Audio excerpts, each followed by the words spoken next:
The divided Korean peninsula remains one of the largest sources of uncertainty and potential conflict in a prosperous and growing Asia. Unification of Korea will be one of the biggest changes to the geopolitical landscape and is seen by the world as a dark tunnel. Opacity among regional powers creates confusion. Misunderstanding impedes smart planning. False assumptions could cause costly strategic blunders. But CSIS believes the potential for growth, prosperity and peace of a united Korea is immense. How can we maximise the social, humanitarian and economic returns of a unified Korea while avoiding conflict? Beyond Parallel is an unprecedented and comprehensive resource for bringing transparency to the many challenges and opportunities of Korean unification.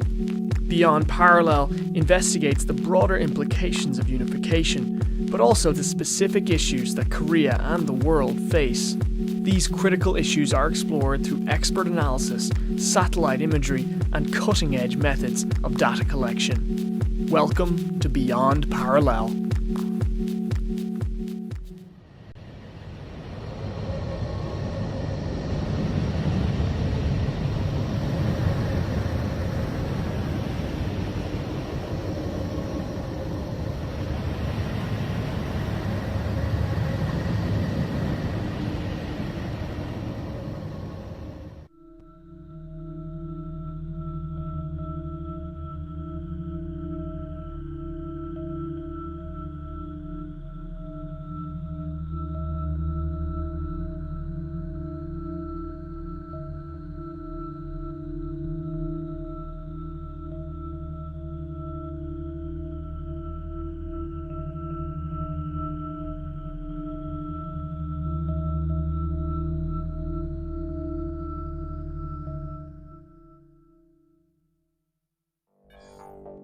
Hit-to-kill ballistic missile defense is the ultimate precision guidance challenge. Many elements of a defense must come together to achieve a long-range intercept. One of the most important and difficult parts is known as mid-course discrimination.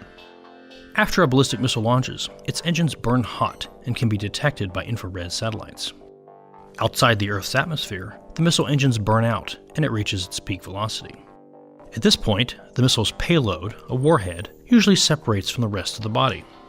The warhead is also accompanied by the flying junk pile of debris created by launching a missile, as well as by decoys or other countermeasures designed to complicate the missile defense job.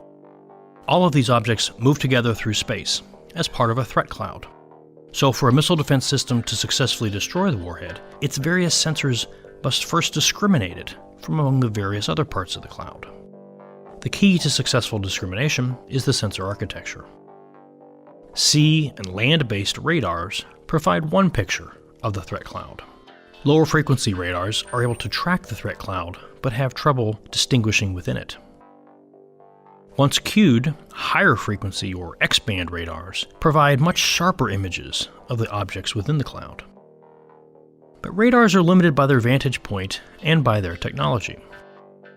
Multiple phenomenologies can provide a more complete rendering and classification. Air or space-based sensors provide still other perspectives with greater persistence, potentially allowing for birth-to-death tracking. And infrared sensors show not just objects but their heat signature, especially low-orbit satellites looking sideways, comparing the objects against the coldness of space.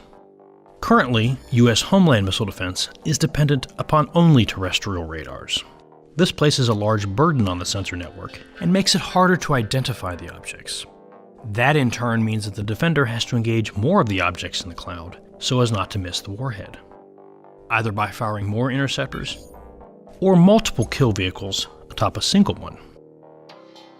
After the interceptors are launched, they receive imagery of the threat cloud, which algorithms compare to a threat database to help pick which objects should be engaged.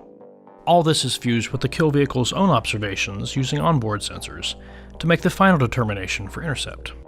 Finally, they maneuver into position to collide with the several targets that could be a warhead.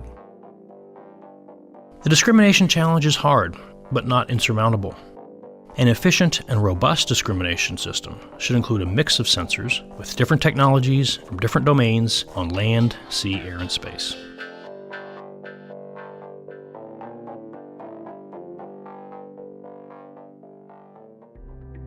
Currently, India ranks 54th on the World Bank's Logistics Performance Index, more than 20 spots below manufacturing competitors like China and Malaysia. This is a major challenge for Modi's Make in India initiative.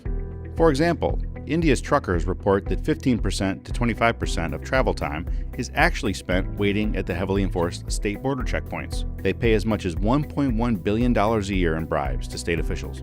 The main problem is that India does not have a single national market. Its 29 states and 7 union territories each have their own system of sales taxes. As a result, internal borders look more like international ones. The version of the goods and services tax sitting before Parliament isn't perfect, but it will cut down on transit time for goods, paperwork for businesses, and could add 0.5% to annual economic growth. A seamless national tax environment will help Indian commerce flow more quickly.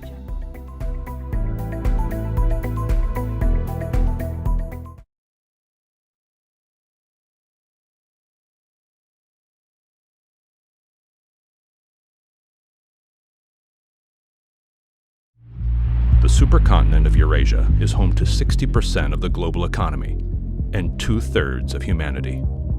It's been called the geographic pivot of history. For over 4 centuries, Eurasia's economic focus has been the maritime passages that surround it.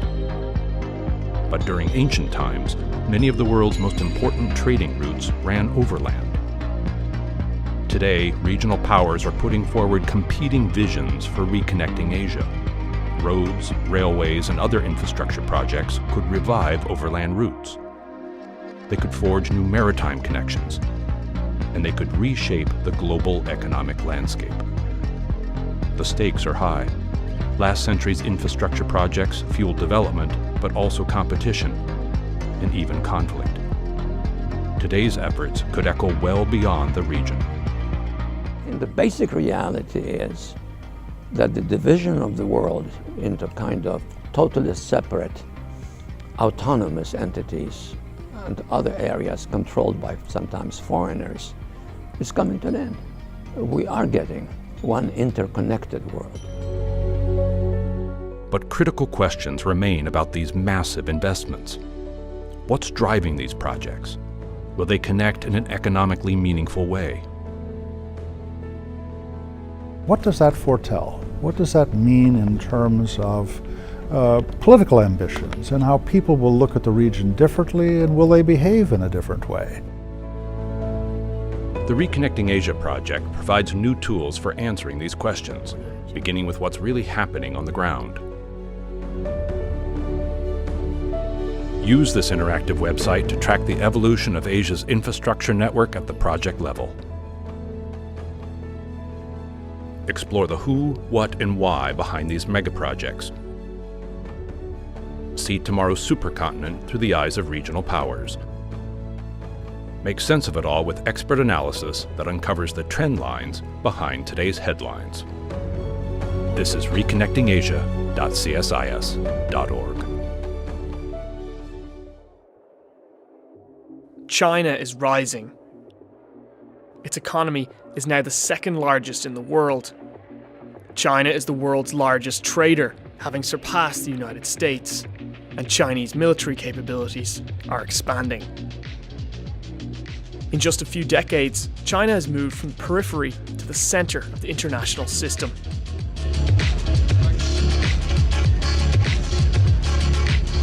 But what does that really mean for the world? In some ways, China is a developed country, yet in other ways, it is still developing. China's transformation is often misunderstood, and the future of Chinese power is uncertain. Power itself is a nebulous concept. Power can be relative. It can be absolute. It can be perceived and anticipated. So how can we decipher power? Through China Power, CSIS unpacks the complexity of China's rise by analysing the key components of Chinese power. What are China's strengths? What are its weaknesses? Does China's rise present a threat or an opportunity? Or both? What questions are you asking? Join the conversation at chinapower.csis.org.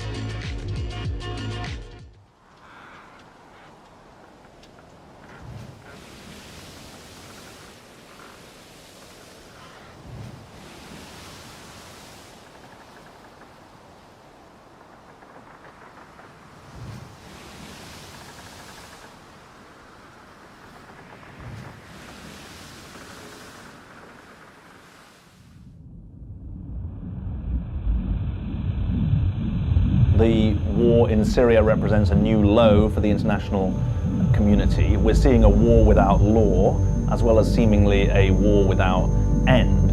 It's very, very striking that we're living in an age of the bombing of UN convoys, never mind the targeting of hospitals.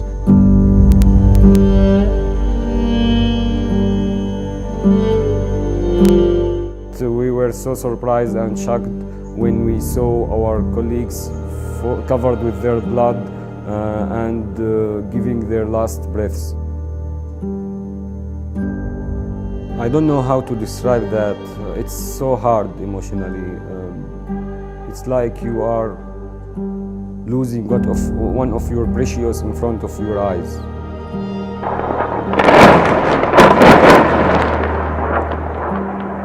We're witnessing a profound surge of violence against civilians, against health workers, patients, facilities, humanitarian convoys across a full spectrum of countries that is really shredding the accountability and protections that are contained in the Geneva Conventions. The attack on Kunduz was a sustained attack over an hour, despite the fact that all the parties knew us, had our GPS coordinate. We must say that it was our biggest loss in terms of lives. 42 people died, 14 of our staff. This was a tragic mistake. This is a period when there's the danger of vacuum around the world and a danger for the abuse of power by states that are strong enough to do so. The international sense of conscience and consciousness that led to the responsibility to protect in the early 2000s has certainly been eroded. People are struggling to respond. They're building clinics and hospitals in underground bunkers. They're documenting these attacks and publishing them. They're taking measures to the UN Security Council. Stop bombing hospital, stop bombing health workers. But up to now, these measures have not had much effect in deterring attacks. But many courageous individuals and groups continue the fight. This is a fight that's going to last well into the future. We believe that war stopped at the door of our hospital, and we want to preserve that. And we want to preserve access to health care in war zones. That's a battle that's worth to fight.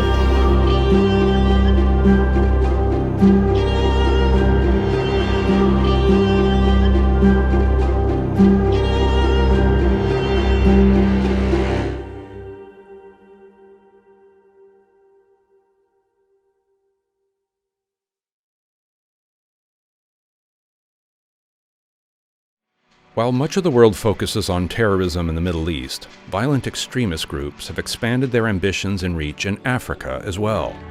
In the Western Sahel, Al-Qaeda in the Islamic Maghreb has produced or inspired a proliferation of extremist groups that continue to destabilize the region.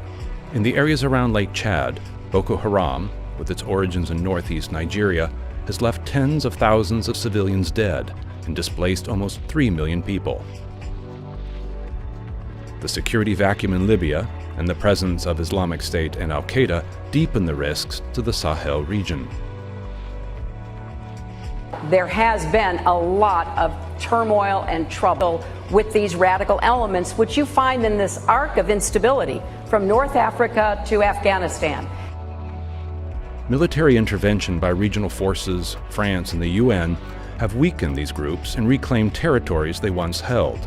But the drivers of militancy and the complex social, economic, and political environment that fuels these groups remain very much intact. Unless this understructure of vulnerability and criminality is addressed, extremist violence will remain an enduring threat to the region.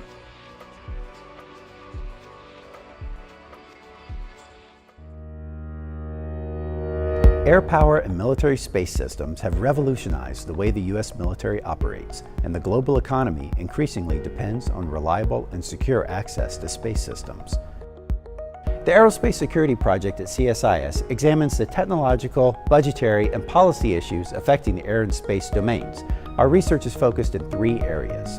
Space security examines the evolving military uses of space and how the lack of norms of behavior can affect escalation and deterrence. It explores how alternative architectures and new space capabilities can enhance the resilience of U.S. military space systems. Air Dominance and Long-Range Strike looks at the future of air and missile forces in a more contested operating environment. It examines the role of stealth, unmanned systems, and autonomous systems, how these capabilities can be integrated to enable new operational concepts, and options for the air and ground-based legs of the nuclear triad. Commercial and civil space explores international partnerships in space, efforts to reduce the cost of launch, advances in commercial space technologies, and policy issues that affect civil and commercial space programs. The goal of the Aerospace Security Project is to provide innovative, insightful, and timely analysis to help educate and inform decision makers. As new opportunities, threats, and technologies emerge, smart policy decisions can ensure the United States continues to lead in the air and space domains. Welcome to the Aerospace Security Project. The divided Korean Peninsula remains one of the largest sources of uncertainty and potential conflict in a prosperous and growing Asia. Unification of Korea will be one of the biggest changes to the geopolitical landscape and is seen by the world as a dark tunnel. Opacity among regional powers creates confusion. Misunderstanding impedes smart planning. False assumptions could cause costly strategic blunders. But CSIS believes the potential for growth, prosperity, and peace of a united Korea is immense. How can we maximize the social, humanitarian, and economic returns of a unified Korea while avoiding conflict? Beyond Parallel is an unprecedented and comprehensive resource for bringing transparency to the many challenges and opportunities of Korean unification. Beyond Parallel investigates the broader implications of unification, but also the specific issues that Korea and the world face. These critical issues are explored through expert analysis, satellite imagery, and cutting-edge methods of data collection. Welcome to Beyond Parallel.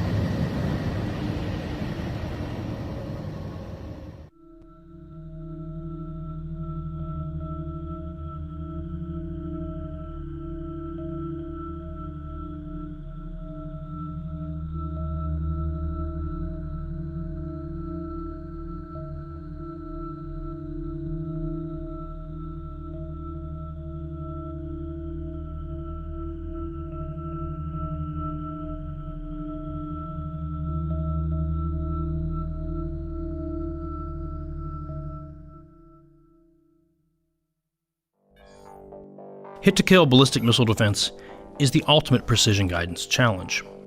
Many elements of a defense must come together to achieve a long-range intercept. One of the most important and difficult parts is known as mid-course discrimination. After a ballistic missile launches, its engines burn hot and can be detected by infrared satellites. Outside the Earth's atmosphere, the missile engines burn out and it reaches its peak velocity. At this point, the missile's payload, a warhead, usually separates from the rest of the body. The warhead is also accompanied by the flying junk pile of debris created by launching a missile, as well as by decoys or other countermeasures designed to complicate the missile defense job. All of these objects move together through space as part of a threat cloud. So for a missile defense system to successfully destroy the warhead, its various sensors must first discriminate it from among the various other parts of the cloud. The key to successful discrimination is the sensor architecture. Sea and land-based radars provide one picture of the threat cloud. Lower frequency radars are able to track the threat cloud, but have trouble distinguishing within it. Once cued, higher frequency or X-band radars provide much sharper images of the objects within the cloud. But radars are limited by their vantage point and by their technology. Multiple phenomenologies can provide a more complete rendering and classification. Air or space-based sensors provide still other perspectives with greater persistence, potentially allowing for birth-to-death tracking. And infrared sensors show not just objects but their heat signature, especially low-orbit satellites looking sideways, comparing the objects against the coldness of space. Currently, U.S. homeland missile defense is dependent upon only terrestrial radars. This places a large burden on the sensor network and makes it harder to identify the objects. That in turn means that the defender has to engage more of the objects in the cloud so as not to miss the warhead, either by firing more interceptors or multiple kill vehicles atop a single one. After the interceptors are launched, they receive imagery of the threat cloud, which algorithms compare to a threat database to help pick which objects should be engaged. All this is fused with the kill vehicle's own observations using onboard sensors to make the final determination for intercept. Finally, they maneuver into position to collide with the several targets that could be a warhead. The discrimination challenge is hard, but not insurmountable. An efficient and robust discrimination system should include a mix of sensors with different technologies from different domains on land, sea, air, and space.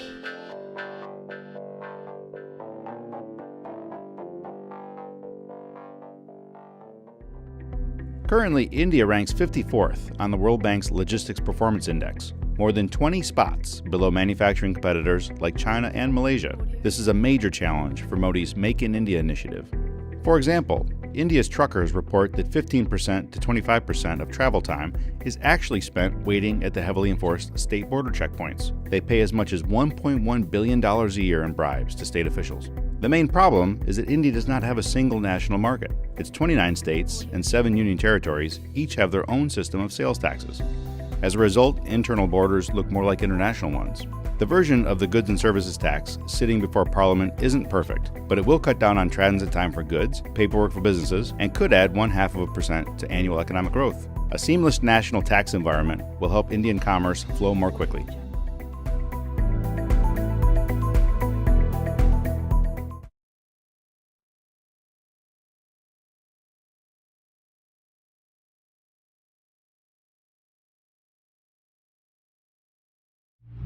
The supercontinent of Eurasia is home to 60% of the global economy and 2/3 of humanity. It's been called the geographic pivot of history. For over 4 centuries, Eurasia's economic focus has been the maritime passages that surround it. But during ancient times, many of the world's most important trading routes ran overland. Today, regional powers are putting forward competing visions for reconnecting Asia. Roads, railways, and other infrastructure projects could revive overland routes. They could forge new maritime connections, and they could reshape the global economic landscape. The stakes are high. Last century's infrastructure projects fueled development, but also competition, and even conflict. Today's efforts could echo well beyond the region. And the basic reality is that the division of the world into kind of totally separate, autonomous entities and other areas controlled by sometimes foreigners is coming to an end. We are getting one interconnected world. But critical questions remain about these massive investments. What's driving these projects? Will they connect in an economically meaningful way?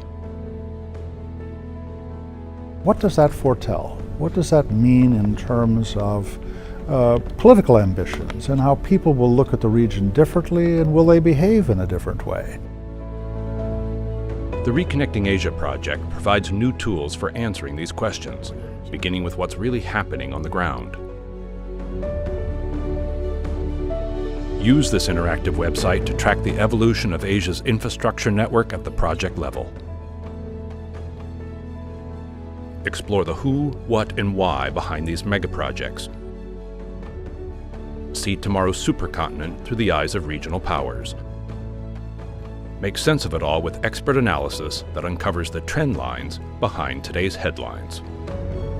This is reconnectingasia.csis.org. China is rising. Its economy is now the second largest in the world. China is the world's largest trader, having surpassed the United States, and Chinese military capabilities are expanding. In just a few decades, China has moved from the periphery to the center of the international system.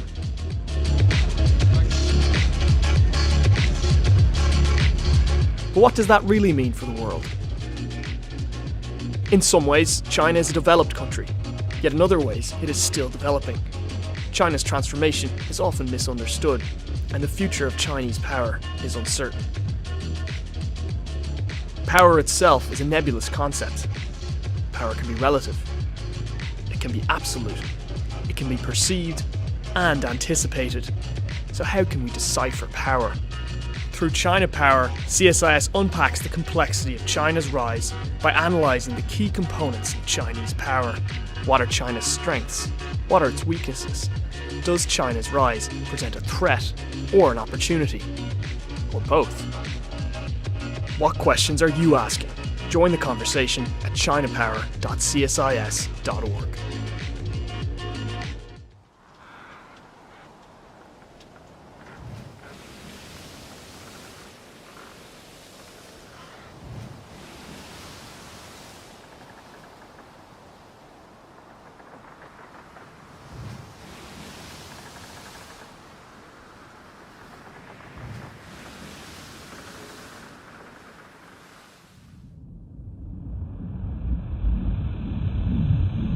The war in Syria represents a new low for the international community. We're seeing a war without law, as well as seemingly a war without end. It's very, very striking that we're living in an age of the bombing of UN convoys, never mind the targeting of hospitals.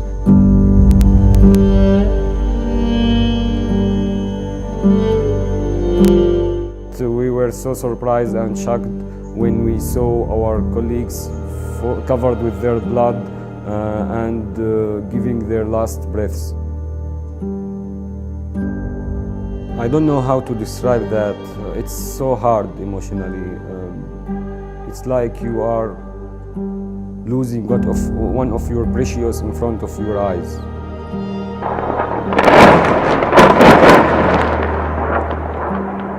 We're witnessing a profound surge of violence against civilians, against health workers, patients, facilities, humanitarian convoys across a full spectrum of countries that is really shredding the accountability and protections that are contained in the Geneva Conventions. The attack on Kunduz was a sustained attack over an hour, despite the fact that all the parties... Good morning.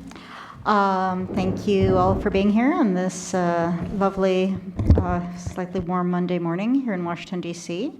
As protests slow down across Russia, we are going to talk about a different set of political changes and forces that are increasingly trenchant across the country.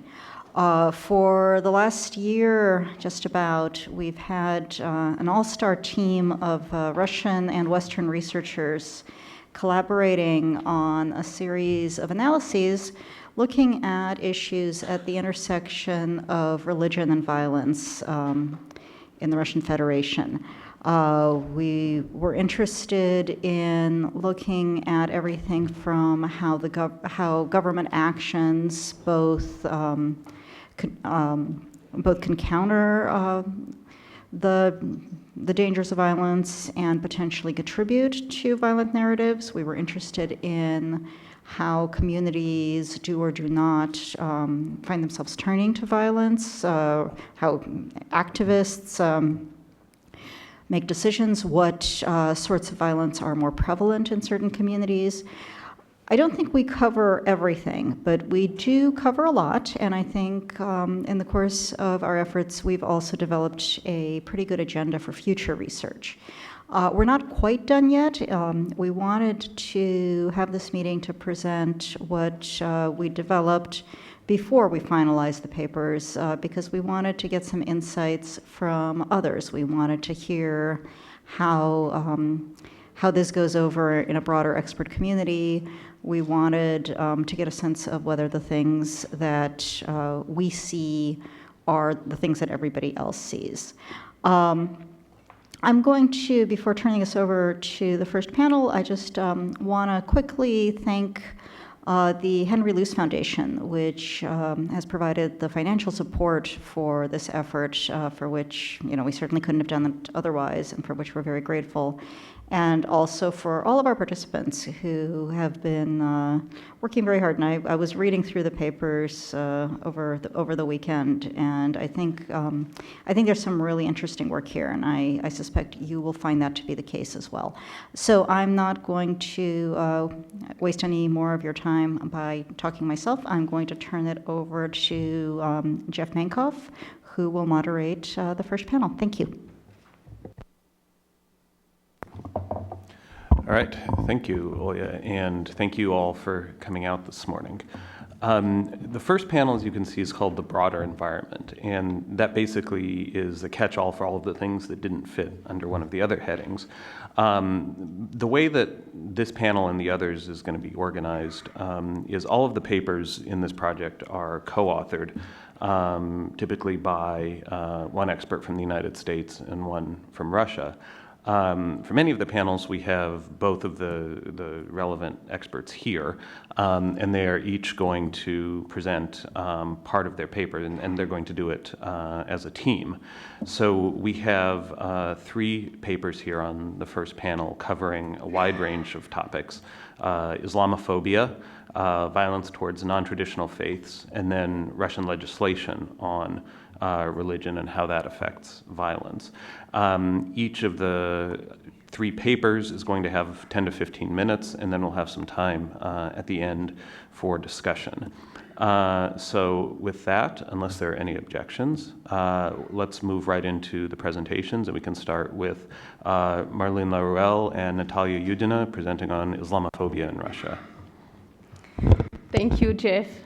Good morning, everyone. Thank you for joining us. So, as Jeff told you, we will be presenting our paper on Islamophobia. So I worked with Natalia Yudina from the Sova Center based in Moscow, and we tried to kind of have an overview of what is going on in the tensions around Islam in Russia. And that's interesting to see how much Russia on that is really much on the same path or trend with Europe in the US in terms of rising Islamophobia in the society. You know that in Russia there is a long tradition of interethnic tensions with North Caucasus, and since the mid-2000s there have been also a very visible rise in xenophobia toward labor migrants, mostly coming from Central Asia and South Caucasus. But what is interesting and what we have been trying to do is trying to really dissociate and really try to focus on everything related to Islamophobia per se and not to the general xenophobia toward North Caucasian or Central Asians in Russia. And what was interesting is that there is a real lack of data to be able to identify tensions or discrimination that would be really religiously based, because there are very few surveys, and the majority of kind of discrimination toward people that are identifying themselves or are identified as Muslim, they are also ethnically from the Caucasus or from Central Asia. So it's always difficult to dissociate what is ethnic tension and what can be seen as having a religious based. So as we were trying with Natalia to work on that, we decided in our research to go by concentric circles of what can be identified as indisputably Islamophobia, and then moving with larger, broader concentric circles on issues that some would interpret as Islamophobia, and some other would say, well, it's just part of normal public debates about how the society should work and how people behave and integrate in it. So the first kind of core concentric circle was to look at violence against Muslims as individuals and against Muslim symbols. And that's both the easiest way to kind of target the topic. At the same time, as I told you, it's very difficult to collect data because it's rarely formulated as violence in the name of religion. It's very often people get targeted under the ethnic label.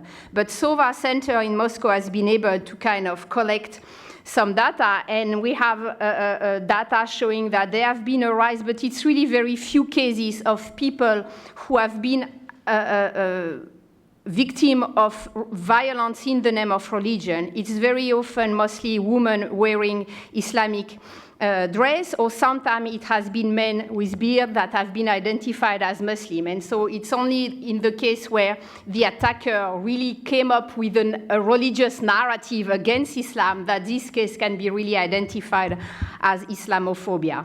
What has been more importantly on the rise, more than violence against people, is violence against Muslim symbols, and especially against Muslim cemeteries.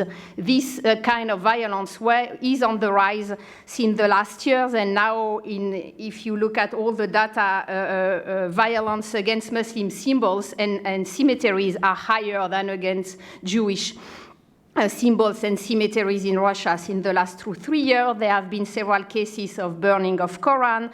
There have been Russian nationalist radical groups painting Nazi swastika and Orthodox crosses, or symbol of everything related to pigs on Muslim graves and so on. So this kind of discrimination is kind of very relatively well identified. In the second circle of our analysis, we look at what we call the securitization of Islam by the Russian state. And that's, of course, something which is already where you can see some debates around the issue. So both Russia and France are, in fact, the two in the wider Europe, the two countries that have the most legal actions against religious groups. They were leading the trends in the last years. And what is interesting in the Russian case is that depending how religious extremism will be defined, you will have more or less large group of individuals, institutions, associations, and published, printed, or online material that can be considered as extremist. And what is interesting is that here also the SOVA team has been able to really look at several hundreds of cases and trying to identify which one we can consider as being legitimate fight by the Russian state against radical religious extremism or terrorist action or call for terrorism, and the cases that are considered illegitimate. And then the definition of what is legitimate and illegitimate is, of course, a complex one. But in several cases, even following the Russian legislation, which has a very blurry definition of religious extremism, there are several 10 of cases where religious group like Tablighi Jamaat, which is a proselytizing group which doesn't call to any kind of violence, has been considered as extremist. And people have been arrested, jailed, fined, or their association have been closed, or the material they were putting online has been kind of banned and website shut down and so on. So we also try to collect this kind of information. In the third concentric circle, we look at public perception and media frames. So we try to map the media, both printed and online media, and to see the kind of public debates around Islam that were emerging. And so there are some sociological data that show that the Russian public opinion is having a more and more negative overview of Islam, but very often it's linked to specific events. So if there have been some terrorist action, of course, a few months before the survey, then there will be a rise in a negative attitude toward Islam. But then in the next survey, we will see this number going down. Of course, also since the war in Syria and Russia's involvement, the fact that the Russian TV is very much discussing what is happening in Syria tend to have increased the negative perception of Islam as being a dangerous religion or religion pushing to war. But if you compare the Russian numbers with the European public opinion generally, Russia is still largely less Islamophobic than many European societies are now. So on that, Russia is still far away. And then when we were looking at the kind of mapping the media and their narrative on Islam, of course, one of the driving force of Islamophobia are website and printed media coming from the Russian nationalist circles, some of them being linked to the Russian Orthodox Church, some of them having no specifically Orthodox narrative, just a purely kind of Russian nationalist Orthodox, or a Russian nationalist narrative, but pushing, of course, for a vision about Muslim as being invader and coming in Russia, taking our wife, taking our jobs, and so on. So this narrative, which is a very common one, it has nothing specific to Russia, is also growing, especially on social media. And then the fourth circle, the last one that I found really fascinating, we tried to look at two big issues that are really thriving in Russia, and they are not thriving only there, is the discussion about Islamic dresses and Islamic dress code for women in the public space, and the issue of building mosques in Russia. And these two issues, they are critical inside the Russian public debates around Islam, but you have exactly the same everywhere in Europe. So that's interesting to see that debates are largely similar. The issue of Islamic dress code is really a growing one, especially not only in the public space, but mostly in the educational system. The Russian legislation is relatively flexible on that. It doesn't forbid a woman to wear Islamic dress in the higher education system. So it's either each region or each institution deciding for itself. It has created a lot of issues. Islamic communities have been complaining that some of their people were discriminated. In some cases, Islamic communities or the individual, the women themselves, won their case in the court. So you can really see how these kind of debates are kind of growing in Russia now. And the second issue, the one related to the building of new mosques, it's interesting because it's very sensitive, and in the majority of cases in Russia that also the Sova Center has been collecting, it was really interesting to see that very often the municipal authorities are in favor of giving attributed land space in for the construction of new mosques. Sometimes they refuse in the name of some kind of securitization argument that it would create. There is a risk of terrorist act or radical extremism going around the mosque, so we don't want this new mosque to be built. But very often the Russian municipal authorities were ready to give the authorization for the construction of the mosque, but there have been some social, popular protest organized around that put pressure on the municipal authorities to stop the building of the mosque. And so what would be interesting in the next step would be to really look at these social protests. Sometimes they seem to be spontaneous, sometimes they seem to be also sponsored by either Russian nationalist group or by, in some cases, by the Russian Orthodox Church itself. So some concluding remark and kind of research agenda for the future. Of course, I think the comparison with what is going on in Europe and the US is really important. So we don't kind of think that Russia is very specific in its relation to Islam and to this thriving Islamophobia, and then we try to put it in parallel with what is going on in our own societies. Something very interesting that we didn't really were able to look at would be to see if in the regions of Russia which have a traditionally Muslim community, Muslim minorities or majorities, the relationship to Islamophobia will be different. What is interesting is that if you look at sociological survey, Muslim region of Russia as xenophobic toward labor migrant as purely ethnic Russian regions. So if you are going to Tatarstan, there will be the same level of xenophobia towards Central Asian migrants that if you are, I don't know, in Krasnoyarsk. But it would be interesting to see if the relationship to Islam is different in regions that have already this tradition of having an Islam visible in the public space.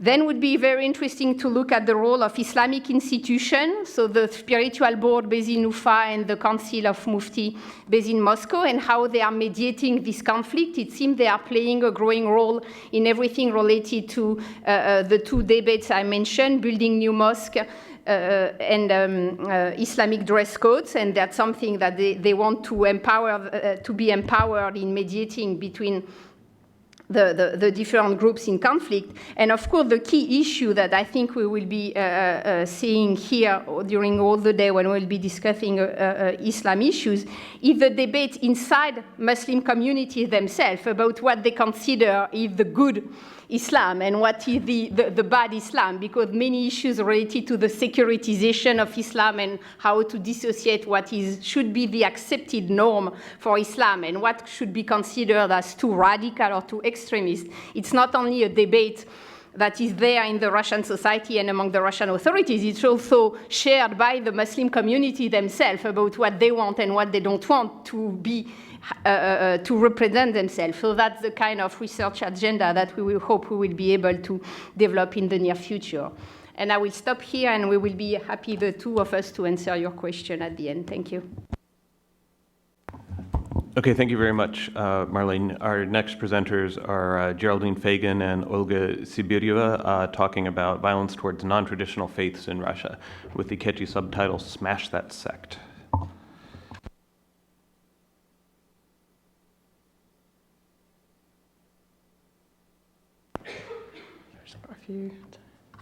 Right, you can hear me from here, I think, yeah.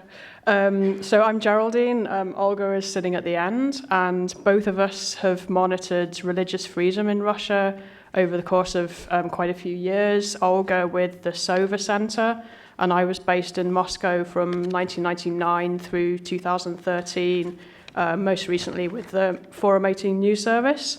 And we've reported on incidents of violence towards non-traditional faiths in Russia, basically on a piecemeal basis. So we haven't really we've got a lot of data, but we've never really had a chance until now to put it all together to give you some kind of an overview. So we're very grateful obviously to have this opportunity to actually make sense of it all. So over the course of the last year, we've been looking at incidents of physical violence or threatened violence from 2000 through 2016 against minority faiths other than Judaism and Islam, and attacks against both people and property. And one other limitation we imposed just for practical reasons was we only looked at faiths who experienced at least one physical attack against a person. We can't say we've covered every single incident of this in Russia, but it looks like we've found enough to gauge the general trends, and that was backed up by interviews that Olga conducted in Moscow and elsewhere in Russia, where representatives of the faiths concerned confirmed that we hadn't really left out anything major. So in total, we identified 265 incidents of violence or threatened violence from 2000 through 2016. And we soon found that there were two very different pictures emerging, one for the Jehovah's Witnesses and another for the other faiths that we looked at. So of that 265, 75% of those were against the Jehovah's Witnesses, and most of those were after 2005, while for the other faiths, around 2/3 of the incidents against them were before 2005. And that discrepancy was particularly high in recent years. So from 2010 through 2016, there were 185 attacks on Jehovah's Witnesses we could find, but only 13 for all the other faiths combined.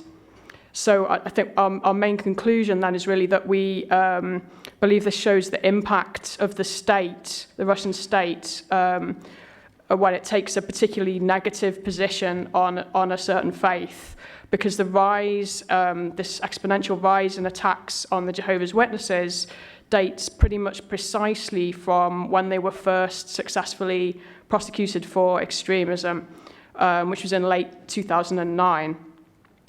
We're also very surprised that no Jehovah's Witness has been killed, because we found that in just over half the attacks on the Jehovah's Witnesses, there was the involvement of a weapon, or the attack resulted in a physical injury, So to just give one example, in 2013 in Omsk region, a member of the public ripped up literature offered by two female Jehovah's Witnesses who were aged 76 and 81. And then they punched and kicked them. This man punched and kicked them, and as a result, the 81-year-old was hospitalized with a broken rib and a damaged lung. The attacks aren't just by members of the public, though. Around 10% of the Jehovah's Witness incidents we found were perpetrated by state personnel, and a slightly higher percentage, but similar, of the incidents affecting the other faiths. And I've just given one particularly egregious example, which is an attack on a Jehovah's Witness gathering, which they recorded by a chief of a village in Irkutsk region in April 2011. I'll just play a few seconds of this, and if you speak Russian, I just warn you that there's quite a lot of bad language in it. And in this attack, just to add as well, the Jehovah's Witnesses said that the village chief fired a gun in the air and then held it against the heads of the people who were present. So, hold on, this should work. Я еще раз говорю, я тебя просто нахуй уничтожу и сожгу, блядь. Это я говорю. Мне похуй ваше все это. На, позвоните. Пусть она мне позвонит через 5 минут, через 10, через полчаса, хочу сказать. Пусть мне позвонит. Вы при чем здесь? Потому что вы голову всем заебали до кости. Я еще раз говорю, кто против? So that gives you an idea anyway what that was like. In fact, the Jehovah's Witnesses tried to appeal to the police, the courts, against this attack, and the chief, who you could hear, he claimed that he had some kind of medical condition that prevented him from appearing in court. But afterwards, he was actually promoted to a more senior position in the region, and that's a picture of him there. This kind of attack isn't actually that common, and what we're beginning to see now is excessive use of force by the state against Jehovah's Witnesses in relation more to the various extremism charges. So again, it's easier to show this like visually what this is like. So this is just a minute from a police raid on a Kingdom Hall, Jehovah's Witness Kingdom Hall in Stavropol from this last September. If I go back to that, try and play it. Этого года в станице Незлобное Ставропольского края вооруженные правоохранители в масках вторглись в богослужебное здание свидетелей Иеговы. Я присматривал за зданием, когда в монитор увидел, что подъехали несколько автомобилей. Из них вышли люди в черных масках, перепрыгнув через забор, сломали замок на воротах, загнали машину на территорию и начали срезать болгаркой входную дверь. Срезали петли и ворвались в здание. Когда меня увидели, то сказали, руки из карманов и выйти на улицу. Okay. And we also found that around a third of the Jehovah's Witness incidents were against property, so something like this, while the proportion of property attacks was actually quite a lot higher for the other faiths, so more like 2/3 of the total number of incidents. And these again included some cases where the perpetrators were state officials. So that's a picture of a demolition of a Pentecostal church in Moscow in September 2012, and you can see they're having the service outside. So also looking at these 66 total incidents involving faiths other than Jehovah's Witnesses, we found 55 of those, in fact, were against Protestants. And the number involving weapons or resulting in physical injury was 26%, which is half the rate of the Jehovah's Witnesses. But among these cases, there were 4 murders, including 3 of Roman Catholic priests, for the motivations of which aren't actually very clear, but could be personal, and also the murder of a Pentecostal pastor who was killed in Dagestan by Islamists. In around 40% of all the cases, we found the victim's faith was clearly the motivation for the attack. And when the precise motivation was articulated, the most common reference was to them being a sect or sectarians, so sect or education and the media. So parallel to the violent attacks, you typically have verbal attacks in the media. So that's an article from a Saratov regional newspaper, which was published around the same time as the graffiti in the previous example. Officially, the Russian Orthodox Church doesn't endorse this, and in 1994 it issued a resolution condemning, while it condemned so-called pseudo-religious sects, it also insisted that the false views must not be accompanied by an intolerant attitude. But at the same time, we have a few examples, such as of Orthodox priest Father Dmitry Smirnov, advising parishioners to gather the people together, smash that sect, in a TV interview in 2012. Now, I said that we found the Jehovah's Witness situation different from the other faiths targeted, as they've been outlawed for extremism, unlike the other groups. So between late 2009 and March of this year, eight Russian regions banned local Jehovah's Witness organizations, and also 88 items of their literature have been banned as extremists similarly. And then a federal ban on all Jehovah's Witness activity in Russia came on April 20th, and that ban is still it's not enforced formally because it's subject to appeal.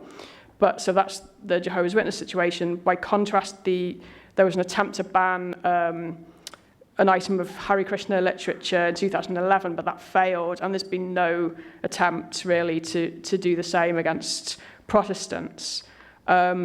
But despite that difference, our major concern going forward is that this doesn't mean that Protestants, Krishna devotees, and the other minority faiths won't face similar state opposition, and so potentially increased violent attacks in future, even if that's not for being so-called extremists. And we may be seeing the beginnings of this with the anti-missionary legislation, the so-called Yarovaya legislation of 2016, and also this February a working group was set up in the Federation Council with the express purpose of introducing the term destructive sect as into the Russian law. And this is exactly the type of rhetoric we observe used against Jehovah's Witnesses, Protestants, and Hare Krishnas alike in violent attacks. And unlike this, it's no longer just confined to your small regional newspapers like this one from Saratov. And I just want to give you one example from the national media, which was just a minute from a program which aired just after the annexation of Crimea in 2014. So hopefully it'll be self-explanatory, even if you don't speak Russian. У нас земля, мы сегодня будем говорить тоже не о материальном, а о духовном во многом, потому что мы уверены, что именно духовное является истинной причиной украинских погромов. Волки Майдана в овечьих шкурах. Премьер-министр Яценюк, член американской тоталитарной секты саентологов, и президента Турчинов, пастор баптистской церкви, оранжевый экс-мэр Киева, член опасной секты пятидесятников и харизматов, языческие культы у борцов правого сектора и проповедь ненависти к русским из уст священников греко-католиков. Как лжерелигии разрушали страну и души украинцев, и кто на самом деле управляет духовным расколом на Украине. Этот духовный раскол зрел все постсоветское 20-летие. На Украине действовало под 250 разных сект. И именно они, сектанты, оказались сегодня в числе главных разрушителей хрупкой украинской государственности. И президента Турчинов не только проповедует у баптистов, но и не раз был замечен среди харизматов, приверженцев очень вредного, опасного учения. Их собрания... Okay. So I just conclude by saying that if that reminds you of the Soviet-era denunciations and propaganda, that's no coincidence. And we think, certainly I think, that this isn't so much a negative reaction to the introduction of religious freedom in the early 1990s, but it's actually a holdover from the Soviet era.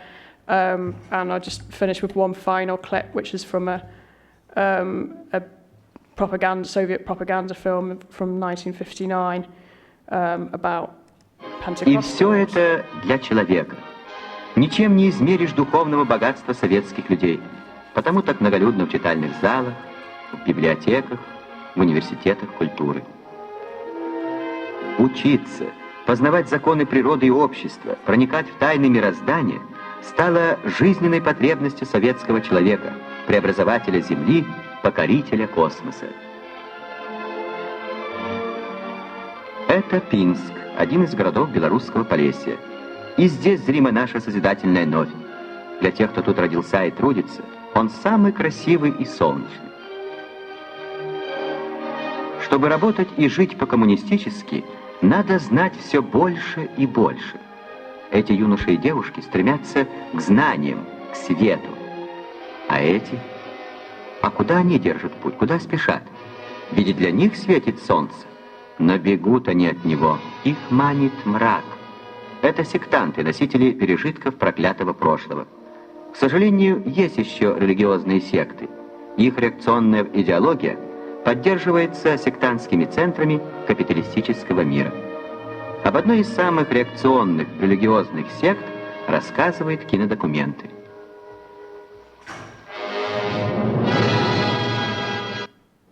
Okay, right, thank you very much.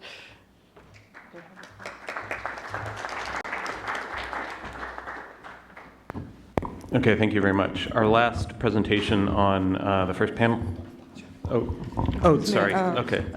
I would like to add Geraldine's report very briefly.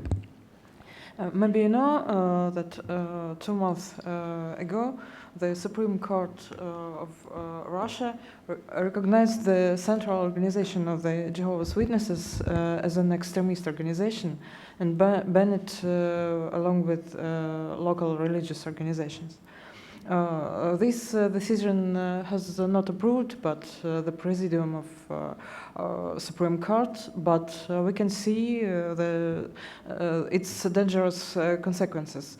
The believers and even their children live under pressure. In several regions, officials wanted the Jehovah's Witnesses to be resigned.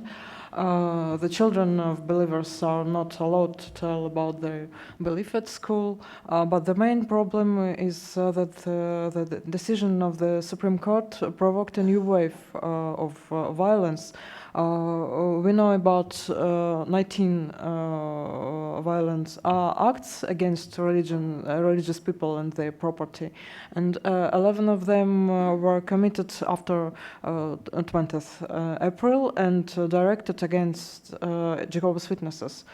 First of them perpetrated in a few hours after a court's decision. In Petersburg, several men came to Jehovah's Witnesses building, blocked it with their cars, broke the window and tried to intimidate the believers. Moreover, Jehovah's Witnesses ban means an increase of violence toward the other religious organizations, and first of all to Protestant churches. Pentecostal church in Novomoskovsk, it's Tula region, was attacked in a few days after vandalism incident against Jehovah's Witnesses building. We can see that the xenophobia towards so-named non-traditional organizations is supported by Russian authorities. Thank you. Okay, now we will move to the final presentation on the first panel, which is Alexander Verkhovsky from the Sava Center talking about Russian legislation regarding religion and its implications for violence. Thank you, Jeff. I'll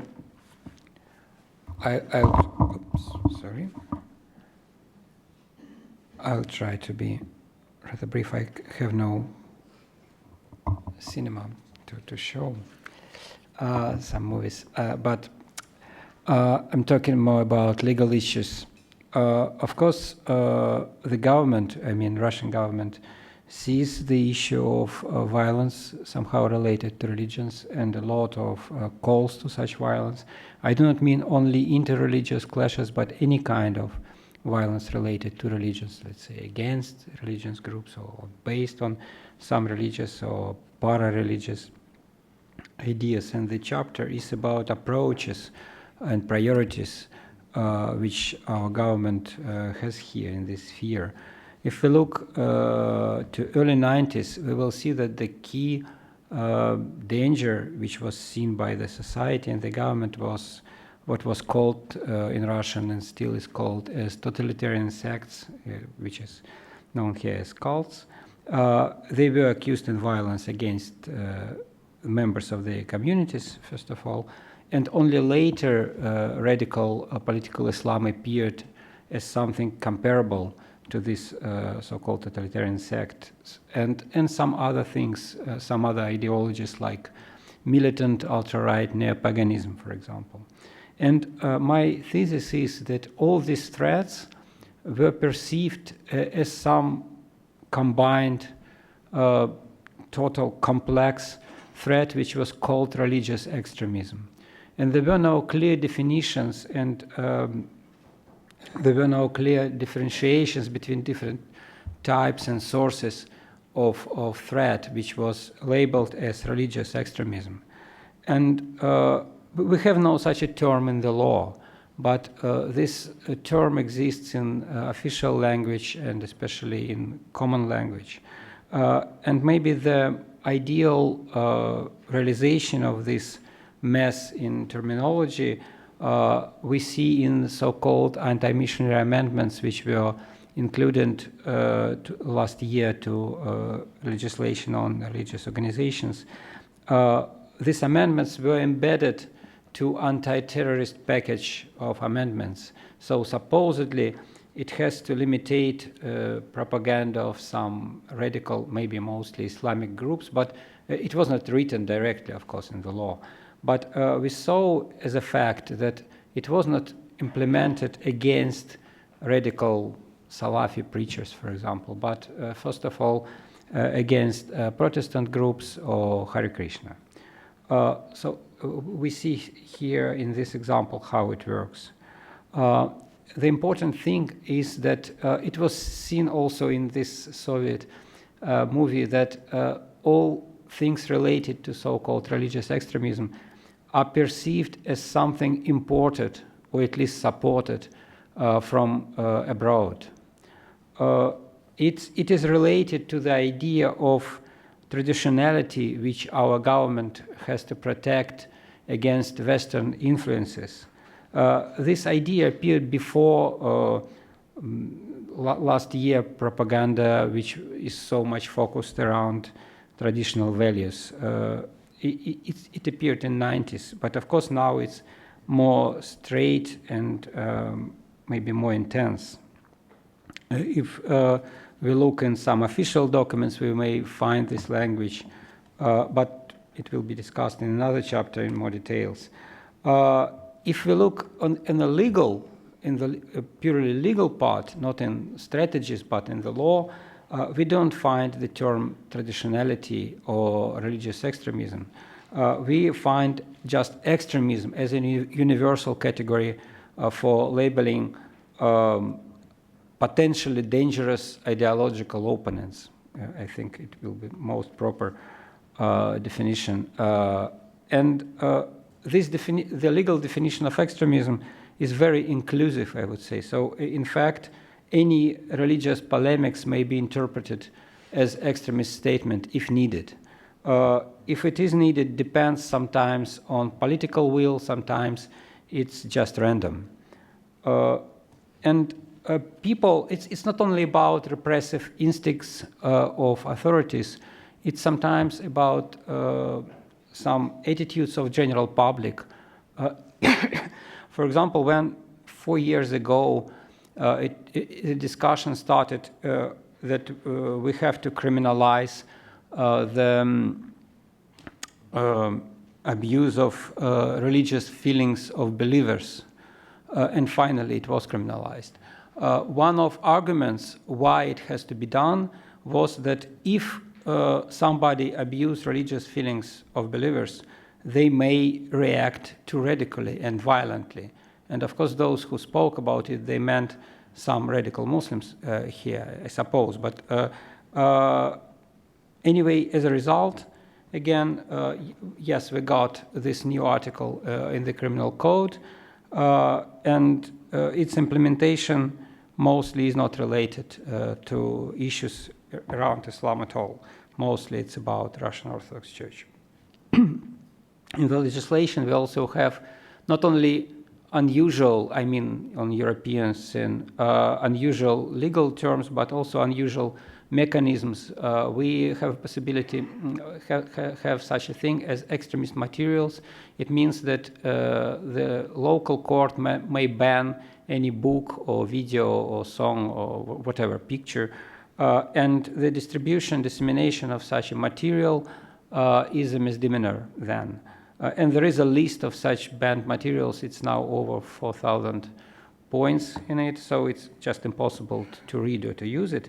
But again, there are many people in the society, not only in police or prosecutor offices, who really believe that it can work, while of course it cannot, just because it's very easy to, if you have some video which is really popular, is requested by somebody, or the enthusiasm of those who can republish this video on the internet is enough to overcome any problems created by prosecutors, because it's just much faster to put video to internet than to ban it in the court. So the legislation is rather repressive, and authorities also understand that repressions cannot be the only way to resolve the issues. So there is a lot of talk about prophylactics. And we have even the whole document which is called Strategy of Counteraction to Extremism, which was signed by Putin in 2014, which is it's the whole document about this prophylactics. But I write a lot about this document because it's a concentration, let's say, of official language in this sphere. But what is interesting that prophylactics, in fact, in reality, is in many cases is understood not as a kind of pedagogical work with some young people, but as just minor punishments which supposed to prevent more serious crimes. And these punishments sometimes are minor only if to see from FSB officer perspective. If, for example, somebody is sentenced but not imprisoned, it may be seen as prophylactics, not as a real punishment, let's say. If we turn to the targets, main targets of this law enforcement, of course, it's first of all things are related to what is called radical Islam. And here immediately appears the problem what to understand, how to differentiate which Islam is radical and bad and which is moderate and good. And it's always up to experts which are involved. And the problem is that, in fact, in this competition between experts is almost always won by those who initially support official approach. And maybe we have the best example of such kind of expert, Roman Silantev. He is, let's say, radical expert. He just differentiates all Muslims to traditional Muslims and terrorists. That's simple, and even if something is not so easy in reality, he just ignores reality and just write down what exists in his head, but he is good in cooperation with authorities. And when with such experts they started to implement the law, they immediately made mistakes. For example, they banned well-known Hizb ut-Tahrir al-Islami party as terrorist. It's not a nice organization, I think you all know, but it's not a terrorist organization. So since then we have a lot of consequences of this mistake because the party is rather active in Russia. And another issue which appeared in this same initial moment is if we look at the decision made by Supreme Court, the ban was made by Supreme Court, and they banned more than a dozen, I forgot how many, Muslim organizations at once, starting from Al-Qaeda. And they did not publish the court decision for 3 years.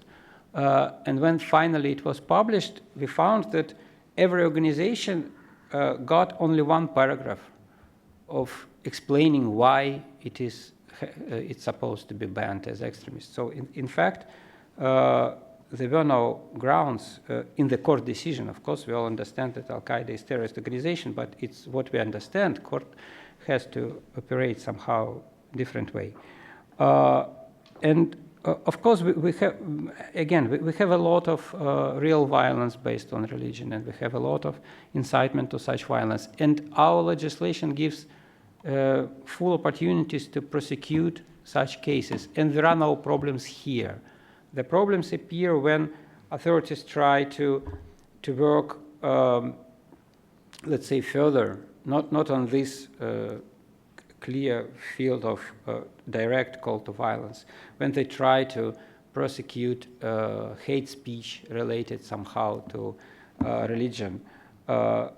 And this law enforcement creates an impression among many active Muslims that authorities just are incompetent to rule over Muslim communities, or maybe they are Islamophobic, or both. In fact, they really are not competent enough. But it's also the nature of this anti-extremism law enforcement that it's not only about Muslims. If we just mention what targets related to Islam are most popular, let's say, in law enforcement. First of all, of course, it's everything related to real terrorist activities. It's obvious. Another thing is this Hizb ut-Tahrir party. It's dozens of sentences every year, and more harsh.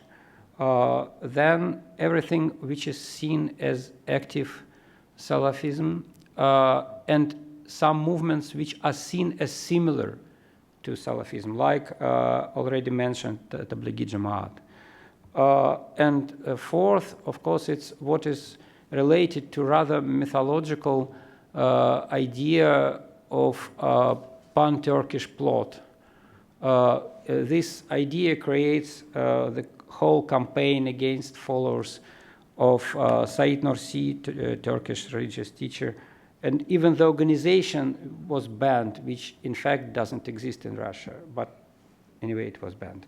And if we look at these Nursi followers, we found that on them the mechanism, how it works, became, let's say, finalized and really effective. They start from banning books of the founder in this case.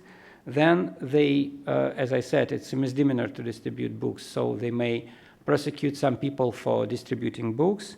Then when they find a group which is distributing books, and some people supposedly were already punished for that, they ban the group as extremist organization because some members already did some extremist things, meaning distributing these books. And then when the organization is banned, according to our law, any attempts to continue its activity is a crime. So some people may be prosecuted already for felony. Then completely the same scheme we saw with Jehovah's Witnesses, but in a much larger scale. If we leave radical Islam here, we have some other targets of anti-extremism law enforcement related to religious. And first of all, it's, as I said already, it's ultra-right neopaganism, because there are many groups which are or were involved to violence and were inspired by some neo-pagan ideas, which is rather natural to neo-Nazi tradition. Sometimes it's not really neo-pagan, it's some kind of quasi-religion. We had, for example, a concept of, it's too long story, maybe somebody knew that it was a concept of dead water. Dead water, it was a big book explaining everything as usual, and it was an organization mostly involved many former law enforcement officers or some engineers who were ready to believe to some strange combination of quasi-science and New Age religion. This group also was banned, why I mentioned it. It was not really involved to violence, while it was very intolerant. If you look at more pure neo-pagan things, of course there are hundreds of neo-pagan books, songs, and everything which are banned as extremist, and some groups which are banned. If we turn to Orthodox radicals, of course there are just few of them.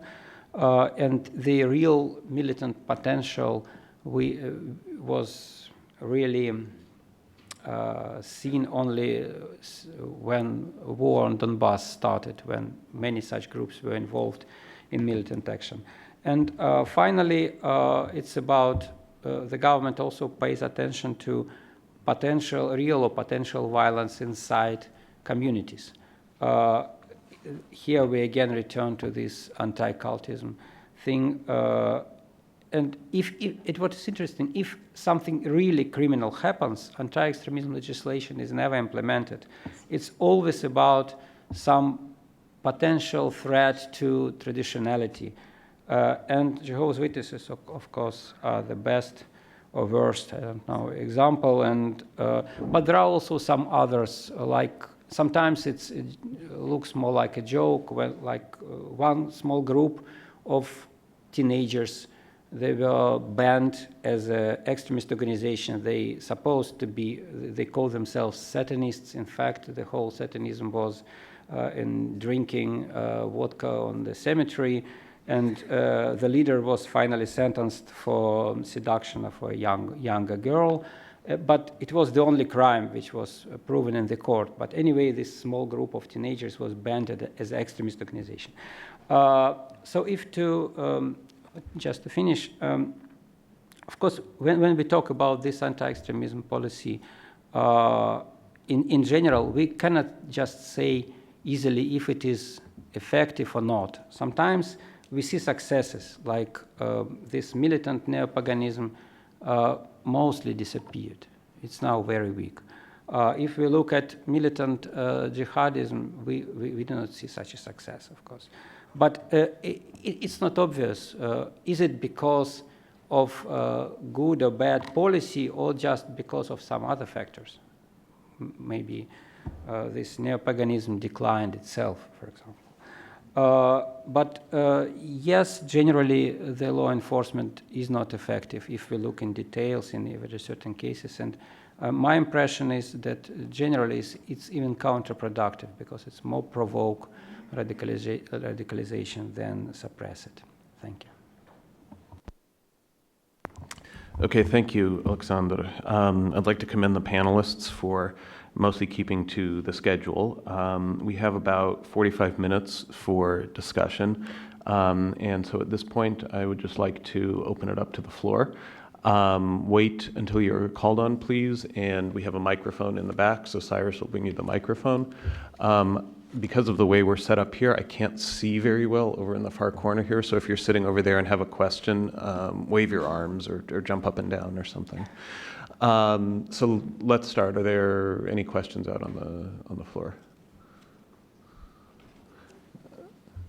Any questions? Okay, sure, Wayne. Hi, Wayne Mary, the American Foreign Policy Council. First, I'd just like to say a word of tribute to the Sova Center. Maybe not as well known in this country as it should be, but an extraordinary organization that does terrific service and I'm particularly impressed over the years how it manages to maintain its intellectual integrity in difficult circumstances. I have a question about Islamophobia. I lived in Moscow twice. In fact, I did religious issues at the American Embassy in the late Brezhnev era.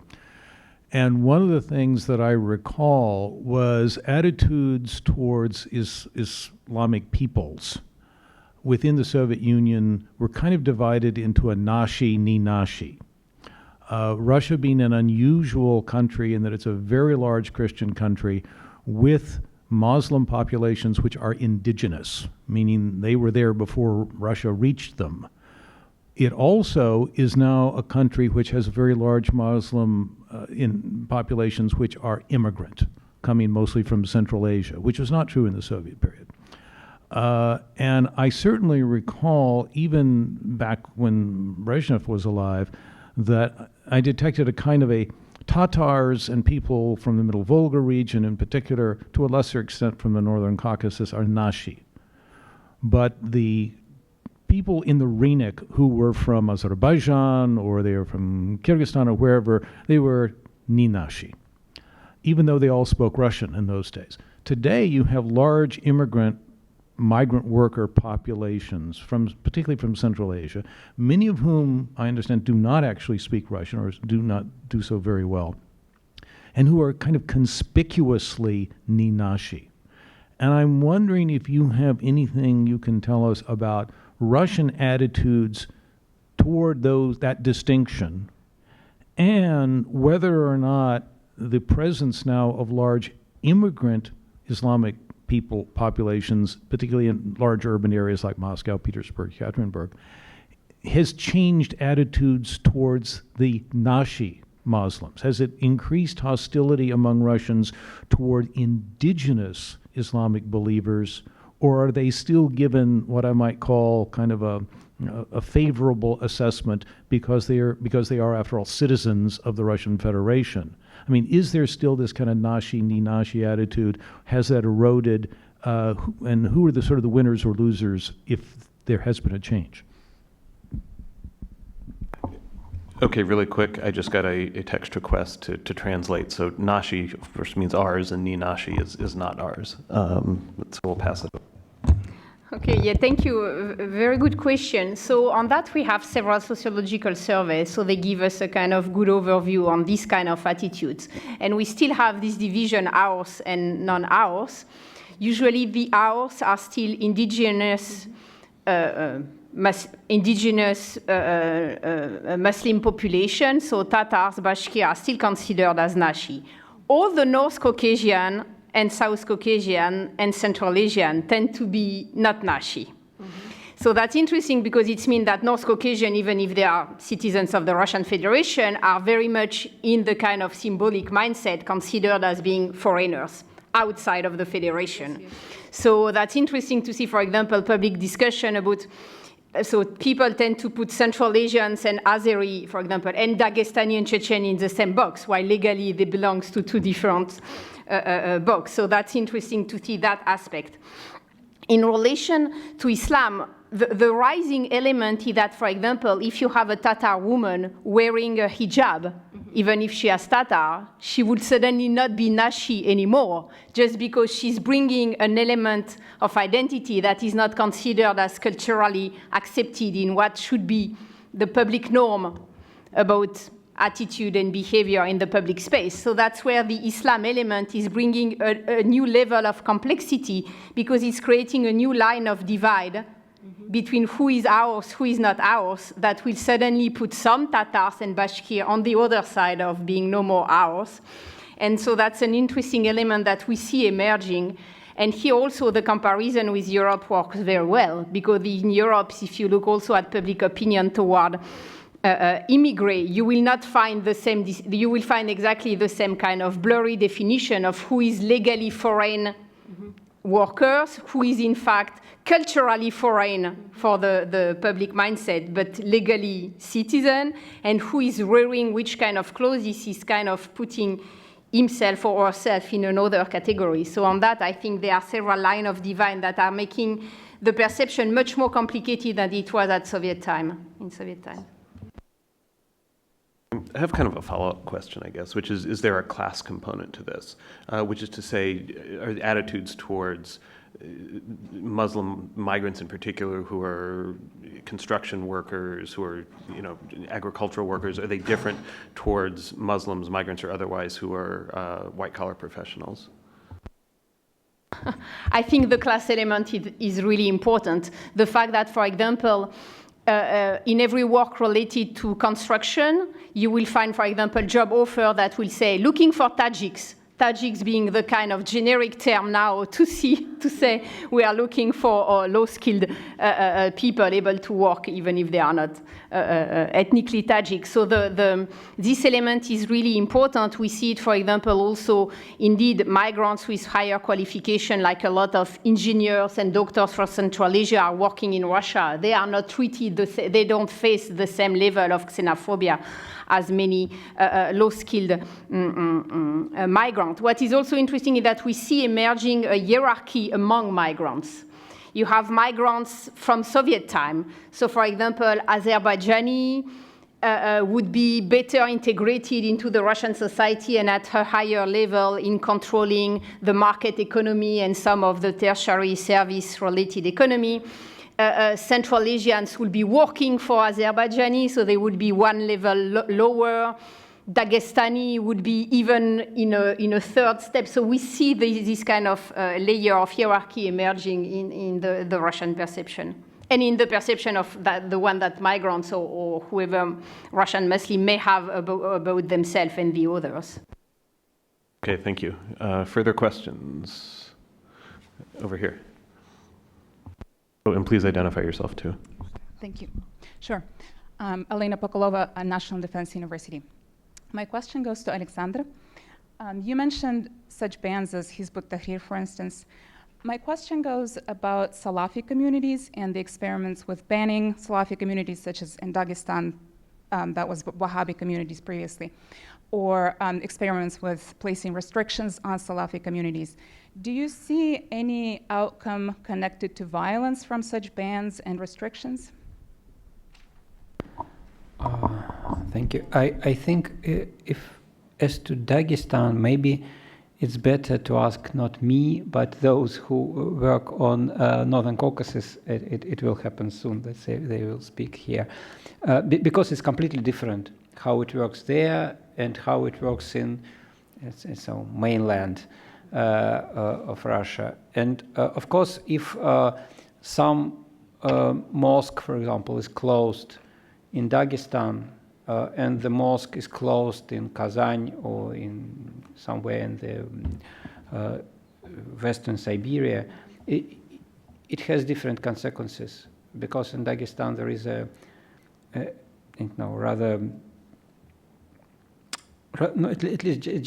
it's just about numbers. There are many Salafis, so if one mosque is closed, people just move to another. If it's the only mosque in Kazan where Salafi people may come and it is closed, it means that they go underground from that moment. And especially if it's a smaller town. Does it affect the level of violence? I'm not sure, again, because in Dagestan there are some other factors which affect the level of violence much more visibly. And there is no Salafi violence in the mainland, in fact. If somebody in Salafi community who is radicalized enough to participate in militant action, he went previously to Northern Caucasus or to Waziristan, now they go to Syria. They do not operate right there in Tyumen or in Moscow. Mostly, it's not like that. So all these bans, they supposed to prevent radicalization on the previous level, to turning people, some mostly young, let's say people who are interested in Salafi ideas, to being members of organized underground groups where they are completely out of any control, and supposedly they are ready-made volunteers to ISIS or somewhere else. does this prevention work? Is it effective? I'm not sure. I'm not sure there is enough data to say. Okay, thank you. More questions? Yes. Vladimir Shaparenko, development consultant here in DC, until recently General Board of Global Ministries of the United Methodist Church. In the 90s, the Russian government approved a law on religious organizations, divided them into 3 different groups. Traditional organizations that include, 4 denominations. It's Orthodox Church, Jewish communities, Buddhist, and Islam, right? Then the second level, religious organizations that include a broader range of religious denominations, including some Protestant organizations. For instance, United Methodist Church was approved by the government as a Russian, religious organization, and then religious groups with very limited rights. How does, and if any effect, how does the Yarovaya law change that? Any effect on life of, in addition to limitations on missionary work? Do we have any other, influence on life of all these 3 groups? Thank you.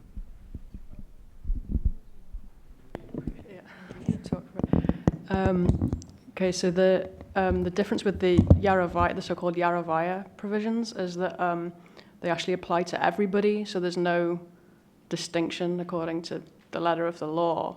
And they, even though they talk about missionary activity, what is actually meant by that is any public sharing of religious beliefs with the aim of encouraging somebody to join your religious community. So it's much broader than what maybe in the US might be understood as missionary activity. And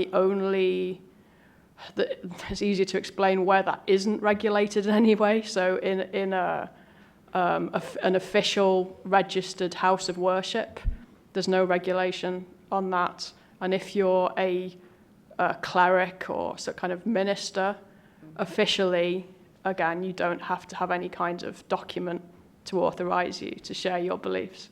But even then, in practice, there have been cases when Protestant pastors, for instance, have been prosecuted and fined for including religious sentiments in an address to a village fete, so that kind of thing. So there's a distinction between how the law is written and, as is often the case, how it is actually applied. But there isn't formally. There's no reference to any specific religious faiths, unlike the 1997 law, which you mentioned. So it's quite new and it's quite different. May I just add a couple of things? First, I think it's a popular mistake that our legislation in 90s established 4 traditional religions. There is no such a thing in the law. It's just a language. In the law, it's written that the government pays special attention or something like that to traditional religions of Russia, including Orthodoxy, Islam, Buddhism, Judaism, and others which made some positive impact or something like that. So it's not a legal distinction. It's more rhetoric distinction. But of course, yes, it does exist. As to these anti-missionary amendments, I think it's important that the law enforcement, it's law enforcement on misdemeanor, so it's up to low-level police officers. It's not to some specialized bodies. And so it's up to these low-level police officers to decide what is missionary activity here. Of course, they don't understand, and if they have their own ideas, what is undesirable, let's say here in this religious sphere, they define it as a legal missionary activity. And that's it. That's how it works. Okay, thanks. More questions? Yes, Kathy.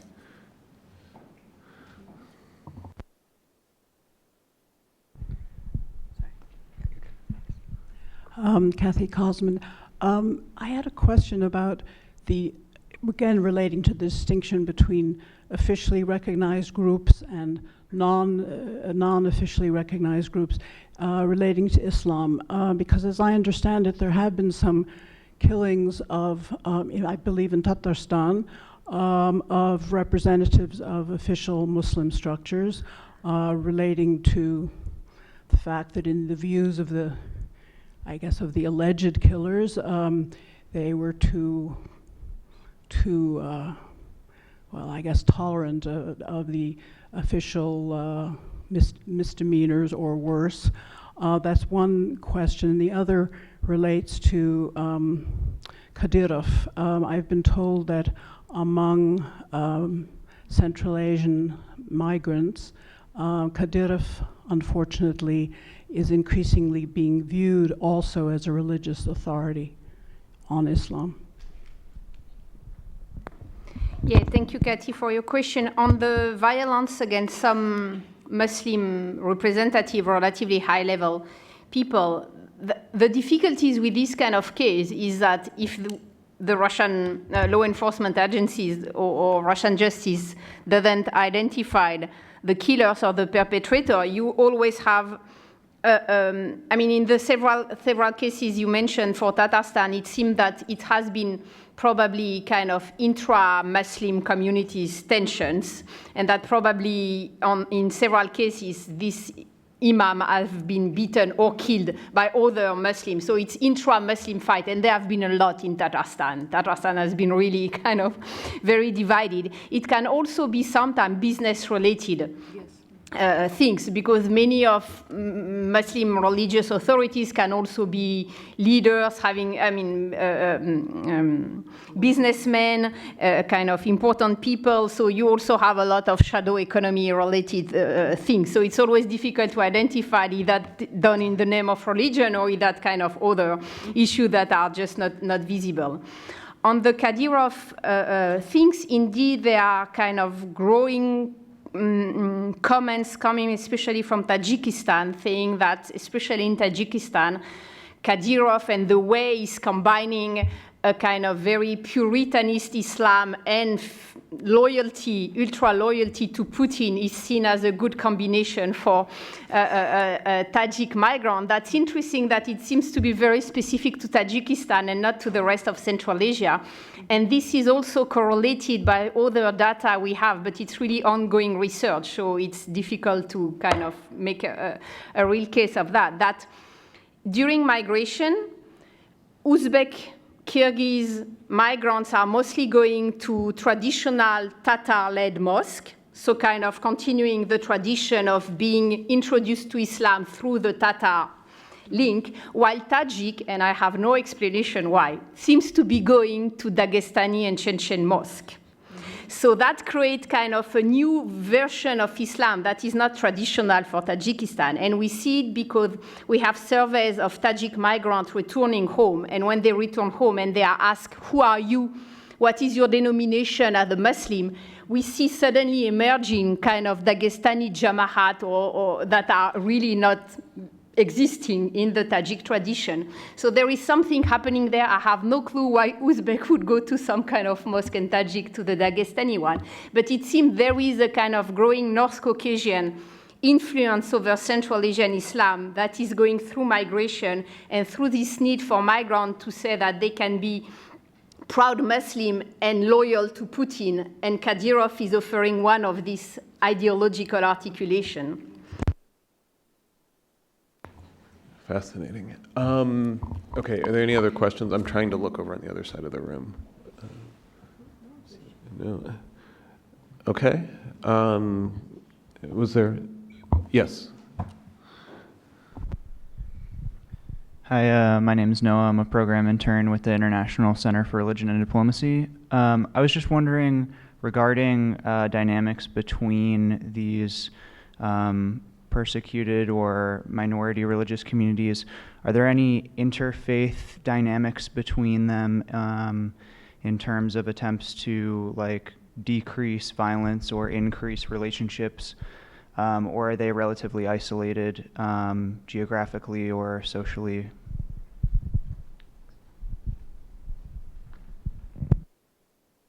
Yeah, who is the question for? Or I can anybody answer who wants that, to I take it? think. Not that I'm aware of.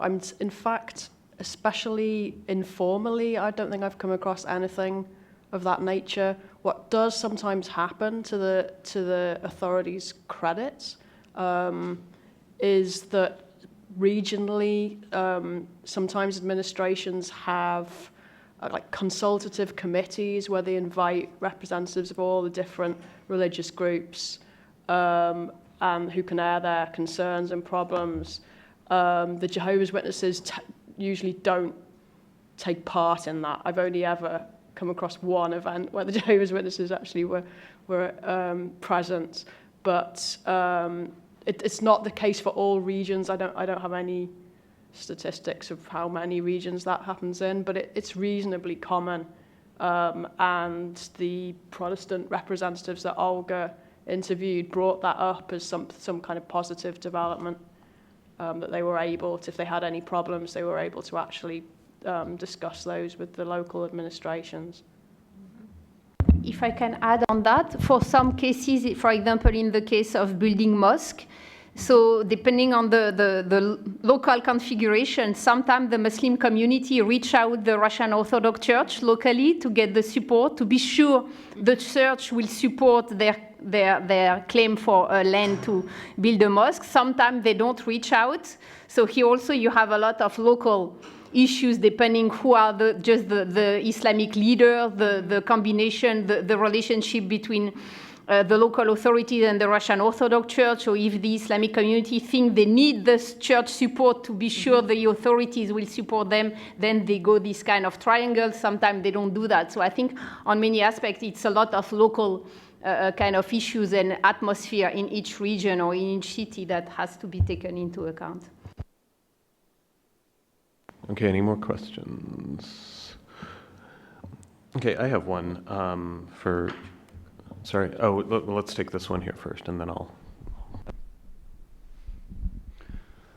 Good morning. I'm just kind of curious about Catholicism. I know that maybe it was about a year ago, the Pope and the... Could you please identify yourself? Sorry. Okay, I'm John Zebri. I'm with the DOD. I know that, about a year ago or so, the Patriarch and the Pope met in Cuba. So I was kind of curious what the attitudes are towards Catholicism. It's not the Orthodox, but maybe something considered below that. I don't know, maybe Jerry will add. In fact, there is no any intense attitude to Catholicism in the country because mostly it's not an issue.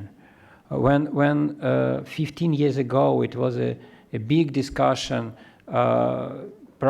in fact provoked by state propaganda which overreacted on decision of Vatican to establish let's say full-scale bishops in Russia, because previously it was different.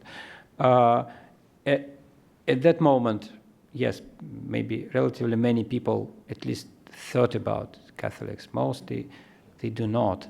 And if we see any survey when people are asked about attitude to certain religious, Catholics are not seen as a danger or and of course, yes, of course they are not seen as a sect. They may be suspicious because they are Western. It's bad itself. But if government does not remind that Catholics may be proselytizing, nobody cares. And I think that in ordinary people's minds, the Catholics looks like traditional Christianity. Yeah, I think the issue around the Catholic Church is more pronounced, I think, in Belarus and Ukraine, where there is some tension over where the boundaries between the faiths are and some greater degree of competition. My impression in Russia is that Catholicism is mostly confined to non-ethnic Russians and is therefore seen as kind of it's part of the broader fabric, but it's not something that's in direct competition. So the question that I had, and this is, I guess, mostly for Geraldine and Olga, is about the attitude of the Orthodox Church institutionally and at the popular level towards the manifestations of anti-sectarian violence that you talked about. Has the Orthodox Church spoken out at times against acts of violence against non-traditional faiths? Has it provided support, or overt or otherwise, for these acts of violence? What has its attitude been? As I think I mentioned, so in pretty early on, in '94, the church sort of set out its official position towards various religious communities and defined so-called sects as being as warranting the official opposition of the church, but also stated that when they are opposed, there shouldn't be any kind of intolerant attitude. So there isn't any official support for violent action by the church. It's on an unofficial level, but even then, it's actually very rare that we could see that there are clerics, particularly, calling openly for violence.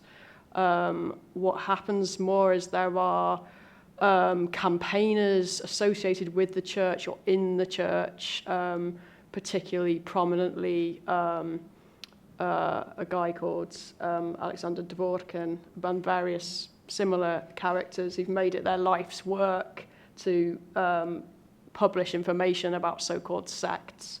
And Dvorkin travels around Russia meeting with local government representatives, police, holding events, trying to raise awareness of the dangers of sects, exactly in the same way as the media examples I showed you. But it's not. I mean, he's associated with the church. He's officially a lecturer at an Orthodox university in Moscow.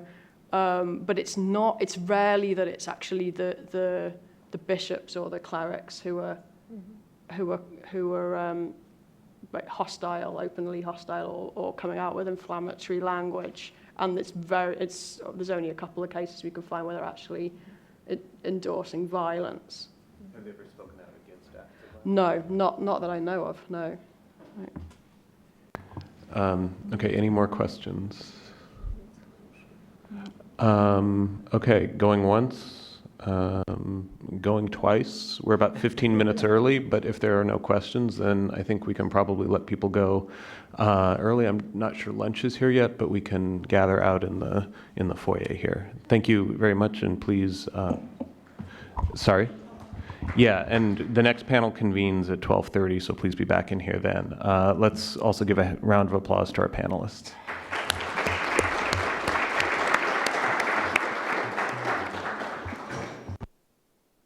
The divided Korean peninsula remains one of the largest sources of uncertainty and potential conflict in a prosperous and growing Asia.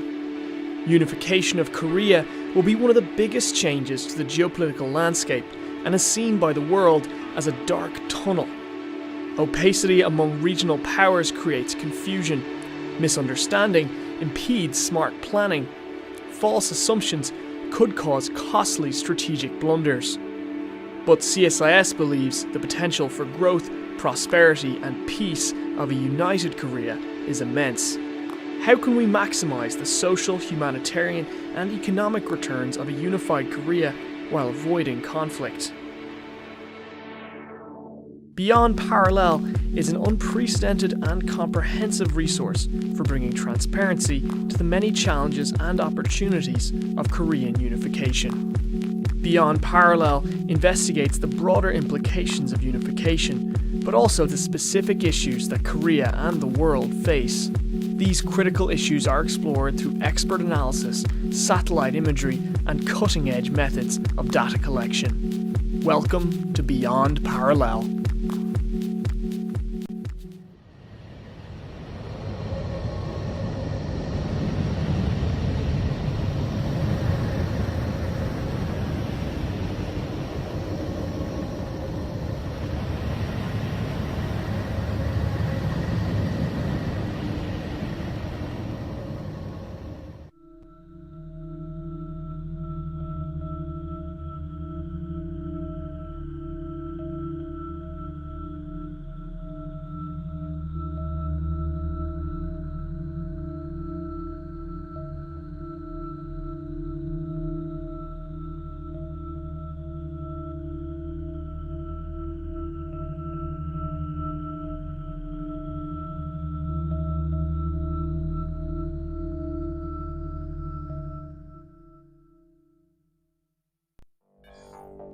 Hit-to-kill ballistic missile defense is the ultimate precision guidance challenge. Many elements of a defense must come together to achieve a long-range intercept. One of the most important and difficult parts is known as mid-course discrimination. After a ballistic missile launches, its engines burn hot and can be detected by infrared satellites. Outside the Earth's atmosphere, the missile engines burn out and it reaches its peak velocity. At this point, the missile's payload, a warhead, usually separates from the rest of the body.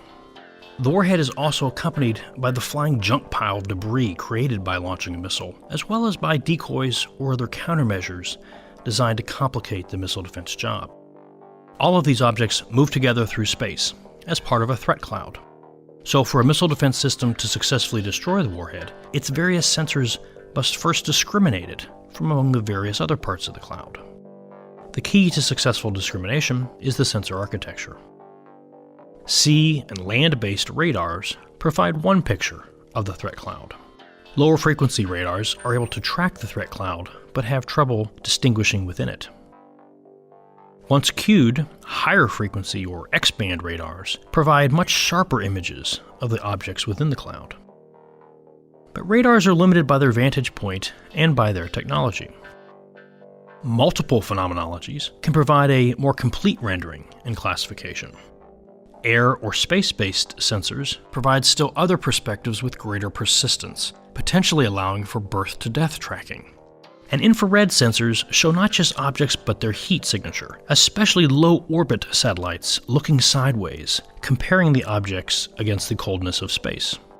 Currently, U.S. homeland missile defense is dependent upon only terrestrial radars. This places a large burden on the sensor network and makes it harder to identify the objects. That in turn means that the defender has to engage more of the objects in the cloud so as not to miss the warhead, either by firing more interceptors or multiple kill vehicles atop a single one. After the interceptors are launched, they receive imagery of the threat cloud, which algorithms compare to a threat database to help pick which objects should be engaged. All this is fused with the kill vehicle's own observations using onboard sensors to make the final determination for intercept. Finally, they maneuver into position to collide with the several targets that could be a warhead. The discrimination challenge is hard, but not insurmountable. An efficient and robust discrimination system should include a mix of sensors with different technologies from different domains on land, sea, air, and space.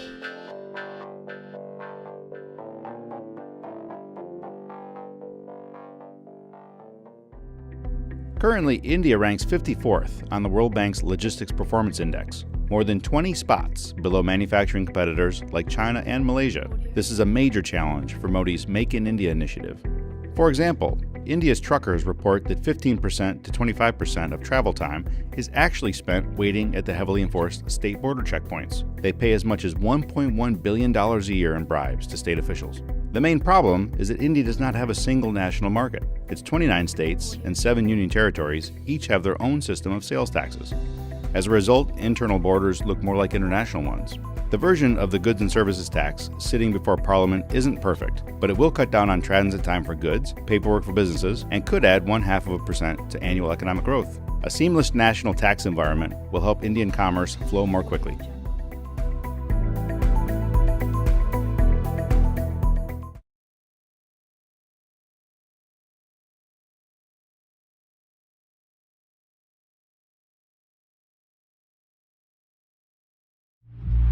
supercontinent of Eurasia is home to 60% of the global economy and 2/3 of humanity.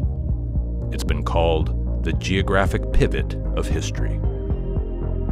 For over 4 centuries, Eurasia's economic focus has been the maritime passages that surround it. But during ancient times, many of the world's most important trading routes ran overland. Today, regional powers are putting forward competing visions for reconnecting Asia. Roads, railways, and other infrastructure projects could revive overland routes. They could forge new maritime connections, and they could reshape the global economic landscape. The stakes are high. Last century's infrastructure projects fueled development, but also competition, and even conflict. Today's efforts could echo well beyond the region. And the basic reality is that the division of the world into kind of totally separate, autonomous entities and other areas controlled by sometimes foreigners is coming to an end. We are getting one interconnected world. But critical questions remain about these massive investments.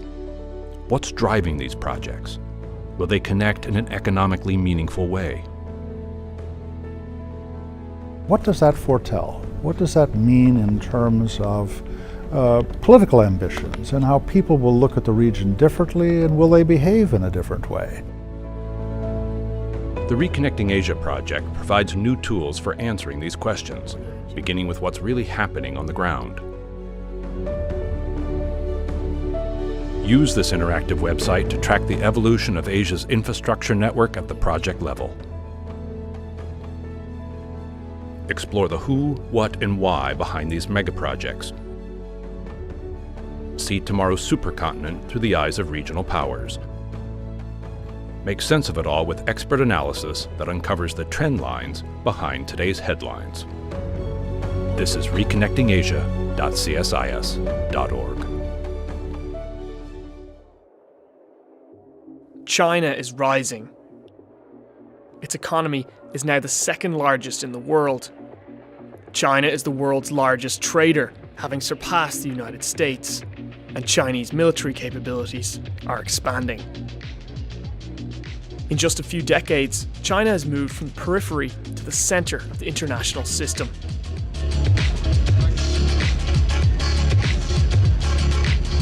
But what does that really mean for the world? In some ways, China is a developed country, yet in other ways, it is still developing. China's transformation is often misunderstood, and the future of Chinese power is uncertain. Power itself is a nebulous concept. Power can be relative. It can be absolute. It can be perceived and anticipated. So how can we decipher power? Through China Power, CSIS unpacks the complexity of China's rise by analysing the key components of Chinese power. What are China's strengths? What are its weaknesses? Does China's rise present a threat or an opportunity? Or both? What questions are you asking? Join the conversation at chinapower.csis.org.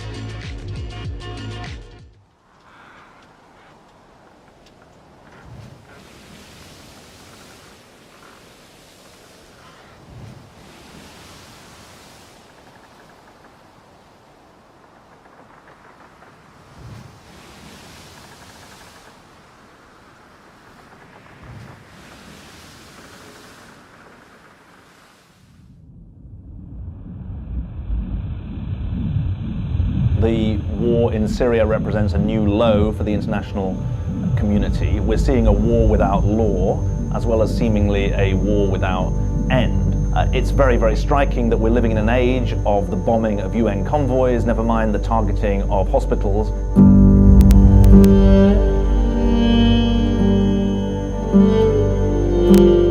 So we were so surprised and shocked when we saw our colleagues covered with their blood and giving their last breaths. I don't know how to describe that. It's so hard emotionally. It's like you are losing one of your precious in front of your eyes.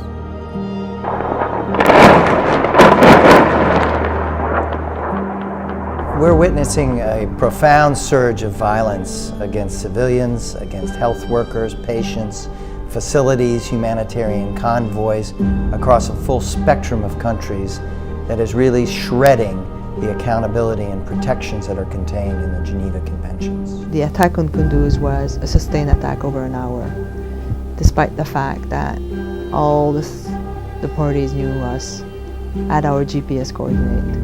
We must say that it was our biggest loss in terms of lives. 42 people died, 14 of our staff. This was a tragic mistake. This is a period when there's the danger of vacuum around the world and a danger for the abuse of power by states that are strong enough to do so. The international sense of conscience and consciousness that led to the responsibility to protect in the early 2000s has certainly been eroded. People are struggling to respond. They're building clinics and hospitals in underground bunkers. They're documenting these attacks and publishing them. They're taking measures to the UN Security Council. Stop bombing hospital. Stop bombing health workers. But up to now, these measures have not had much effect in deterring attacks. But many courageous individuals and groups continue the fight. This is a fight that's going to last well into the future. We believe that war stopped at the door of our hospital, and we want to preserve that. And we want to preserve access to health care in war zones. That's a battle that's worth to fight.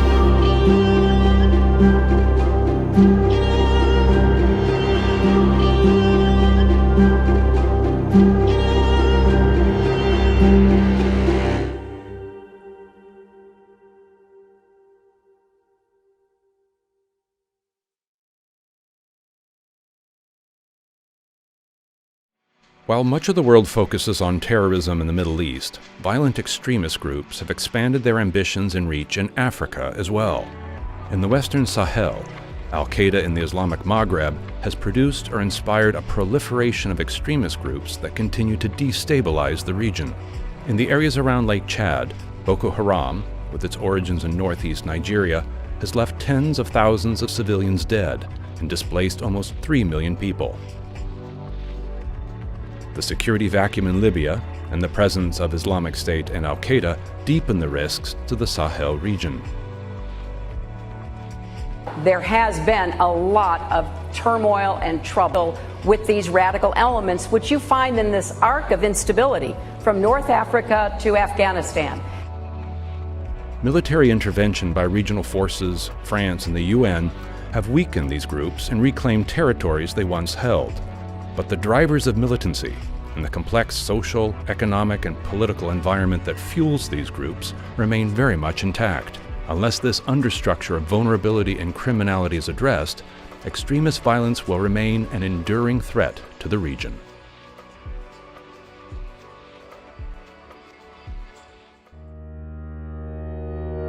Air power and military space systems have revolutionized the way the U.S. military operates, and the global economy increasingly depends on reliable and secure access to space systems.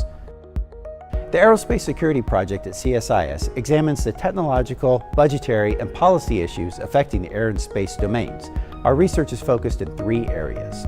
Space security examines the evolving military uses of space and how the lack of norms of behavior can affect escalation and deterrence. It explores how alternative architectures and new space capabilities can enhance the resilience of U.S. military space systems. Air Dominance and Long-Range Strike looks at the future of air and missile forces in a more contested operating environment.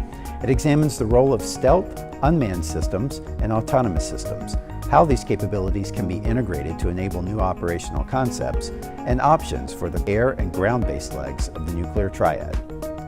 Commercial and Civil Space explores international partnerships in space, efforts to reduce the cost of launch, advances in commercial space technologies, and policy issues that affect civil and commercial space programs. The goal of the Aerospace Security Project is to provide innovative, insightful, and timely analysis to help educate and inform decision makers. As new opportunities, threats, and technologies emerge, smart policy decisions can ensure the United States continues to lead in the air and space domains. Welcome to the Aerospace Security Project. The divided Korean Peninsula remains one of the largest sources of uncertainty and potential conflict in a prosperous and growing Asia. Unification of Korea will be one of the biggest changes to the geopolitical landscape and is seen by the world as a dark tunnel. Opacity among regional powers creates confusion. Misunderstanding impedes smart planning. False assumptions could cause costly strategic blunders. But CSIS believes the potential for growth, prosperity, and peace of a united Korea is immense.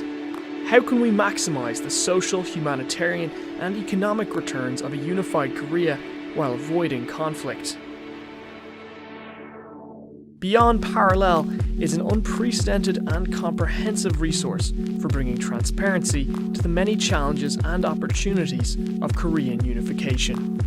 Beyond Parallel investigates the broader implications of unification, but also the specific issues that Korea and the world face. These critical issues are explored through expert analysis, satellite imagery, and cutting-edge methods of data collection. Welcome to Beyond Parallel.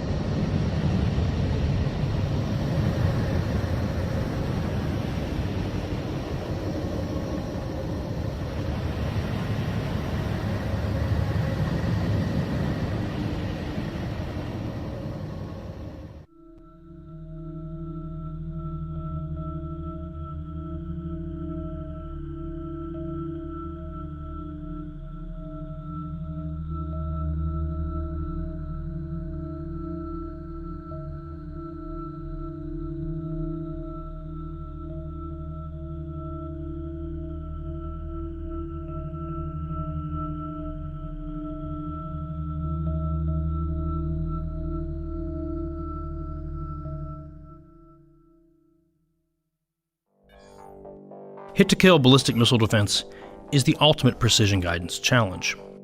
Many elements of a defense must come together to achieve a long-range intercept. One of the most important and difficult parts is known as mid-course discrimination. After a ballistic missile launches, its engines burn hot and can be detected by infrared satellites. Outside the Earth's atmosphere, the missile engines burn out and it reaches its peak velocity.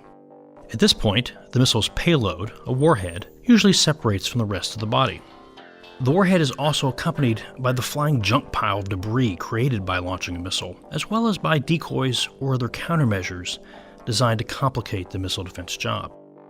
All of these objects move together through space as part of a threat cloud. So for a missile defense system to successfully destroy the warhead, its various sensors must first discriminate it from among the various other parts of the cloud. The key to successful discrimination is the sensor architecture. Sea and land-based radars provide one picture of the threat cloud. Lower frequency radars are able to track the threat cloud, but have trouble distinguishing within it. Once cued, higher frequency or X-band radars provide much sharper images of the objects within the cloud. But radars are limited by their vantage point and by their technology. Multiple phenomenologies can provide a more complete rendering and classification. Air or space-based sensors provide still other perspectives with greater persistence, potentially allowing for birth-to-death tracking. And infrared sensors show not just objects but their heat signature, especially low-orbit satellites looking sideways, comparing the objects against the coldness of space. Currently, U.S. homeland missile defense is dependent upon only terrestrial radars. This places a large burden on the sensor network and makes it harder to identify the objects. That in turn means that the defender has to engage more of the objects in the cloud so as not to miss the warhead, either by firing more interceptors or multiple kill vehicles atop a single one. After the interceptors are launched, they receive imagery of the threat cloud, which algorithms compare to a threat database to help pick which objects should be engaged. All this is fused with the kill vehicle's own observations using onboard sensors to make the final determination for intercept. Finally, they maneuver into position to collide with the several targets that could be a warhead. The discrimination challenge is hard, but not insurmountable. An efficient and robust discrimination system should include a mix of sensors with different technologies from different domains on land, sea, air, and space.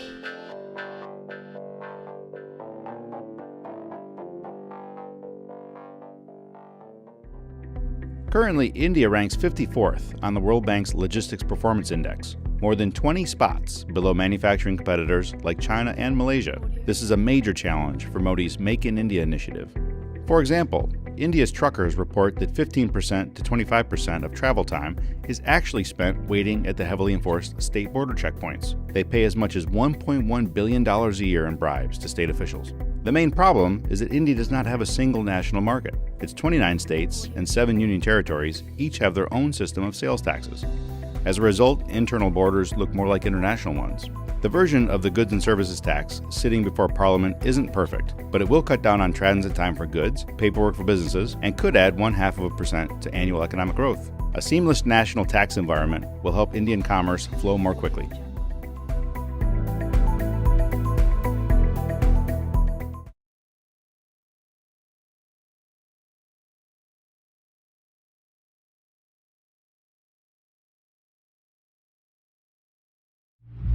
The supercontinent of Eurasia is home to 60% of the global economy and 2/3 of humanity. It's been called the geographic pivot of history. For over 4 centuries, Eurasia's economic focus has been the maritime passages that surround it. But during ancient times, many of the world's most important trading routes ran overland. Today, regional powers are putting forward competing visions for reconnecting Asia. Roads, railways, and other infrastructure projects could revive overland routes. They could forge new maritime connections, and they could reshape the global economic landscape. The stakes are high. Last century's infrastructure projects fueled development, but also competition, and even conflict. Today's efforts could echo well beyond the region. And the basic reality is that the division of the world into kind of totally separate, autonomous entities and other areas controlled by sometimes foreigners is coming to an end. We are getting one interconnected world. But critical questions remain about these massive investments. What's driving these projects? Will they connect in an economically meaningful way? What does that foretell? What does that mean in terms of political ambitions and how people will look at the region differently, and will they behave in a different way? The Reconnecting Asia project provides new tools for answering these questions, beginning with what's really happening on the ground. Use this interactive website to track the evolution of Asia's infrastructure network at the project level. Explore the who, what, and why behind these megaprojects. See tomorrow's supercontinent through the eyes of regional powers. Make sense of it all with expert analysis that uncovers the trend lines behind today's headlines. This is reconnectingasia.csis.org. China is rising. Its economy is now the second largest in the world. China is the world's largest trader, having surpassed the United States, and Chinese military capabilities are expanding. In just a few decades, China has moved from the periphery to the center of the international system.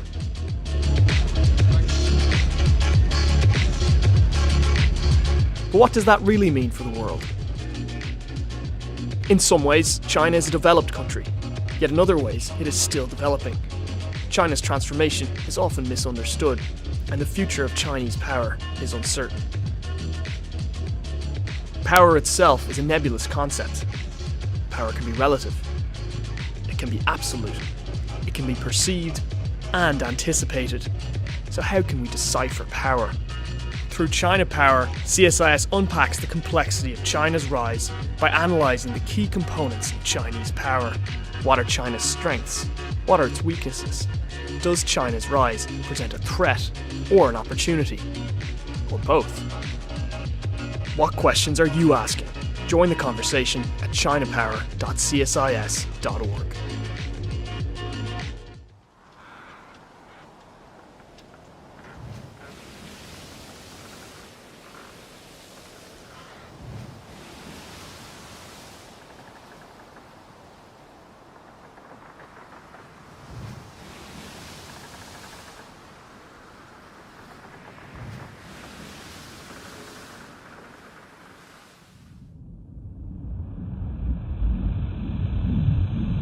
The war in Syria represents a new low for the international community. We're seeing a war without law, as well as seemingly a war without end. It's very, very striking that we're living in an age of the bombing of UN convoys, never mind the targeting of hospitals.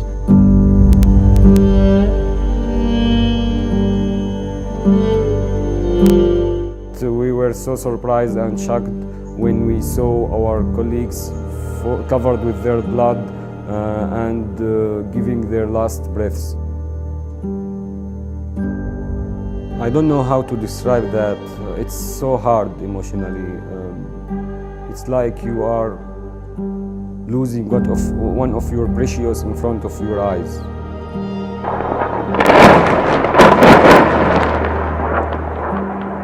We're witnessing a profound surge of violence against civilians, against health workers, patients, facilities, humanitarian convoys across a full spectrum of countries that is really shredding the accountability and protections that are contained in the Geneva Conventions. The attack on Kunduz was a sustained attack over an hour, despite the fact that all the parties knew us, had our GPS coordinate.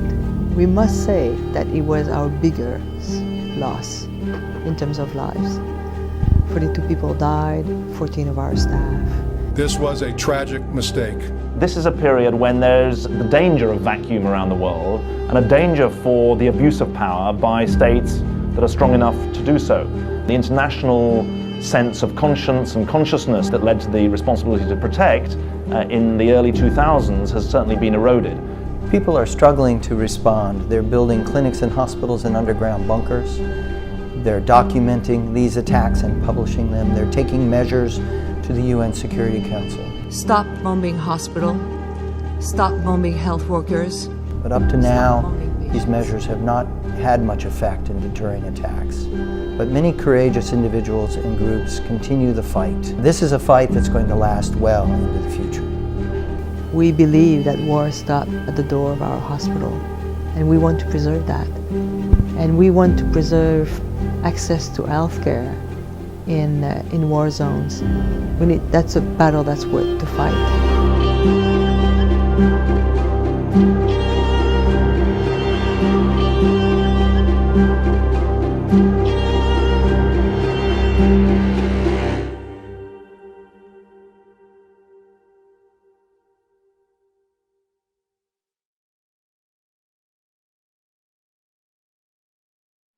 While much of the world focuses on terrorism in the Middle East, violent extremist groups have expanded their ambitions and reach in Africa as well.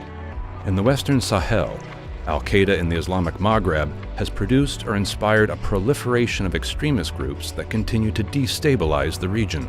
In the areas around Lake Chad, Boko Haram, with its origins in northeast Nigeria, has left tens of thousands of civilians dead and displaced almost 3 million people. The security vacuum in Libya and the presence of Islamic State and Al-Qaeda deepen the risks to the Sahel region. There has been a lot of turmoil and trouble with these radical elements, which you find in this arc of instability from North Africa to Afghanistan. Military intervention by regional forces, France, and the UN have weakened these groups and reclaimed territories they once held. But the drivers of militancy and the complex social, economic, and political environment that fuels these groups remain very much intact. Unless this understructure of vulnerability and criminality is addressed, extremist violence will remain an enduring threat to the region.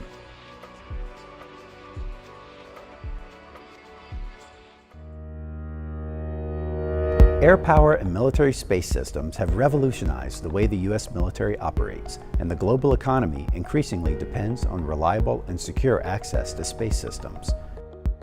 The Aerospace Security Project at CSIS examines the technological, budgetary, and policy issues affecting the air and space domains.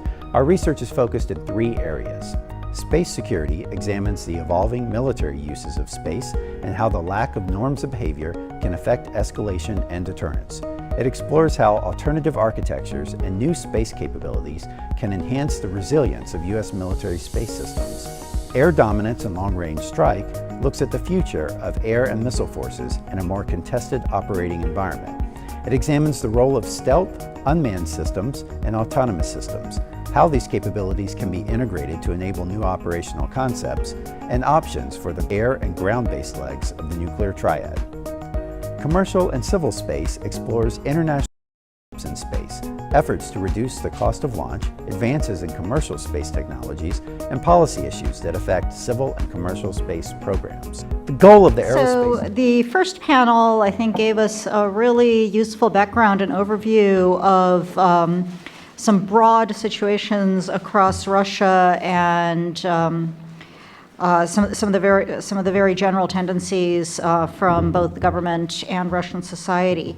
We're going to, each of these panels goes a little bit deeper. So for the second panel, we're going to be talking about the role of propaganda, the role of ideology, the ideology of traditional values, and also the role of church politics in both in the last case, a specific conflict, and in the other two in kind of a general sense of propensity towards violent actions.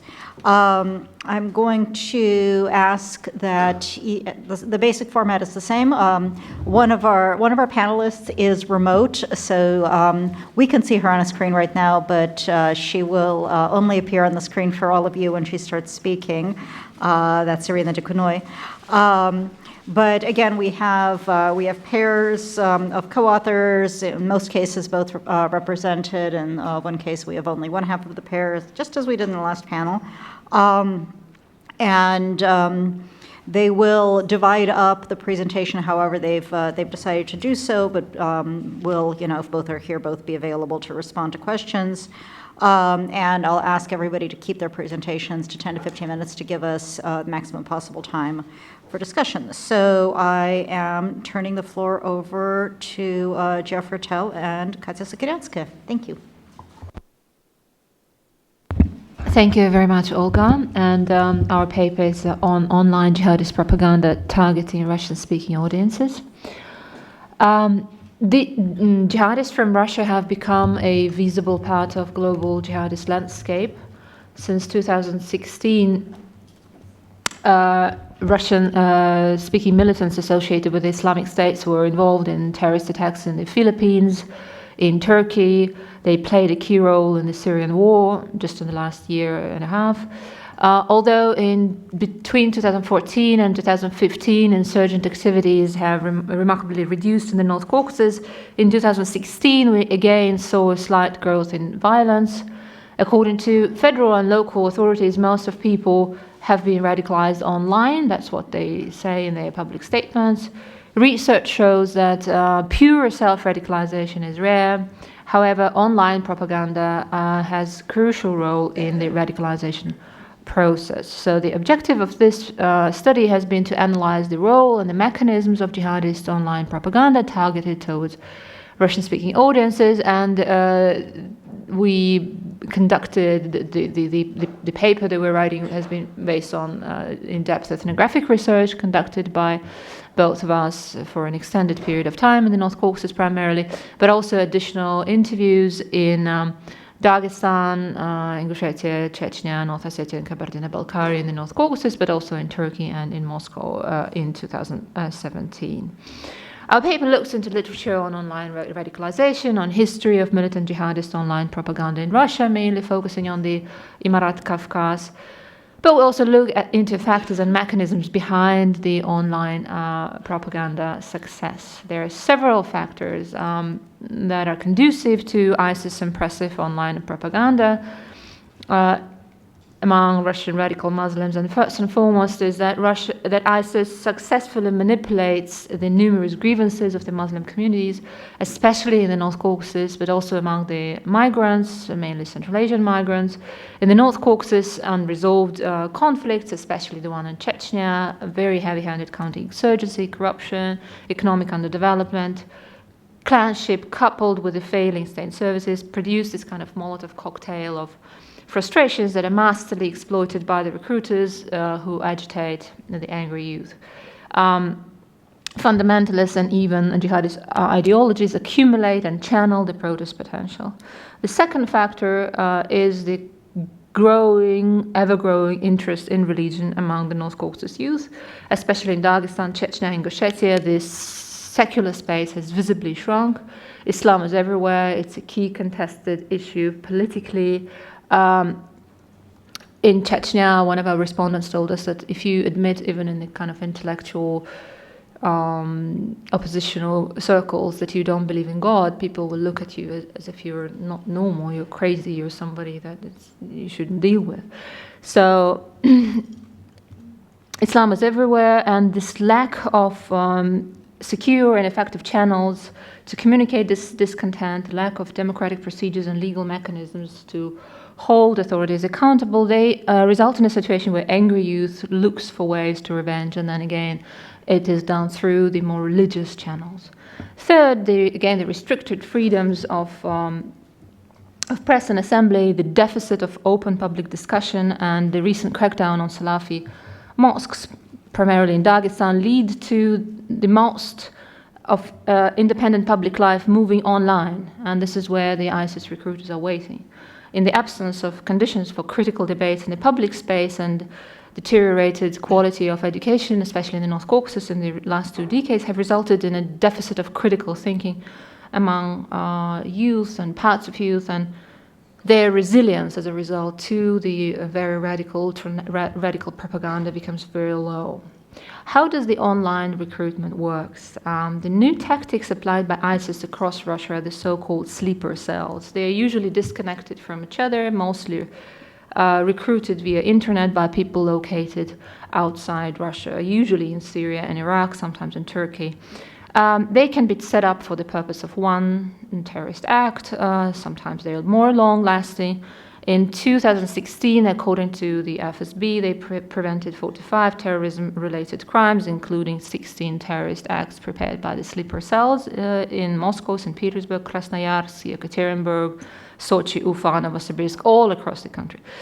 Again, according to the National Anti-Terrorism Committee, which is the main federal institution for countering terrorism, last year, in 2016, they arrested 140 people whom they call terrorists, and another 900 people were, they killed 140 terrorists, and another 900 people were arrested on suspicion of terrorism-related crimes. The role of online propaganda in recruitment varies depending on the phase and the individual characteristics of radicalization process. During the pre-radicalization period, many potential recruits are interested just to learn about religion and ideology rather than being actually recruited for terrorist activities. In Russia, as elsewhere, many young people often directly search about Islam online without seeking contact with imams or local or knowledgeable people in the local communities. If one searches important terms like hijra or jihad or shirk in Russophone YouTube, they will find plenty of videos by Imarat Kafkas ideologues or those who joined ISIS on the top of the search list. One of our interviews from Dagestan said that the Google Sheikh is the new term, new expression that describes the root of the problem. Today's youth don't get their knowledge of Islam from the web, not from the people of knowledge. Our fieldwork also confirms and looks into the phases, different phases of online recruitment. The first contact with individuals usually happens on social media. The recruiters are following what content people are liking, what they're posting, and then they identify those who they think can be sympathetic. This first contact and they contact them. This first contact is followed then by an attempt to create a micro-community and isolate potential targets from each other. Most of this communication happens in closed social groups. And as one of the fathers of a young woman who was recruited online and she tried to join the Islamic State, he read her old communications on social media later in the criminal case, and he said that one of the most frequent phrases that the recruiter said was, "Don't tell your father, just don't tell your father." So they try to isolate from the family, from the outside community, and then After this isolation, the recruiter gradually shifts to private communications through encrypted communication applications such as Telegram or Signal, and then they finally encourage the recruits to engage in violence locally or to travel to Syria. The success is also greatly due to the tailor-made propaganda. It is very skillfully tailored according to age, gender, region, ethnic background of the audience.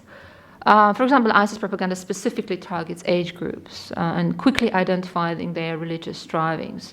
Youth, for example, if they're working with youth, the point of influence is this youth maximalism, the desire to get results quickly, here and now. They use the so-called jihadi cool techniques, showing that being a jihadist is actually very cool and trendy. And they use insecurities of teenagers. If they're dealing with the older people, they manipulate the fear of sins that the person has committed thus far. So we're looking in our paper at how this is, the mechanics of this. Also, ISIS propagandists know very well that in the North Caucasus, the differences differ in each ethnic group, and they tailor their messages accordingly. Some of the propaganda has been produced in the vernaculars like Chechen, Avar, Karachay, and contained specially tailored messages. Chechens, of course, are especially vulnerable to ISIS online propaganda, given their unhealed traumas of war, and you can see in this production how they are being manipulated, these traumas and these experiences and memories of war are being manipulated to recruit. ISIS gender-specific propaganda, of course, is notorious. Messages targeted at women are diverse, catching very different sets of gender-specific push factors. ISIS videos for women, for example, target various audiences, from those girls in the North Caucasus, girls or women who are Turkish soap opera lovers, housewives, or successful women with a career, or celebrities. And these messages differ, and they're very effective, and we do analyze these videos as well. The Russian state responds to the challenge of ISIS online propaganda and its recruitment in by a variety of measures. There are hard measures and then soft measures, and the hard measures include mainly removing content. According to the National Anti-Terrorism Committee, in 2016, 26,000 of extremist and terrorist internet resources had been disclosed, which is double of 2014. Security services in Russia have their own networks and their own methods to disrupt online recruitment. In 2016, the authorities arrested 69 so-called moderator recruiters who run discussions on social media, and 34 suspected actual recruiters. The new package of anti-terrorism amendments, the Yarovaya law, which has already been mentioned in the morning, now will allow security services to get access to data stored for up to 3 years, thereby significantly increasing their capacities for surveillance. The Russian government is, of course, also aware of the necessity to ideologically confront the growing prevalence of jihadist propaganda in the cyberspace, and usually, so they encourage the local authorities to work online. Usually this means it's limited to local authorities creating accounts and pages on social media. Some have experimented and tried to provide creative counter-narratives online. For example, in Ingushetia, there was this quite popular project called Hard Ingush, which was a blogger, a security officer who garnered significant following for his posts, which usually covered security operations and other events in the Republic, and showing, disclosing the actual nature of the terrorists and their plans. And this was quite successful, I think. However, most of these initiatives online are static. They're lacking in creativity, in tailored messages, and the credibility of the messengers themselves is often not very strong. As an alternative to ISIS ideology, usually the state offers Sufi or traditional Islam, depending on the place, so-called traditional Islam, and they work to popularize the traditional values, customs, and rituals, but also promote patriotism, which often in Russia, across Russia today, takes up the militarized shape. This is a kind of military patriotic education. To this end, the government employs the entire arsenal of ideological weapons, from mass media, ethnic cultural holidays, festivals, meetings, and other educational events for youth. They support academic research and compile methodological recommendations of how to work with propaganda, especially and also online propaganda. Secular civil society actors implement projects to promote tolerance and counter radicalization. Some work hard to come up with creative counter narratives, including through caricatures, for example, or creative video addresses. Parents of the children who have been radicalized and left for ISIS, they told us in interviews that one of the most powerful messengers are those created by the concrete others, basically by families and friends, and generally the role of the family is very strong to emotionally counterbalance ISIS propaganda and radicalization process. However, to be able to intervene effectively, the gatekeepers like families should get professional advice and counsel. Almost all of the families we talked to, and we talked to quite a few, they said that they understood what was happening with their children, but they just didn't know how to react, and until it was too late. Therefore, we recommend in our study that the families of radicalizing youth need training in recognizing signs of radicalization, including basic skills of spotting online radicalization. That should be very context-specific. It will differ significantly across Russia in different regions and should be based on best practices. That cleaning online propaganda is insufficient. It should be supported with proactive, creative, and well-designed counter-narrative campaigns online. That the reduce of appeal of ISIS propaganda should be reduced by vigorously addressing, of course, the legitimate grievances that they manipulate, especially grave violations of rights and the increased efficiency of government. But we will have time to speak about recommendations later today, so I will stop here and give floor to the other speakers. Thank you. Thank you. Thought that was really interesting, and kind of picking up, at least partially, the theme of traditionalism, which also came up in the first panel. I want to turn the microphone over to first Irina Dikunoy and then Ahmet Yarlikapov to provide commentary on their work on looking at how this concept of traditionalism affects the issues related to violence. So, Irina. Okay, can you hear me? I can hear you, but I don't think the audience can, so let's try again. Okay, can you hear me now? Can you talk more into your computer? What does that even mean? Sure. I can. Okay, is that better?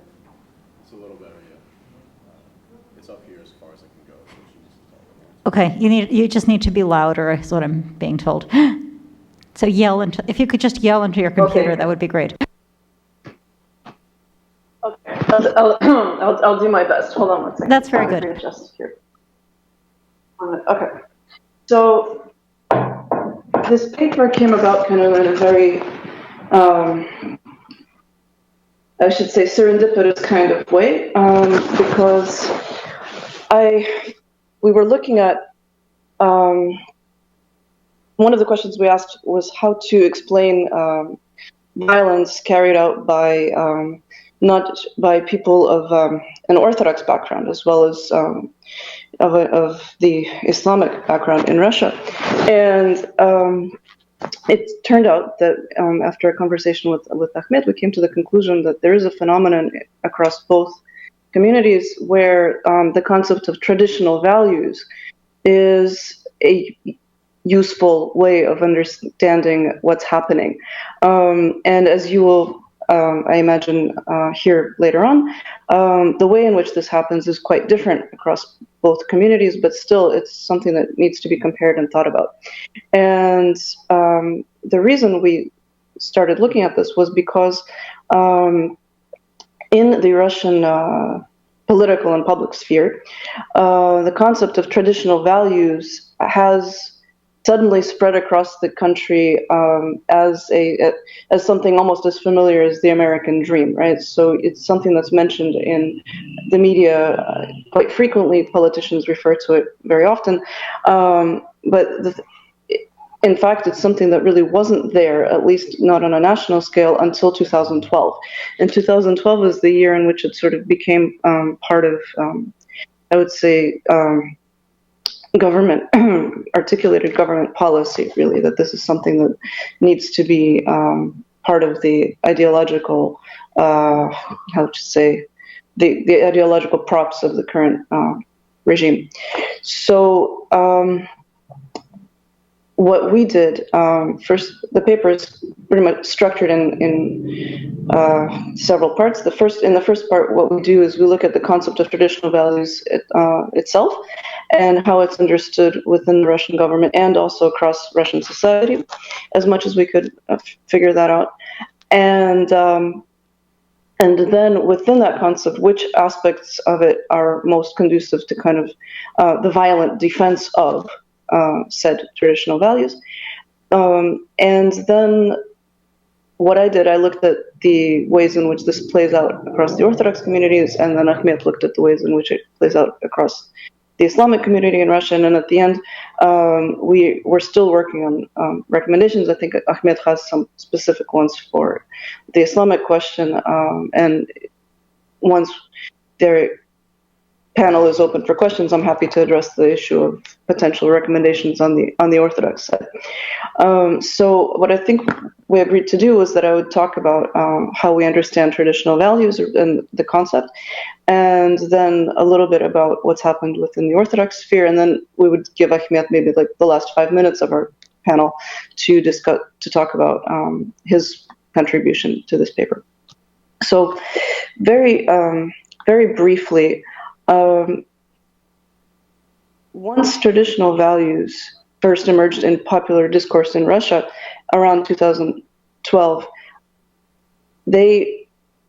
for the past 5 years, as I mentioned, they've kind of permeated the media space, but it still remains an imprecise notion, although one in which certain themes keep recurring. So in this section of the paper, basically we tried to sift through as much as possible through the variety of definitions to arrive at a common ideational core to try to see what exactly is meant.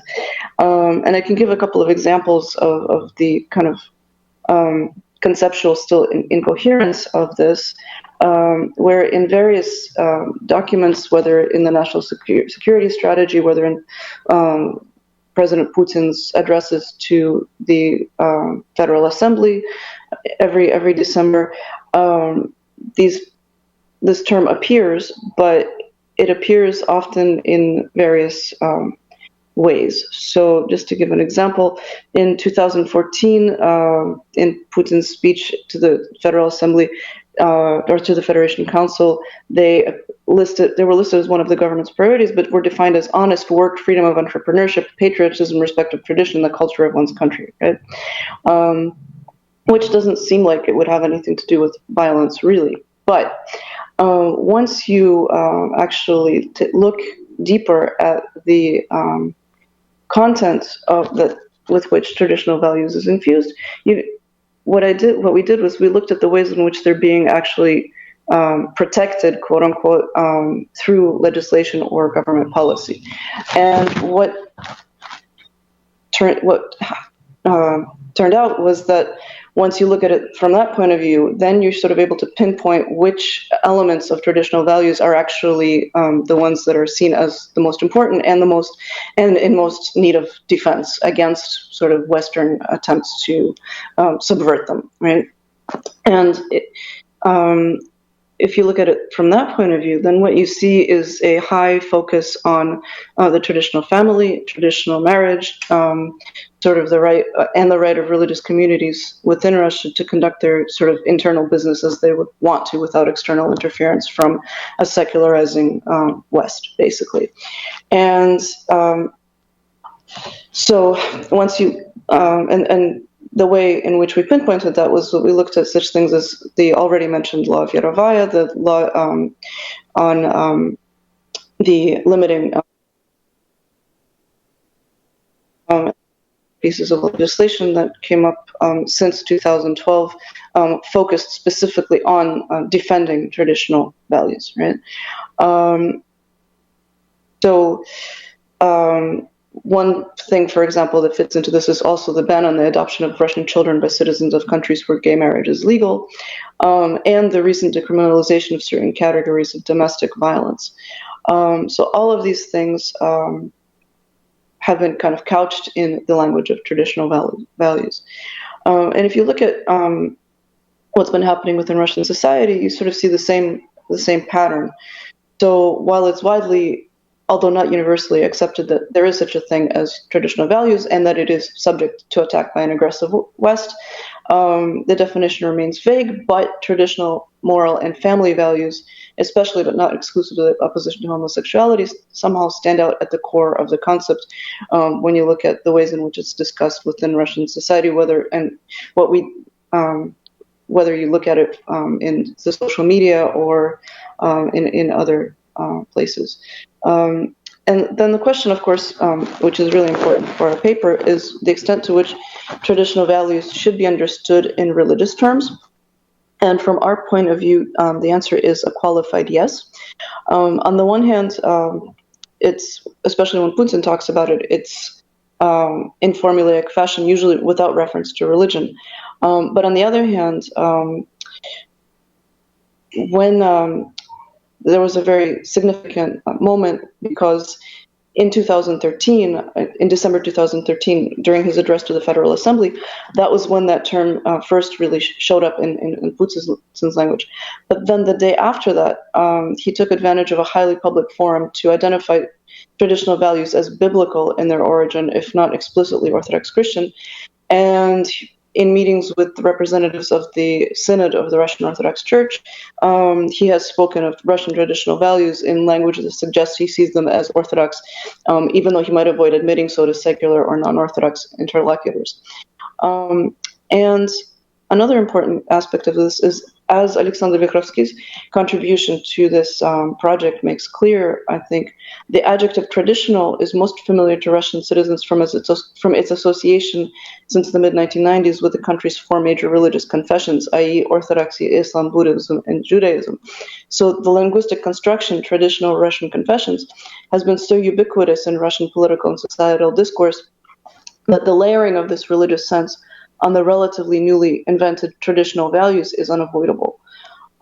So, especially since the term traditional values is often used interchangeably with the phrase traditional spiritual moral values, which most Russians or all Russians will know from the so-called Fundamentals of Spiritual and Moral Culture of the Peoples of Russia course, which is taught in schools, public schools across the Russian Federation. And finally, in this section of the paper, what's important is that at least within the Russian Orthodox Church itself and among prominent representatives of Islam, there is a consensus that religious values are in fact traditional values are in fact religious values. And in the paper we provide a number of examples of this. I won't take time to do that here. Having completed this section of the paper, then we move on to the section in which I talk about traditional values, violence in the Orthodox community.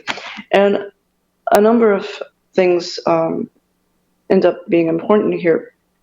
And the first is that this is a particularly useful way of looking at violence either within or carried out by members of the Russian Orthodox community, because up until Ahmet and I worked on this paper, the primary way in which people trying to analyze orthodoxy and violence would always look at it as a sort of element of Russian Orthodox nationalism. So the ultranationalist movements, which would sort of use orthodoxy as a kind of as one of their markers, but it was really difficult to tie sort of orthodoxy itself to causing violence per se. So the causal link was kind of not really there, right? If you sort of reframe it in terms of traditional values, then and the defense thereof, then it becomes easier to talk about the use of violence within the Russian Orthodox community, not just by those who are also ideologically ultranationalist or on the far right, but also just by people who might not have any nationalist leanings whatsoever, don't care about really politics at all, but find themselves offended by something that sort of speaks against their understanding of traditional values or traditional Orthodox values, and then go engage in violence in defense of these values that they view as traditional to Orthodoxy. So that was point one, that this approach was very useful to trying to understanding violence across the Orthodox community. The second thing that was particularly important was that there are two kind of seminal moments that need to be mentioned, which was the 2003 attack by Orthodox vandals against the Осторожна Религия, or Attention Religion exhibition in Moscow, which was carried out by a group of parishioners of one Father Alexander Shurgunov. And the second sort of seminal moment would have been the Pussy Riot scandal in 2012. And why are they important? Well, the first, because in the 2003 episode kind of represented, that was the moment at which the template for this kind of violence crystallized. In other words, the narrative was already of traditional values, defense of traditional values against the secularizing West. And the second was the willingness to use unconventional and sometimes violent methods to defend against it. And the thing is that the group that was involved in this, because these were not just parishioners of Father Alexander Shurgunov, they were also members of an organization called the Committee for the Moral Renaissance of the Fatherland. They had been engaged in this kind of activity since the mid-1990s already. And 2003 was just kind of the moment at which it became nationally famous, because kind of it's a moment that's nationally recognized by pretty much any citizen of the Russian Federation today. And it was the moment at which sort of violence in the name of defending Orthodox values became sort of socially acceptable, because, as you probably know, this was the vandals themselves were not ultimately charged with anything, and the curators of that exhibit were actually the ones charged and fined for inciting religious hatred. So that's why 2003 was important. And then 2012 was important because many of the groups and individuals engaged in the violence in the name of Orthodoxy since then will point to Pussy Riot as the moment in which they understood that their traditional values were under attack from the West. And that was the moment that galvanized them into action. So that would be people like Dmitry Tsarionov and his group Bozhaya Volia, which has been disbanded, which was active from 2012 to 2016. And more notably, currently the group Sorok Sorakov, which also came out and said that, that was the moment that made us kind of understand that we had to do something and stand up in defense of our values. And it's okay for us to go and beat up people who are against, the building of churches in Moscow, because we're standing up for our traditional values, which are being trampled. So that was the second important point. Then the third point, and I think will wrap up after I mention this. The third point is that the concept of traditional values really, once it emerged in 2012, it had already been percolating within the Orthodox sphere since the mid-1990s. Initially, kind of as this relatively marginal discourse among people connected with the Committee for the Moral Renaissance of the Fatherland, but then slowly making its way into more mainstream Orthodox circles. So by 2003, it became totally mainstream to talk about it in terms of defense of traditional values with violence if necessary. And then after 2003, it sort of took another 9 years for it to migrate from the mainstream Orthodox discourse into mainstream Russian political and social discourse. So that was the end of my section, and I would like to leave Ahmet with some time to talk about his contribution to this paper. Thank you, Irina. Ahmet? Yeah, Thank you very much, Irina. I will be brief. As Islamic case, we have this rhetoric, traditional, non-traditional, and it is a big question what is traditional in the Islamic field of Russia, because we have various forms of so-called traditional Islam and Islamic tradition, because in Russia we have two madhabs of Sunni Islam, Hanafi and Shafi, and we have Sufism of various brotherhoods and survivals of so-called Soviet Islam, and all these forms and all these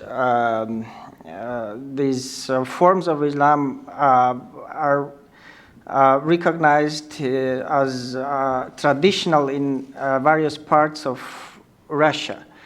But the problem is that the Russian state is trying to recognize traditional Islam as official.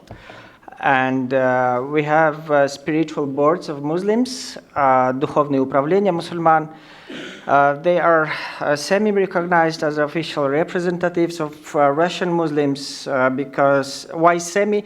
Because they are legally they are not, but state deals only with them as traditional Islamic structures, and it excludes other Islamic organizations and groups from this dialogue between state and Islamic society, and moreover, this provokes violence from traditional Muslims against non-traditional Muslims. So talking about violence, I think we can talk about the violence within Islamic society, violence against non-Muslims, and repressions from state forces, so-called siloviki. Within Islamic society, traditional Muslims are acting against non-traditional Muslims, and it varies it depends on region, because in Dagestan, for instance, Sufis are recognized as traditional, and other Muslim groups are recognized as non-traditional. There is some violence against each other, and also what is important, non-Sufi groups, they joined this discussion, traditional and non-traditional, and they are trying to talk about themselves as really traditional groups in Dagestan. Other non-traditional groups, for instance, gay scandal in Chechnya showed that this violence against allegedly gays was inspired by the same rhetoric. Gays are not traditional, and it is not our tradition, so no gays in Chechnya. And violence against non-Muslims, talking about the violence against non-Muslims, I think we should exclude terrorism. Terrorism is not the case because it's against Muslims also, and I think here is not no tradition, non-traditional discussion here. And violence against other suppressed groups, because today also Geraldine Fagan talked about Pentecostals and violence against Pentecostals in Dagestan, for instance. It is the case also. And also anti-secular violence. Muslims in Dagestan, for instance, are trying to prevent some secular events. For instance, they banned the demonstration of movie, I'm not sure, 50 Shades of Grey. It's, yeah. And it was really they in Makhachkala all the cinemas they stopped demonstration of this film because of this movie, because of the position of official Muslim board in Dagestan. And also Colors Festival was banned. They said that this is Hindu-inspired festival, so it is not our value. And this festival also was banned in Makhachkala. And repressions from state forces because state is trying to differentiate between traditional and non-traditional mosques, groups, and jamaats, and they became really subject of local politics in Russia. And official Islamic groups are trying to use the state force against non-official Muslim leaders and communities, closing mosques, killing or forcing them to leave Russia. So we are witnessing alliance with state by official Islam and using state forces. So that is briefly, and we have some recommendations, and I think we will discuss it later. Thank you. Great. Thank you to both of you. And so finally, I'm going to turn to Jeff Mankoff to talk about the role of church politics in Russia's conflict with Ukraine. Need to get the PowerPoint up here.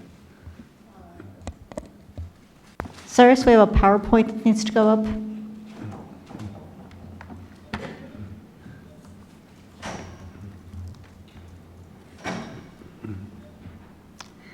Here, no, that's a prior PowerPoint. Okay. There we go. Great.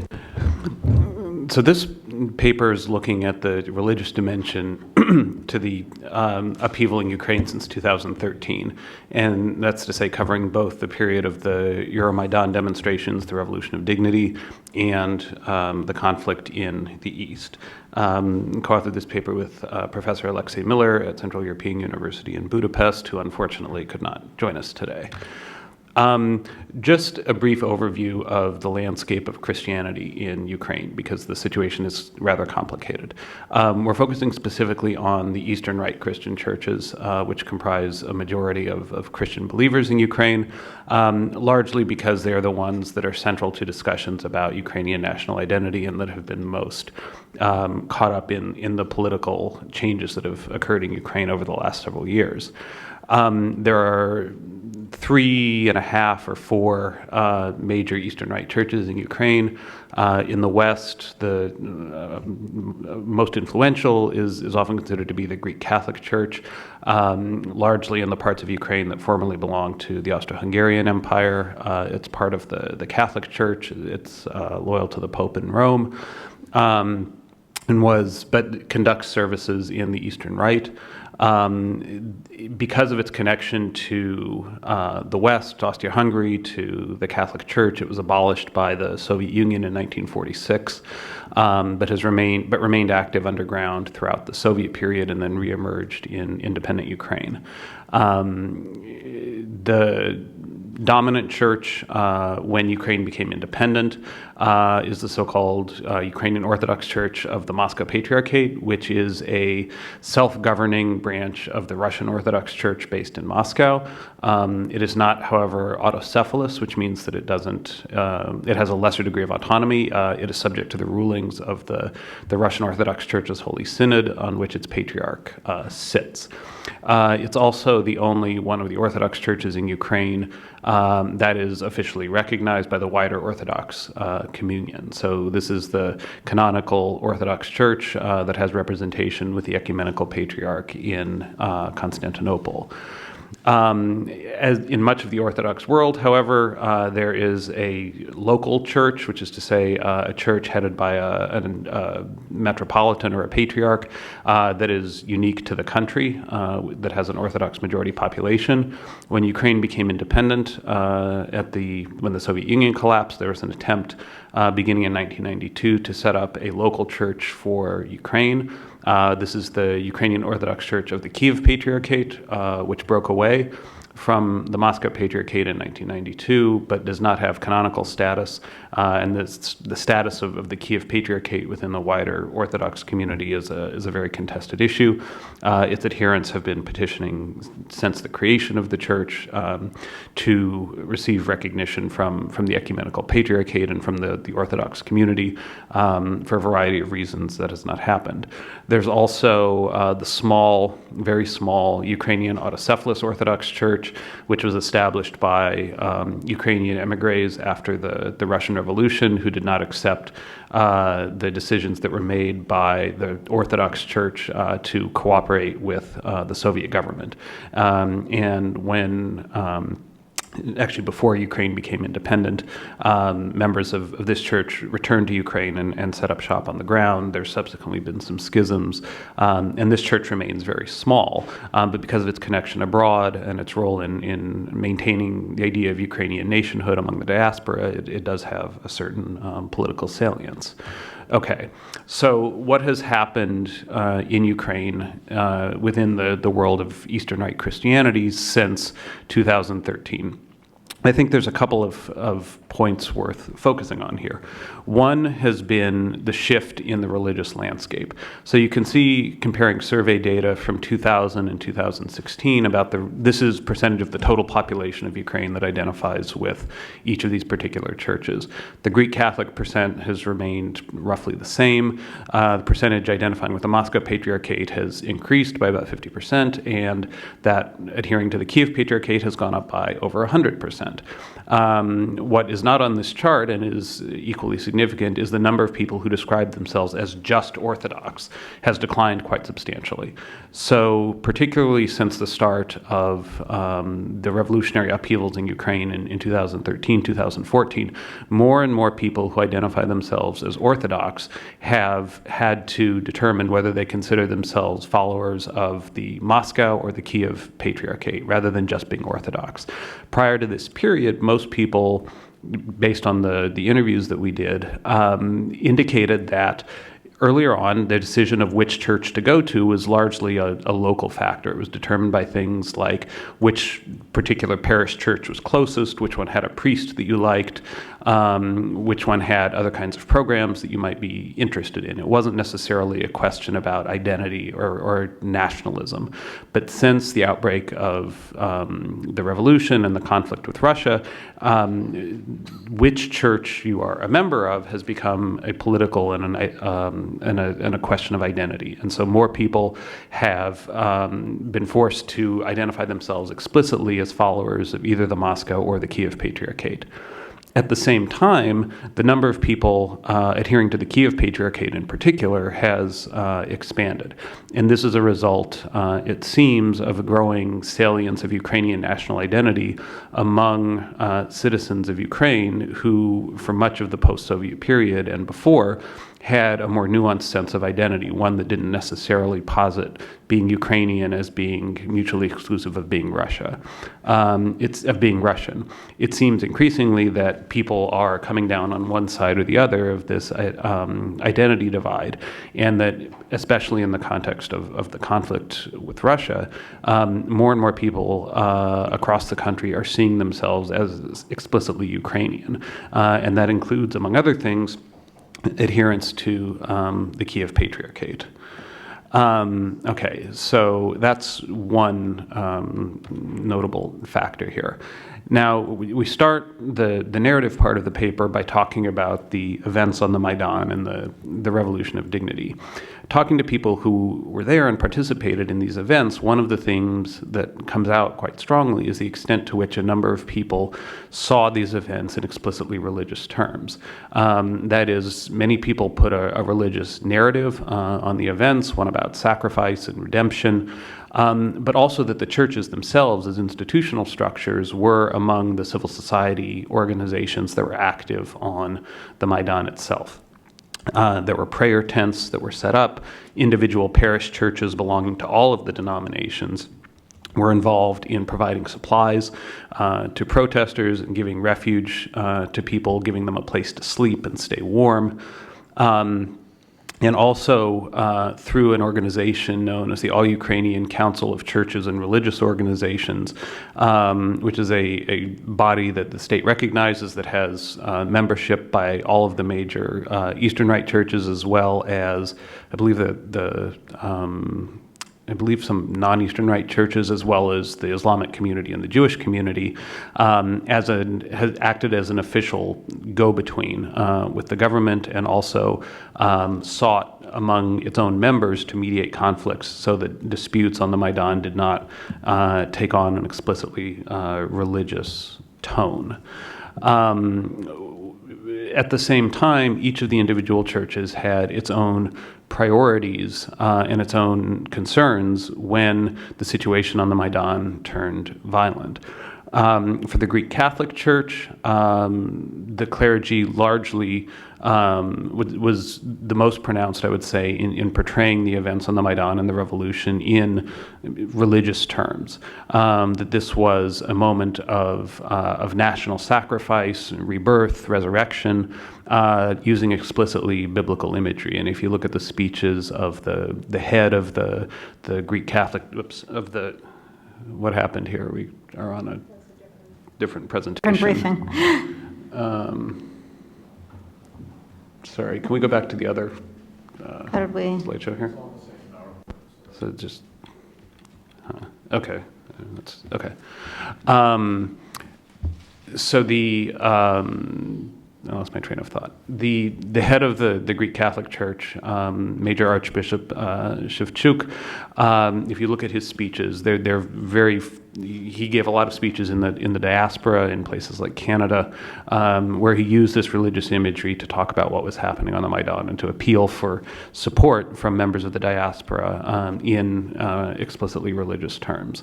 At the same time, when it came to the political question of responsibility for the events on the Maidan, the Greek Catholic Church was very clear in blaming the regime for causing the violence.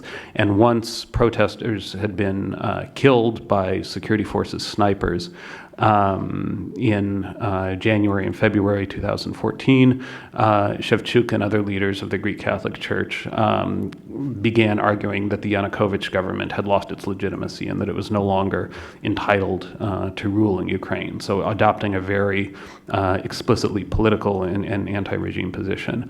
And I should say that prior to the outbreak of the events on the Maidan, the Greek Catholic Church had faced substantial opposition and persecution from the Yanukovych government, which saw it as a force that had foreign backing and that was aiming to bring foreign influence into Ukraine. And there were threats at various times to take away the church's registration, to force it to close down, and threats to arrest and otherwise persecute members of the Greek Catholic hierarchy. As far as the Kiev Patriarchate goes, on the events of the Maidan, the leadership was quite cautious. It did not want to find itself crosswise with the government should it happen to stay in power. Politically, it was supportive of efforts to tie Ukraine closer to the West, and it did speak out in favor of the association agreement with the European Union the withdrawal of which ultimately sparked the protests on the Maidan. But then it did not assign responsibility for things that happened on the Maidan itself. At the same time, what the hierarchy was doing, and this is a theme that comes out throughout the paper, is that with all of these organizations, there are different priorities on the part of the leadership and on the part of the rank and file clergy. And one of the best examples of that is during the violence on the Maidan, monks from St. Michael's Golden Domed Monastery, which is just very close to the Maidan physically, opened its gates to the protesters and gave them refuge. And when the Berkut security forces approached the church and told the monks to open the gates so that they could get in and arrest the protesters, the monks refused and kept the gates closed, and they protected the demonstrators within the walls of the monastery. In some ways, the most interesting case among all of these is that of the Moscow Patriarchate, because it is occupying a unique position within Ukrainian society. On the one hand, as I said, it is a self-governing branch of the Russian Orthodox Church. On the other hand, it is a Ukrainian church, and its parishioners, its constituents, are politically Ukrainians, however they identify themselves in ethnic terms. And in order for the Moscow Patriarchate and its churches to continue operating in Ukraine, they have to be responsive to the concerns both of the ROC leadership in Moscow, but also their own parishioners inside Ukraine. On the Maidan, the leadership of the Moscow Patriarchate was very cautious about taking a political stance of any kind, of endorsing or condemning the protests. What it did do was spoke out very strongly against the use of violence and against efforts on the part of the government to resolve the protests through the use of violence. Some individual priests and monks from the Moscow Patriarchate were openly supportive of the protests. Again, you can see this dynamic playing out where the hierarchy tries to be more cautious because of the potential for backlash, while individual clerics on the ground take a more straightforward position. Now, the second part of the paper focuses on the conflict in the Donbass, and again, you see very different responses from these churches depending on their own historical legacies, their relationship to the government, and their own priorities within Ukraine today. The Greek Catholic Church, once again, has been the most critical of the Russian intervention, beginning with the annexation of Crimea, but also with the Donbass. The leadership of the church has talked about the Donbass conflict as a Russian invasion, has compared it to the Nazis' invasion of Czechoslovakia and Poland, has suggested that Russia's leadership should face something like a Nuremberg tribunal in response, and has also been very active in providing assistance for Ukrainian forces, including both members of the official army, but also of volunteer organizations. And again, in keeping with the view of those like Yanukovych, who see the Greek Catholic Church as being a foreign entity in those areas that have come under separatist control in Donetsk and Luhansk, the Greek Catholic Church has come under attack by members of the separatist forces, and this has included seizure of buildings. It's also included, in a couple of cases, kidnapping, and in at least one case, killing of a Greek Catholic priest. The Kiev Patriarchate has also been very critical, and again talks about the conflict as a Russian invasion. If there's a difference in terms of how they talk about it compared to the Greek Catholic Church, it's that there's less, I would say, less theology and more Ukrainian nationalism. The Kiev Patriarchate, I think, is trying to, again, establish itself as a kind of national church for Ukraine, and sees its own fate and its own standing as intimately tied up with the fate of Ukrainian state and Ukrainian statehood. The leader of the Kiev Patriarchate, the Patriarch, a man by the name of Filaret, has been very outspoken on some of these issues. He's been critical of Russia, of the Russian Orthodox Church, and most controversially, he gave a speech where he was quite critical of the civilians in the separatist-occupied areas who he believed had welcomed the separatists, and he argued that they had sinned in giving their support for the invasion and the occupation of Ukrainian territory, and that these sins needed to be expiated through blood. Needless to say, these remarks didn't endear him to Moscow or to the Moscow Patriarchate, and have been an obstacle in efforts at promoting some kind of reconciliation. The Moscow Patriarchate, again, has had to walk this balance between, on the one hand, its role as a part, ultimately, of the Russian Orthodox Church and its vocation inside Kiev. In contrast to the other denominations, does not use the terminology of invasion. It talks about the conflict in the Donbass, the civil war in the Donbass, but not the Russian invasion. At the same time, though, it works with the Ukrainian government and with civil society in Ukraine in ways that sometimes seem to benefit the Ukrainian government's military efforts. So, President Poroshenko has on several occasions appealed to the leadership of the Moscow Patriarchate to assist in getting the release of Ukrainian POWs who were captured by the separatists. And the church, including its leader, Metropolitan Onufriy, has cooperated in these endeavors, and in many cases they have secured the release of the separatists. Like the other churches, the Moscow Patriarchate has also provided material support for the Ukrainian army, collecting from its parishioners supplies that it then gives to the military. In one particularly interesting case, Metropolitan Onufriy himself presided over the funeral of a fighter from one of the pro-Ukrainian nationalist battalions who had been killed fighting the separatists. This individual fighter, before his death, had, during the events on the Maidan, had tried to talk down some of the more rabid nationalist figures from attacking Moscow Patriarchate properties around the Maidan. And afterwards, he was thanked officially by the church. And then, when he was ultimately killed fighting the separatists, Metropolitan Onufriy presided over his funeral.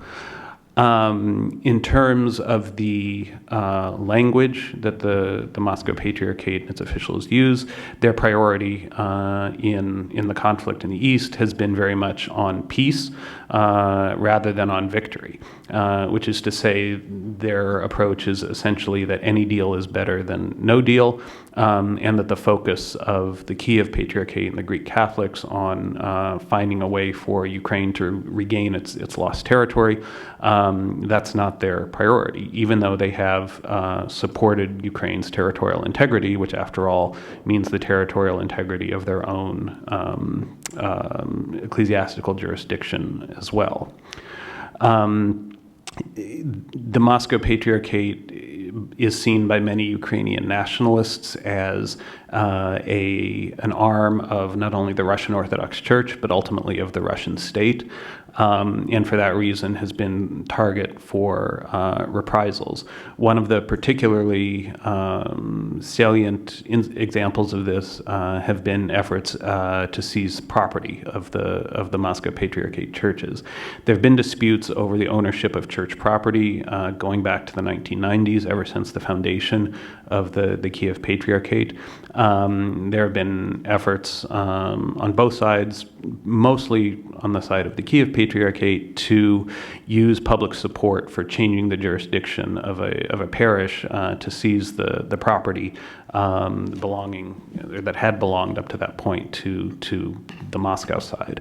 The number and level of violence involved in some of these attempted seizures of church property has increased, at least anecdotally, since the start of the conflict in Donbass. And the press has a number of accounts of these stories where, for one reason or another, usually there's some kind of outside agitation involved. Members of a local church decide to transfer their allegiance from Moscow to Kiev, and in the process then try to seize the buildings and the property inside of it, and to kick out the priest who's is loyal to Moscow. There have been efforts within the Ukrainian Rada to make these efforts easier, and of course they have been the subject of significant debate. And if passed, I think would only exacerbate and fan the flames of some of this inter-religious conflict. We also have some recommendations which I can go into, but I think that's probably a good place to stop, as it gives you a pretty good basic overview of the religious dynamics of this conflict. So I'll stop. Thank you, Jeff. Yeah, I think the plan is to do recommendations in the final panel. I want to open it up for discussion. I want to first, though, I have a couple of questions that I'm kind of curious about. My first is for Jeff Rattell and Katya. You focused, it looked like, on ISIS propaganda specifically, which does kind of link the radical ideology with violent activity. Have you also looked at online propaganda that doesn't have a violent component, that might be extremist but is not violent, and whether that plays any sort of role? And then I'm going to ask my second question, which is to Jeff. You focused on how the churches in Ukraine had responded or responding. Has there been any contact with Moscow, with Russian religious organizations in this process, and have they had any voice or role in any of this that you're observing? So those are my questions. Okay, I can try to answer. The majority of our interviews focus on ISIS material, but also Jabhat al-Nusra. But not all the material that is put online is, by definition, violent extremism based. But the majority of the interviews usually focus mainly on those elements because they are the more salient element that people react to.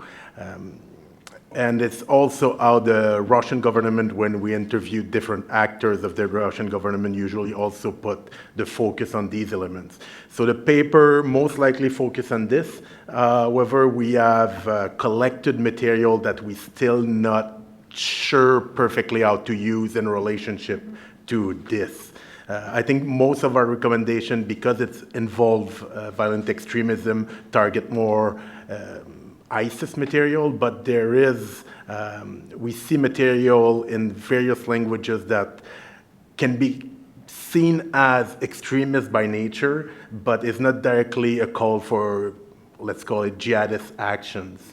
But they are usually along the same angle in terms of material, but they don't contribute as much to the radicalization the radicalization process. In other words, young people look at it, young people consume it, but it does not act as strong triggering factors into the how to engage in violence and the why to. Okay, thank you. Jeff? I mean, again, because the Moscow Patriarchate in Ukraine is part of the wider Russian Orthodox Church, there's obviously some conversation, some back and forth there. When Yanukovych was in office, there was a perception, I guess, that at the urgings of Moscow, Yanukovych was trying to, or at least with the support of Moscow, that Yanukovych was trying to politicize the Moscow Patriarchate, that he was trying to make it sort of a pillar of his government, sort of on the Russian model. And the head of the Moscow Patriarchate at the time was a very senior figure who had been in that position for many years and had broad kind of moral authority. Resisted those efforts, and he found himself in a very bitter conflict with Yanukovych, who tried ultimately to have him removed. there are voices within the Moscow Patriarchate who are supportive of the idea of the Russian world, which is a project that the Russian Orthodox Church in Russia has been at the forefront of elaborating. There are other voices within the Moscow Patriarchate who are more committed to the idea of Ukraine as a self-identified entity that has its own destiny that's outside of this concept of the Russian world. So there are these tensions, but certainly the connections back to the Russian Orthodox Church and to Patriarch Kirill exist. For the others, not so much. The Russian government, the Russian Church have very little love for the Kiev Patriarchate. If you look at I was going to say, if you look at what the Moscow Patriarchate says about the Kiev Patriarchate, I mean, they always refer to it as the so-called Kiev Patriarchate. I think the Russian Church in Russia doesn't really talk about it that much, but they have a similar view that this is not a real entity, that they're schematics of one kind or another, and they shouldn't be dealt with. And then, for the Greek Catholics, again, I think that the only place I've seen that come up is in the context of relations between the Russian Orthodox Church and the Roman Catholic Church, where sort of what role the Greek Catholics ultimately will take if there's a bigger reconciliation of some kind between Moscow and Rome comes up sometimes. All right, thanks. I'm going to open it up to our audience. Please do wait for the microphone. Please do identify yourself, and please do ask a question. Over in the back.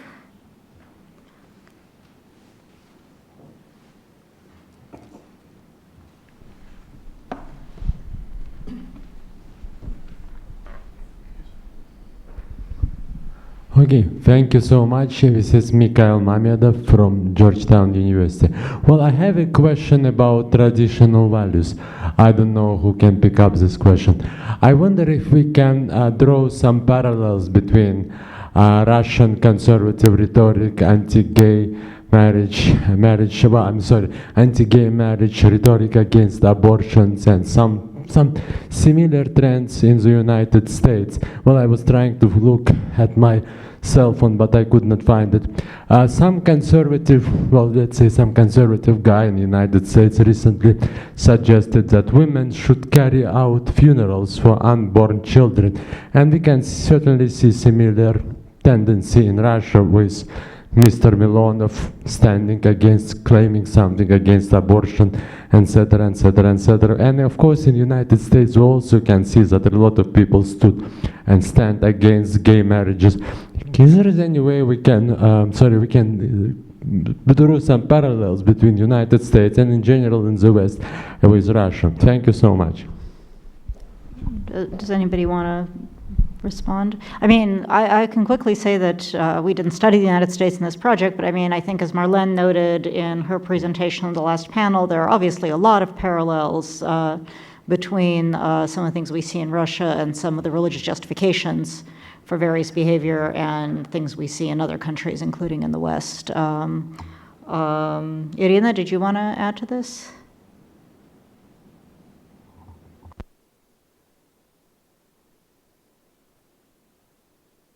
I feel like she's maybe talking, but we can't hear her because the screen is frozen.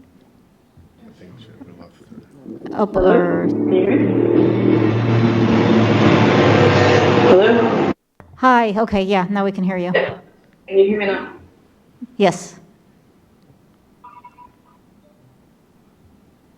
Okay, just on the off chance. Okay, I actually think that there's a lot to explore there because this wasn't something that I specifically looked into in my paper, but in other work that I've done, I'm very much aware of the extent to which certain socially conservative movements, at least within Russian Orthodoxy, are quite close to particular evangelical groups in the US.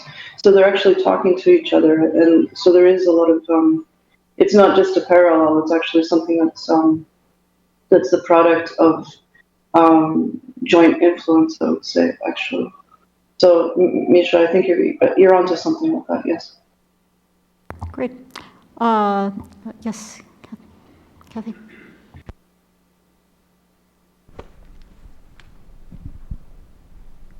Kathy Cosman, actually to this point specifically, Franklin Graham was planning to hold a major international conference in Moscow last year to support freedom of religion until the passage of the Yarovaya laws.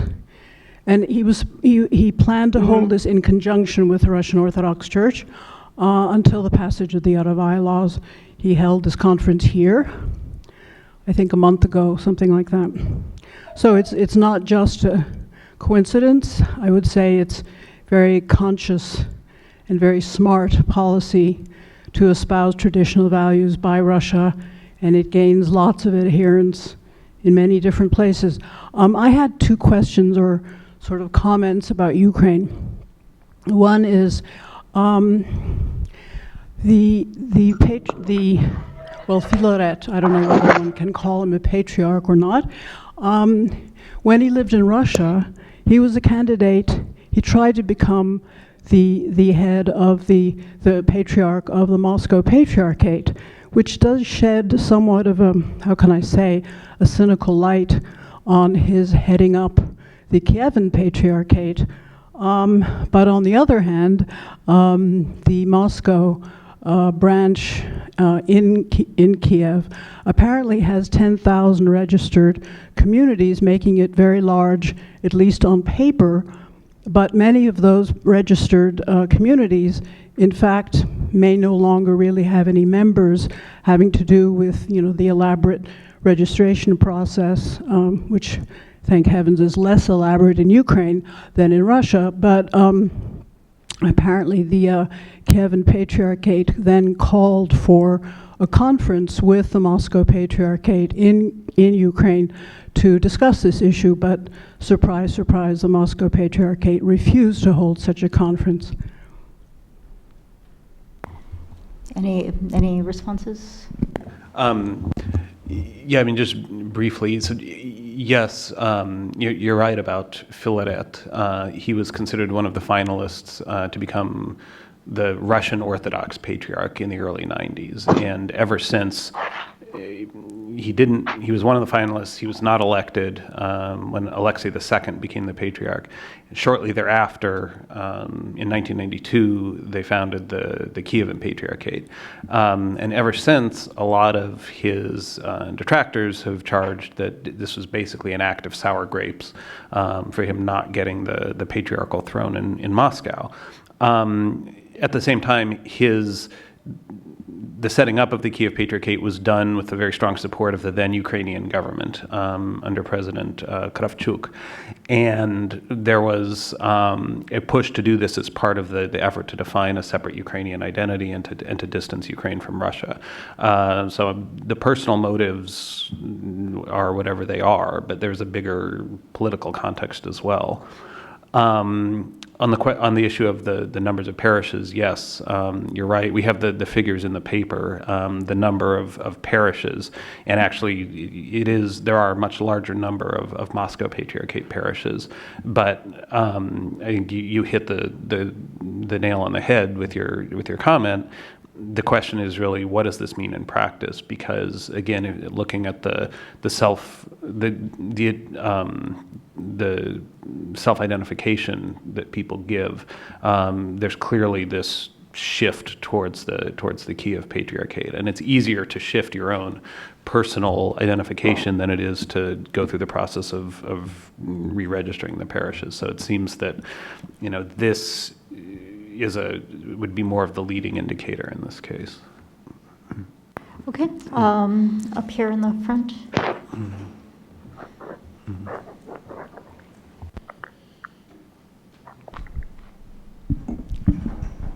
Thank you. I'm Satoshi Nishihata at Columbia University. Professor Yarlikapov, I think you mentioned Sufism in Islam, so in your speech. And I have been studying various religious studies, and I have been wondering what is the biggest difference between traditional Islam and radical Islam? Because, for example, Sufism is very peaceful philosophy and practice, which is similar to Buddhism, so which advocates meditation. And I have been wondering, so what made them so radical. So it's very different from traditional Islam's, and I've been wondering about your opinion about the difference. Thank you. Thank you very much. Yes, it seems that Sufism is very peaceful and so on, but in the Caucasus, Sufism wasn't so peaceful. You could remember the movement in Dagestan and Chechnya, and Shamil, he was also Sufi, and this struggle against Russia and Russian invasion to Caucasus, it was led with Sufis. So, and now we also have some Sufi groups which are not so peaceful. For instance, we have some Sufi groups who thinks that the jihad against Russia is still legitimate. They are not leading jihad because of lack of power, lack of Russia is too huge and we are too small, so we should act peacefully, but we should keep in mind that jihad is not over and that jihad is legitimate. So, and also the existing Sufi groups in Dagestan, they are also not traditional because that traditional groups, and also Shamil was from that tradition, they ended in the beginning of 20th century. And now we have new groups of Sufis. The Sheikh Bashlarov started it in the beginning of 20th century. And the old one, Sheikh Nazim Kiprusi, he was from this Sufism. They now in Dagestan they are not welcomed, and Sufis in Dagestan say that they are not traditional. So, yeah. I think we have time for maybe one more question. Hi, my name is Jared Richardson. I'm a student at George Washington University, and my question is probably best suited for Ms. Dukenboy. Am I saying that right? What's that? No, that's all right. Nobody ever pronounces it correctly, so you're fine. That's quite all right. I read some time ago that although a large portion of the Russian population identified as Russian Orthodox, there are quite a significant portion of the population that was actually atheist, and I'm not certain how true that metric actually is. But if that is true, how much has that changed since the traditional values sort of political campaign took hold? And I'm just curious about that. Thank you.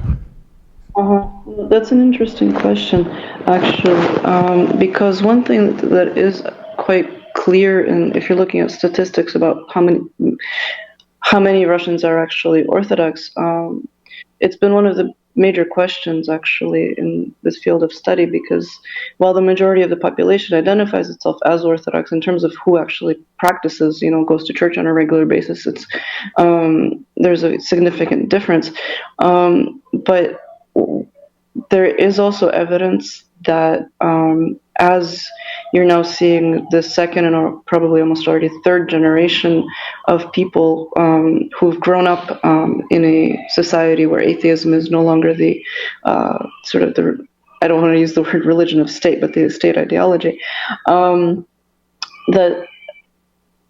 there is a kind of slow but steady increase in the number of practicing Orthodox Christians. So I would say If at the end of the 90s you could have said, okay, maybe 3 to 5% of the population actually goes to church on a regular basis, now it's closer, I think, to about 10 to 15%, if not more. How much of that has actually increased since 2012 specifically? I have to honestly tell you, I don't know. And whether it's had any connection to the whole traditional values issue, I don't know. One thing that I do know is that this emphasis on traditional values has also been paralleled by a kind of rising anti-clericalism within Russian society as well. So there are forces, social forces, pushing back at it, maybe in reaction to this kind of top-down introduction of Orthodox values or traditional values as something that all Russians should accept by virtue of being Orthodox or Russian and Orthodox. So that's about it, what I can say at this point. Great. Okay, so I think we're going to wrap up this panel. We're going to take a 15-minute coffee break. I believe there's coffee. I'm not 100% certain of that, but please, we will resume at 2:15 for deep dives into the North Caucasus and other border regions, and then other parts of Russia. Thank you, and thank you to the panelists.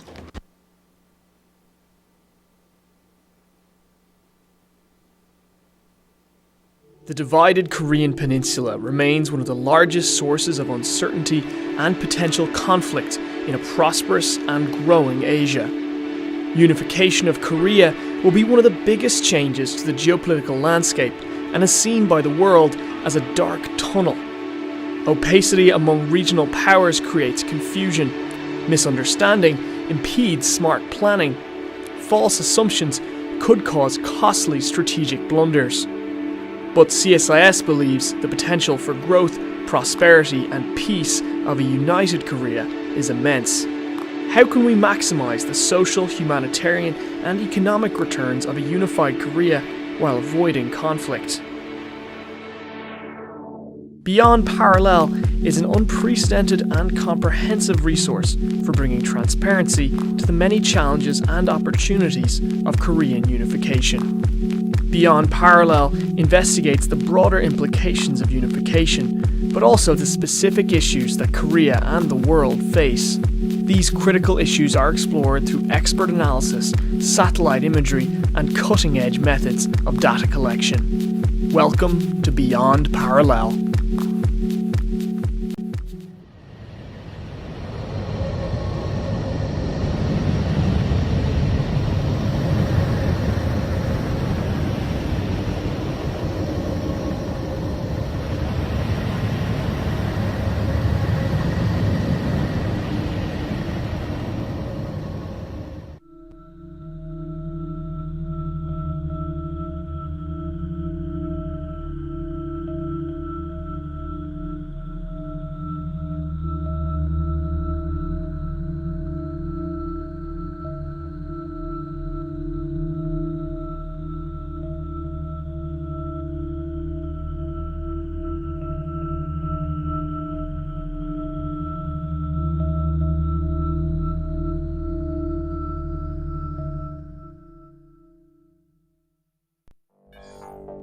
Hit-to-kill ballistic missile defense is the ultimate precision guidance challenge.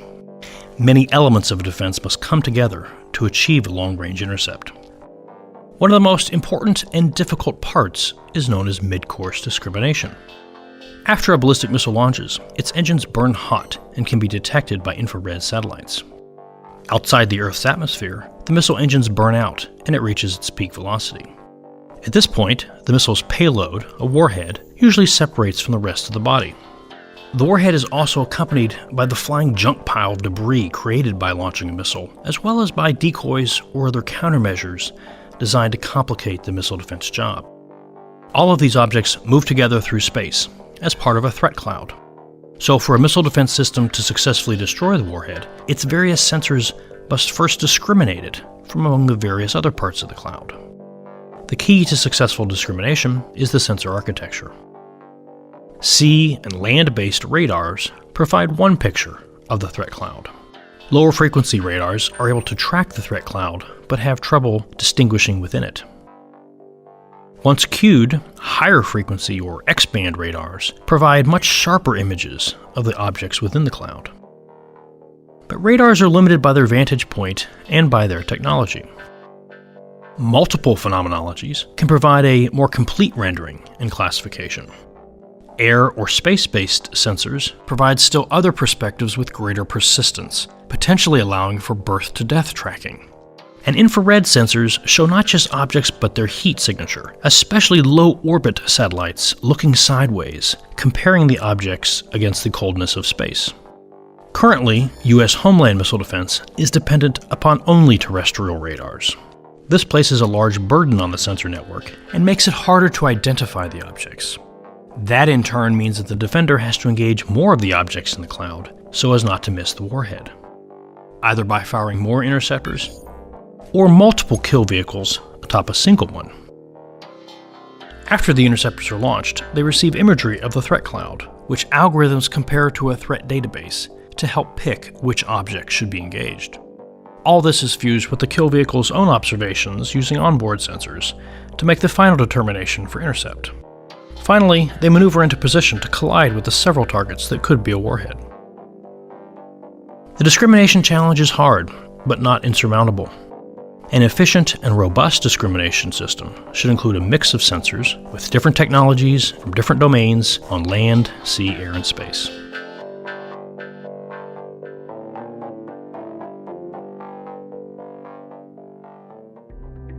Currently, India ranks 54th on the World Bank's Logistics Performance Index, more than 20 spots below manufacturing competitors like China and Malaysia. This is a major challenge for Modi's Make in India initiative. For example, India's truckers report that 15% to 25% of travel time is actually spent waiting at the heavily enforced state border checkpoints. They pay as much as $1.1 billion a year in bribes to state officials. The main problem is that India does not have a single national market. Its 29 states and 7 union territories each have their own system of sales taxes. As a result, internal borders look more like international ones. The version of the goods and services tax sitting before Parliament isn't perfect, but it will cut down on transit time for goods, paperwork for businesses, and could add 0.5% to annual economic growth. A seamless national tax environment will help Indian commerce flow more quickly.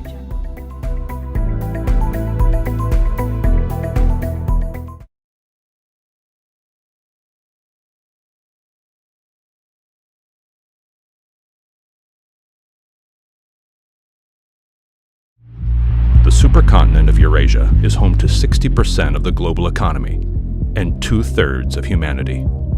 It's been called the geographic pivot of history. For over 4 centuries, Eurasia's economic focus has been the maritime passages that surround it. But during ancient times, many of the world's most important trading routes ran overland. Today, regional powers are putting forward competing visions for reconnecting Asia. Roads, railways, and other infrastructure projects could revive overland routes. They could forge new maritime connections, and they could reshape the global economic landscape. The stakes are high. Last century's infrastructure projects fueled development, but also competition and even conflict. Today's efforts could echo well beyond the region. The basic reality is that the division of the world into kind of totally separate, autonomous entities and other areas controlled by sometimes foreigners is coming to an end. We are getting one interconnected world. But critical questions remain about these massive investments. What's driving these projects? Will they connect in an economically meaningful way? What does that foretell? What does that mean in terms of political ambitions and how people will look at the region differently, and will they behave in a different way? The Reconnecting Asia project provides new tools for answering these questions, beginning with what's really happening on the ground. Use this interactive website to track the evolution of Asia's infrastructure network at the project level. Explore the who, what, and why behind these megaprojects. See tomorrow's supercontinent through the eyes of regional powers. Make sense of it all with expert analysis that uncovers the trend lines behind today's headlines. This is reconnectingasia.csis.org. China is rising. Its economy is now the second largest in the world. China is the world's largest trader, having surpassed the United States, and Chinese military capabilities are expanding. In just a few decades, China has moved from the periphery to the center of the international system.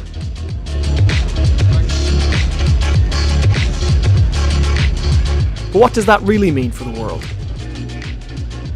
In some ways, China is a developed country, yet in other ways, it is still developing. China's transformation is often misunderstood, and the future of Chinese power is uncertain. Power itself is a nebulous concept. Power can be relative. It can be absolute. It can be perceived and anticipated. So how can we decipher power? Through China Power, CSIS unpacks the complexity of China's rise by analysing the key components of Chinese power. What are China's strengths? What are its weaknesses? Does China's rise present a threat or an opportunity?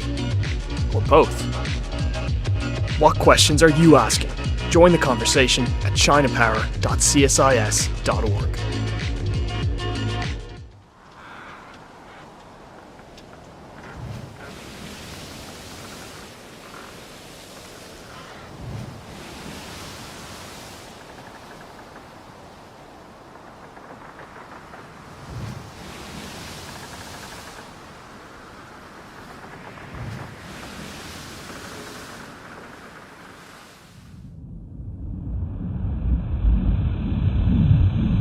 The war in Syria represents a new low for the international community. We're seeing a war without law, as well as seemingly a war without end.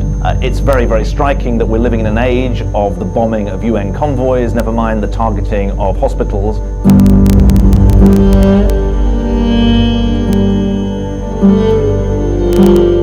So we were so surprised and shocked when we saw our colleagues covered with their blood and giving their last breaths. I don't know how to describe that. It's so hard emotionally. It's like you are losing one of your precious in front of your eyes.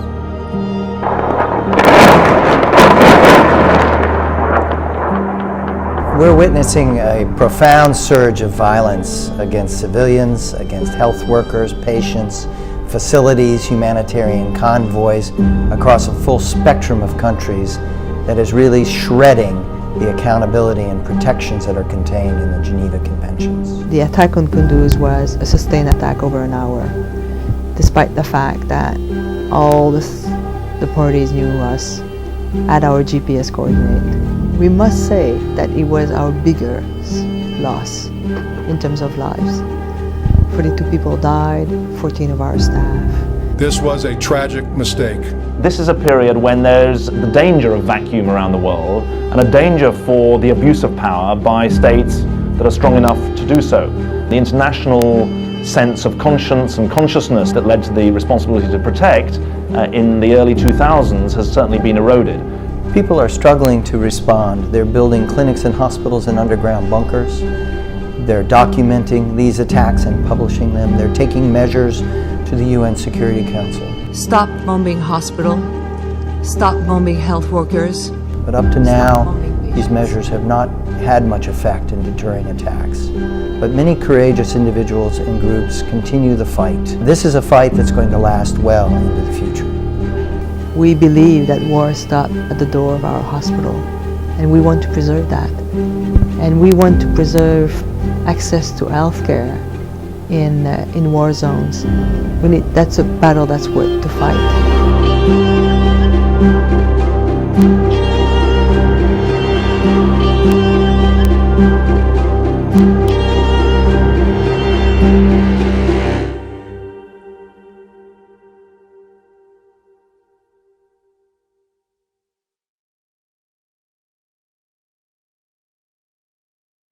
While much of the world focuses on terrorism in the Middle East, violent extremist groups have expanded their ambitions and reach in Africa as well.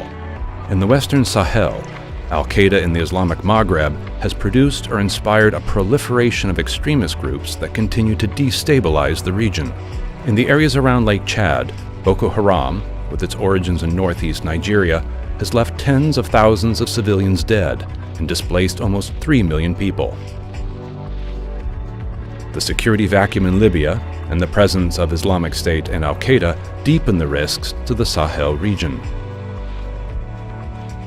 There has been a lot of turmoil and trouble with these radical elements, which you find in this arc of instability from North Africa to Afghanistan.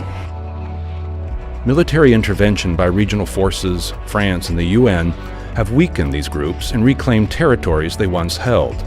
But the drivers of militancy and the complex social, economic, and political environment that fuels these groups remain very much intact. Unless this understructure of vulnerability and criminality is addressed, extremist violence will remain an enduring threat to the region.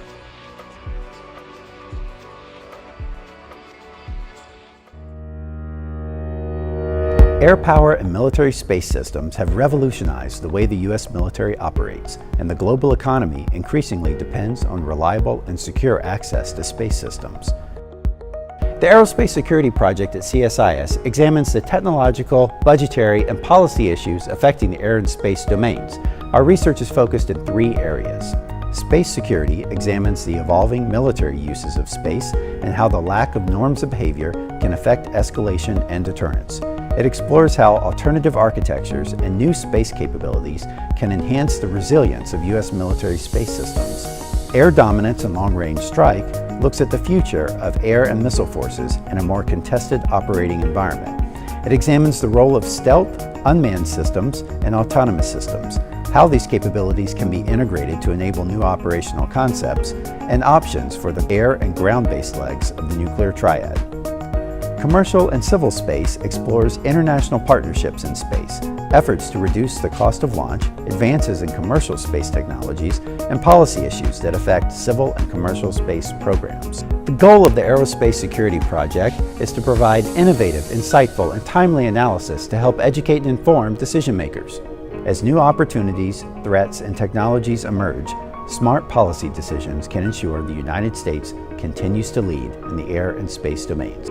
Welcome to the Aerospace Security Project. The divided Korean Peninsula remains one of the largest sources of uncertainty and potential conflict in a prosperous and growing Asia. Unification of Korea will be one of the biggest changes to the geopolitical landscape and is seen by the world as a dark tunnel. Opacity among regional powers creates confusion. Misunderstanding impedes smart planning. False assumptions could cause costly strategic blunders. But CSIS believes the potential for growth, prosperity, and peace of a united Korea is immense. How can we maximize the social, humanitarian, and economic returns of a unified Korea while avoiding conflict?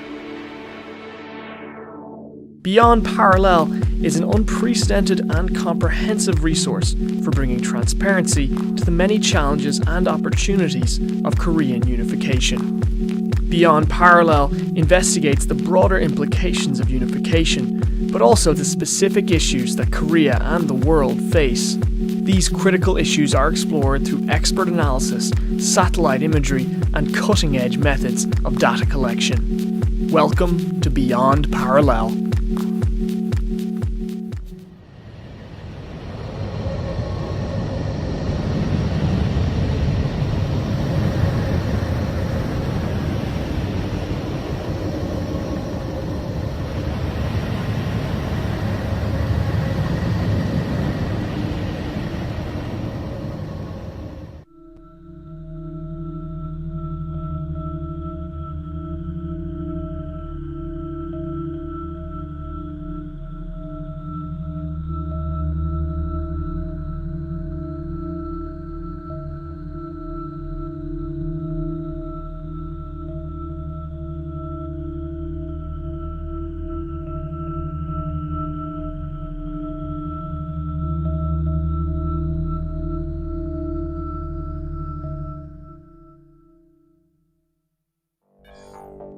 Hit-to-kill ballistic missile defense is the ultimate precision guidance challenge.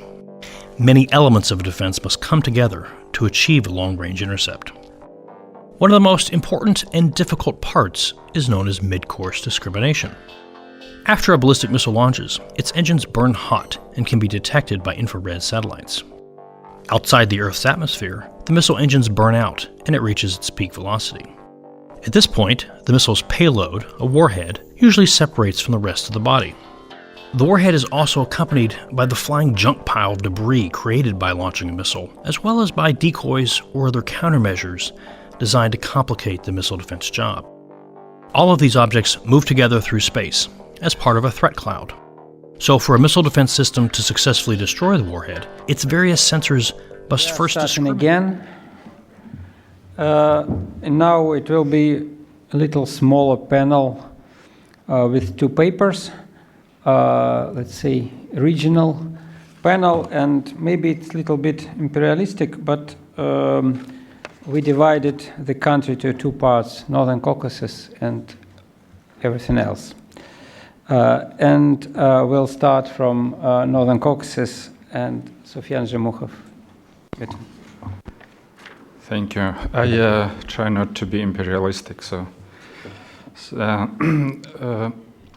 I'll be talking about the Northern Caucasus, and there are different definitions of the Northern Caucasus, and you see a map, and on that map you can see these two large territories on the upper side of the map, which are Krasnodarsky Krai and Stavropolsky Krai.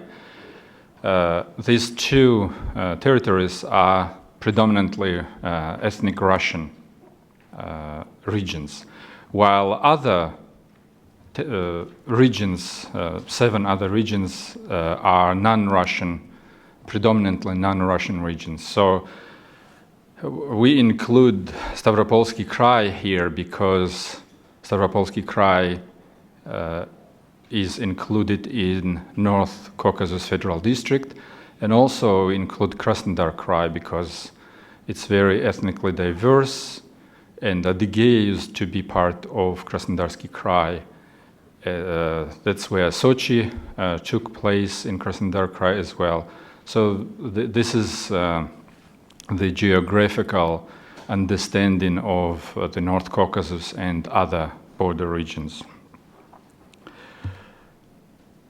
When we are talking about religion in Russia, we have to keep in mind that it is a post-atheism society. So any kind of religion here has legacy of the Soviet time, when atheism was very aggressive, predominant ideology, and atheism in Russia, like Soviet type of atheism, was kind of religion itself. Many experts, many scholars argue that it had many features of a religion. So on this map you can see the lower gray area is how the number of Orthodox Christians increased since 1989. So you can see how it dramatically increased from less than 20% of population to up to almost 80% of the population. And partly it is because Russians are Orthodox Christians, and Russians are the biggest majority in Russia.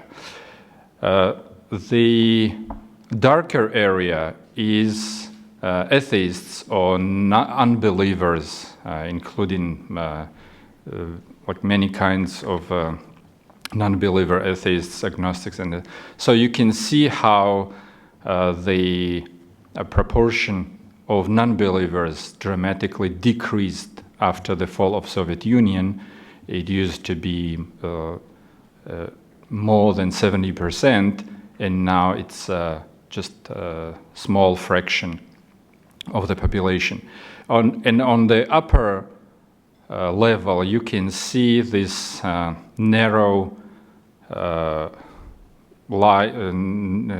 narrow part which says other religions, and those include Judaism, Buddhism, and Islam.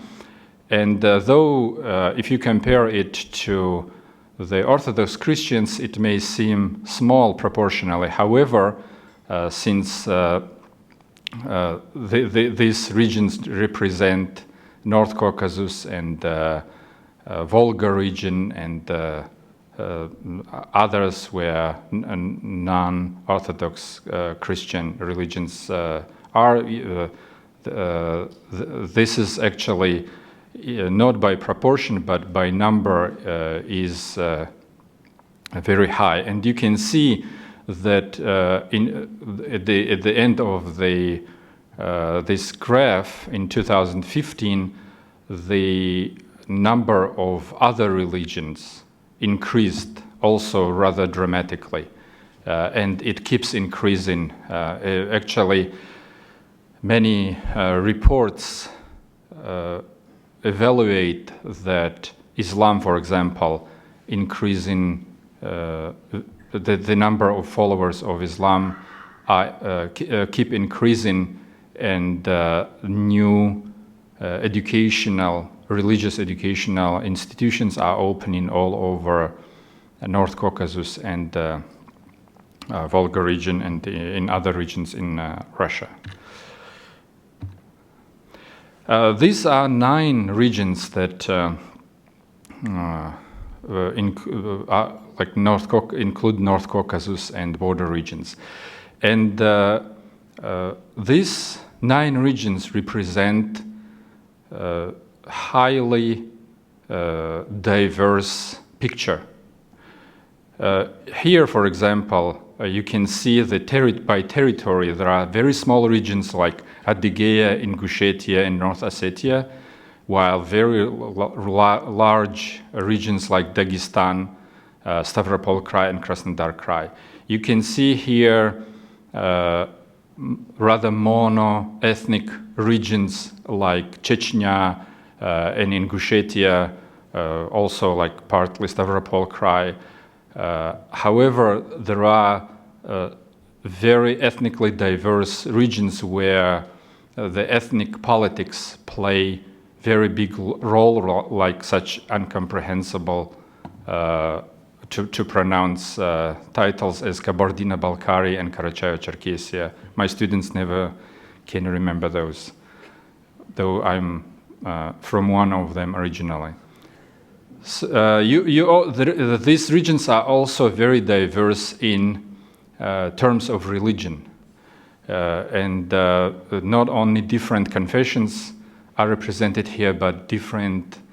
There is very high diversity within each confession, and especially within Islam. So here, this colored map, this colored table shows kind of how you could group these regions according to the relations between state and traditional religion, and state and the traditional Islam from one point of view, that's the second column, and state's policy toward Salafism, and then see the latest trends in violence.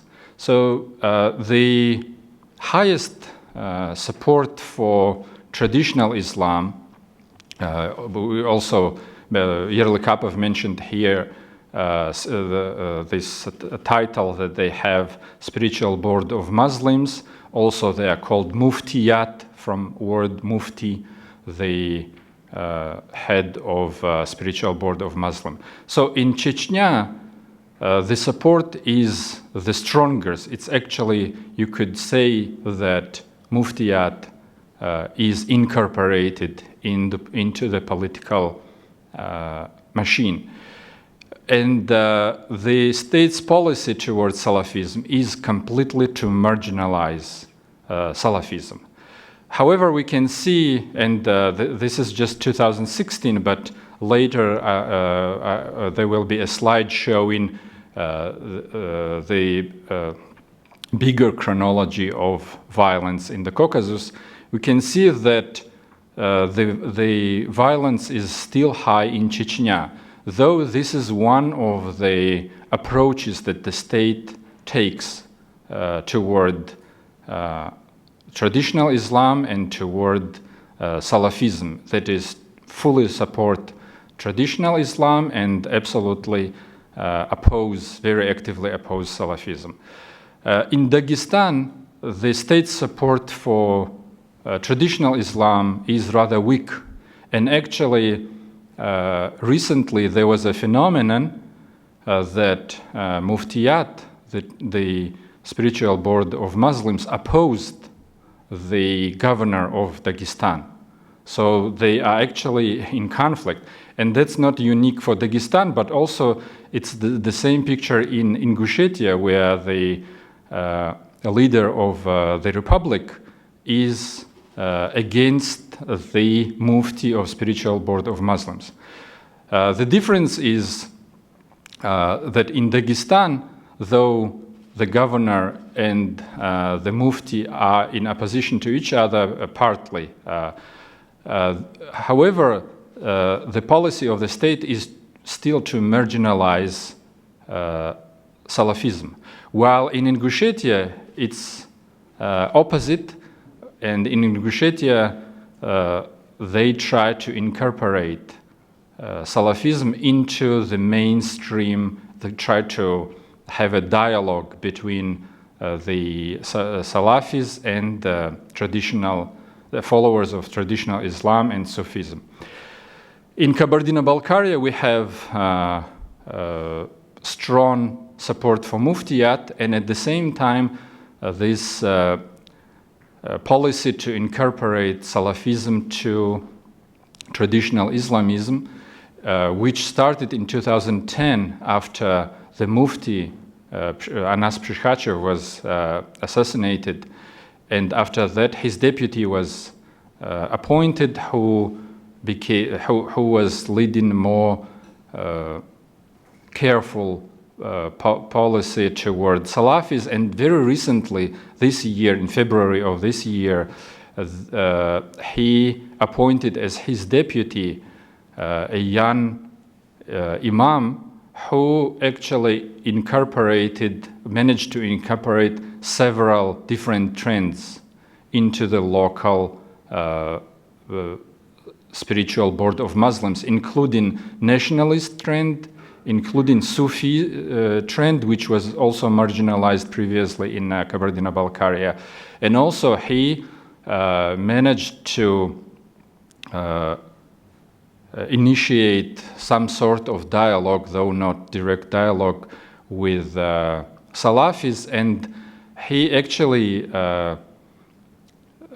proclaimed this goal, which I think is very comprehensible, that one of the ways to have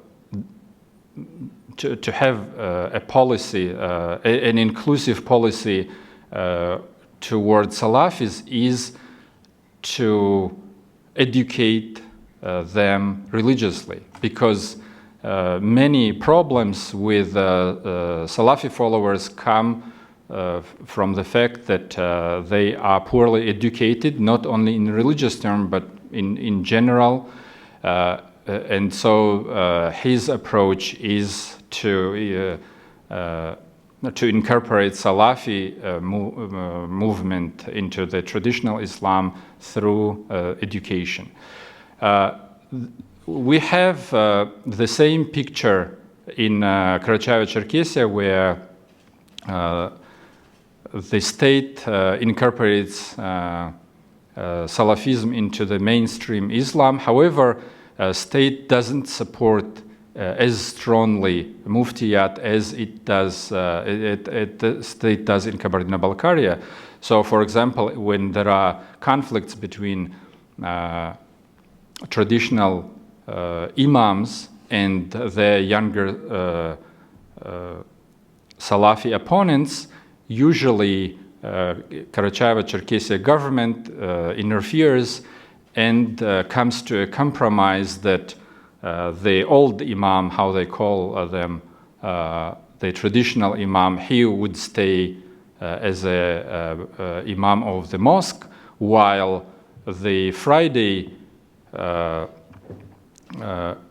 preacher would be a Salafi or somebody who Salafi followers trust. So that's the picture in the most intense Islamically intense six regions. And here we can see that distinctly we can see two approaches. One, Chechen approach, where the state dominates on everything, and the other one, the green area, is the approach that the state tries to incorporate the Salafi movement. Meanwhile, in Dagestan, we see two downsides of it. From one point of view, the authorities don't support enough the Muftiyat, and from another side, they try to marginalize Salafis, and as a consequence, you can see that the number of violence acts last year was like several times more than in all other regions combined.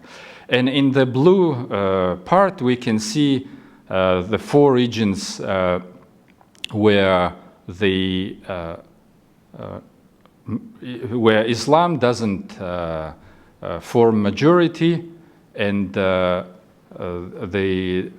violence there is lower, though also they have different approaches toward the Muftiyat and toward Salafism.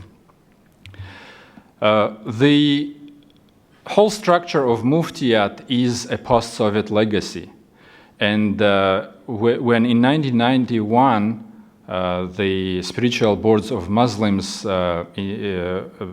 inherited from Soviet Union fall apart, they became kind of nationalized, localized in all regions of North Caucasus. However, then, at the end of 90s, the central authorities, the federal authorities, managed to centralize the spiritual boards of Muslims and kind of directly, in some regions, or indirectly incorporate them into the local political machines. And just very briefly, the post-Soviet jihad insurgency in the North Caucasus, how it emerged in 1990, at the end of 1990s and beginning of 2000s. It was considered a spillover from Russian-Chechen War.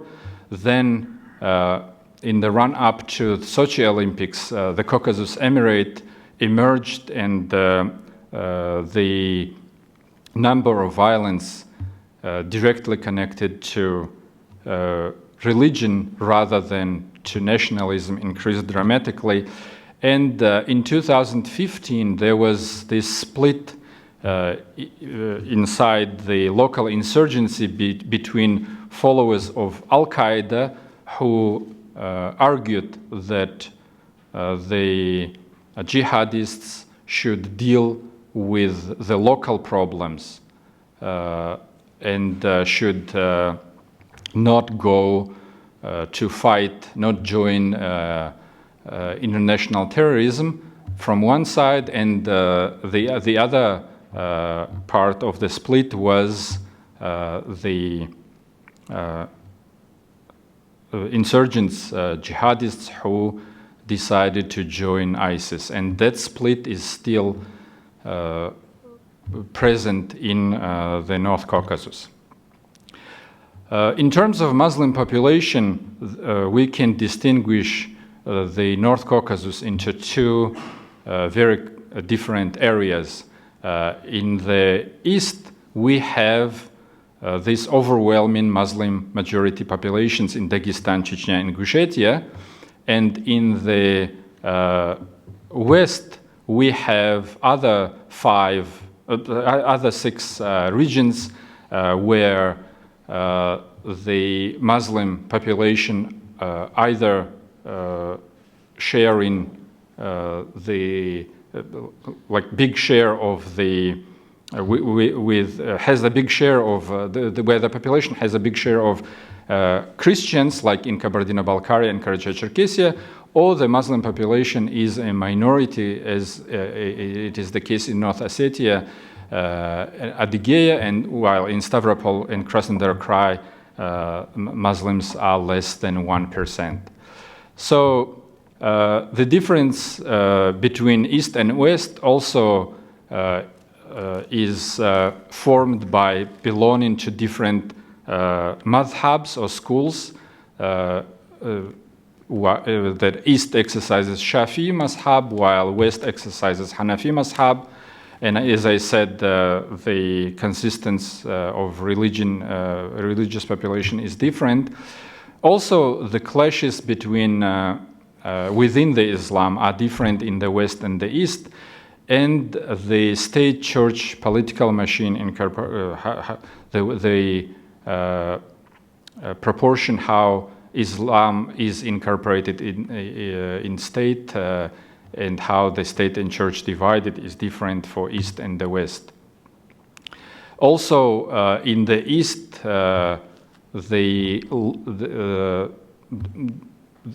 the authorities as well as the Muslims may switch between different kinds of law, between Russian state law, Sharia, and Adat, while in the West, it's pretty much state law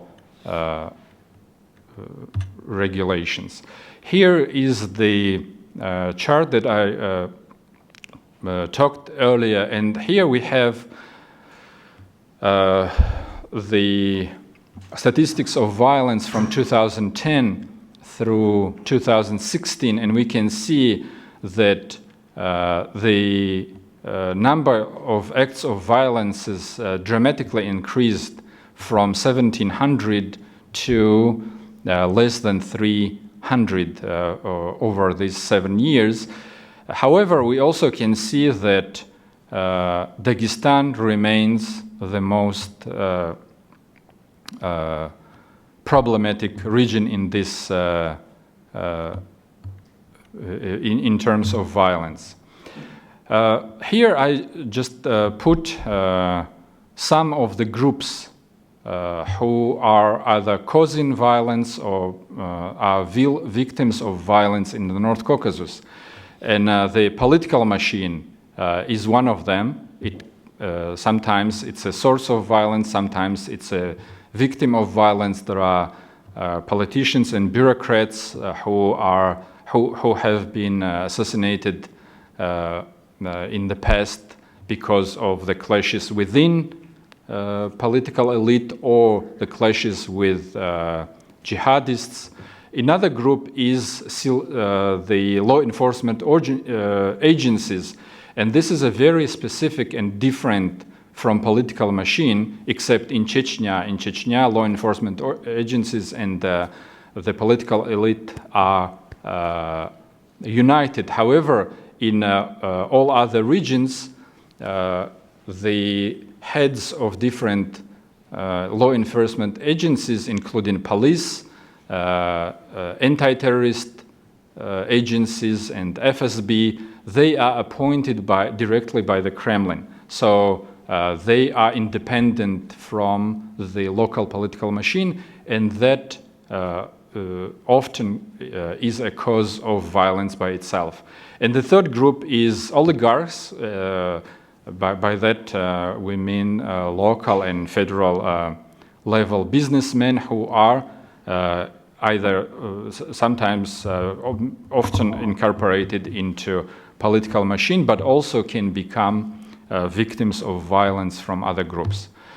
Other three groups, Islamic groups, are Muftiyat, that is spiritual boards of Muslims. the followers of Shafi'i and Hanafi schools. Sufis present a separate group. In the East, they are so incorporated with Muftiyat that you can't tell them apart. However, in the Western republics, Sufis are different from Muftiyat, and until recently, for example, in Kabardino-Balkaria, Sufis were marginalized, and only now they are coming in alliance with Muftiyat. In Salafis, this is the most probably interesting group. It's younger Muslims who oppose Muftiyat on the ground that Muftiyat tolerates atheism, anti-clericalism, even paganism.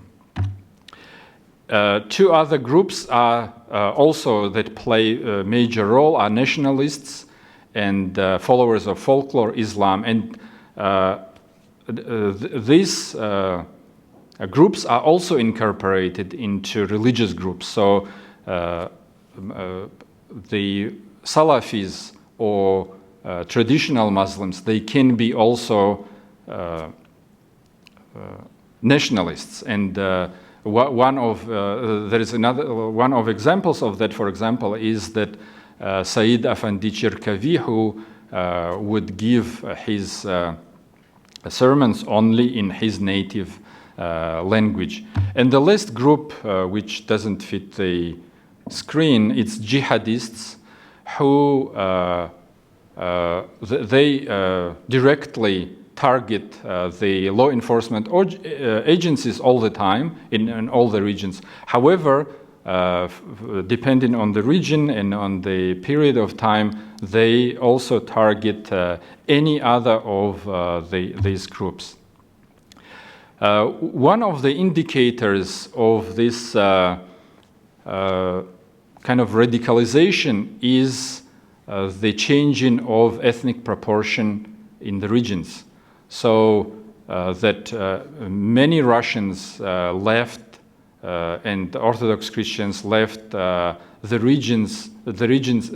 If you compare two last censuses, the Soviet census, where ethnic Russians represented 25% of the total population in the North Caucasus, not counting Krasnodar Krai and Stavropol Krai.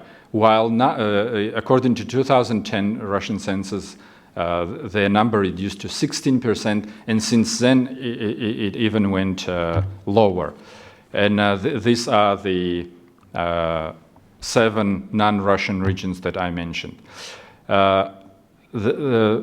Here is an interesting survey that showed that after the annexation of Crimea, these two survey agencies, VTSIOM and Levada, conducted this survey. VTSIOM asked Russians, ethnic Russians, about this fear index or conflict anticipation toward the Caucasus, and the fear index lowered by significantly from -4 in 2015 to 0 in 2016, and the same trend was indicated in Levada Center survey, where the number of people who regarded that North Caucasus doesn't represent a threat went from 50 to 20, presents problem went from 50 to 27%. I did something, did it differently here. So in conclusion, there are these two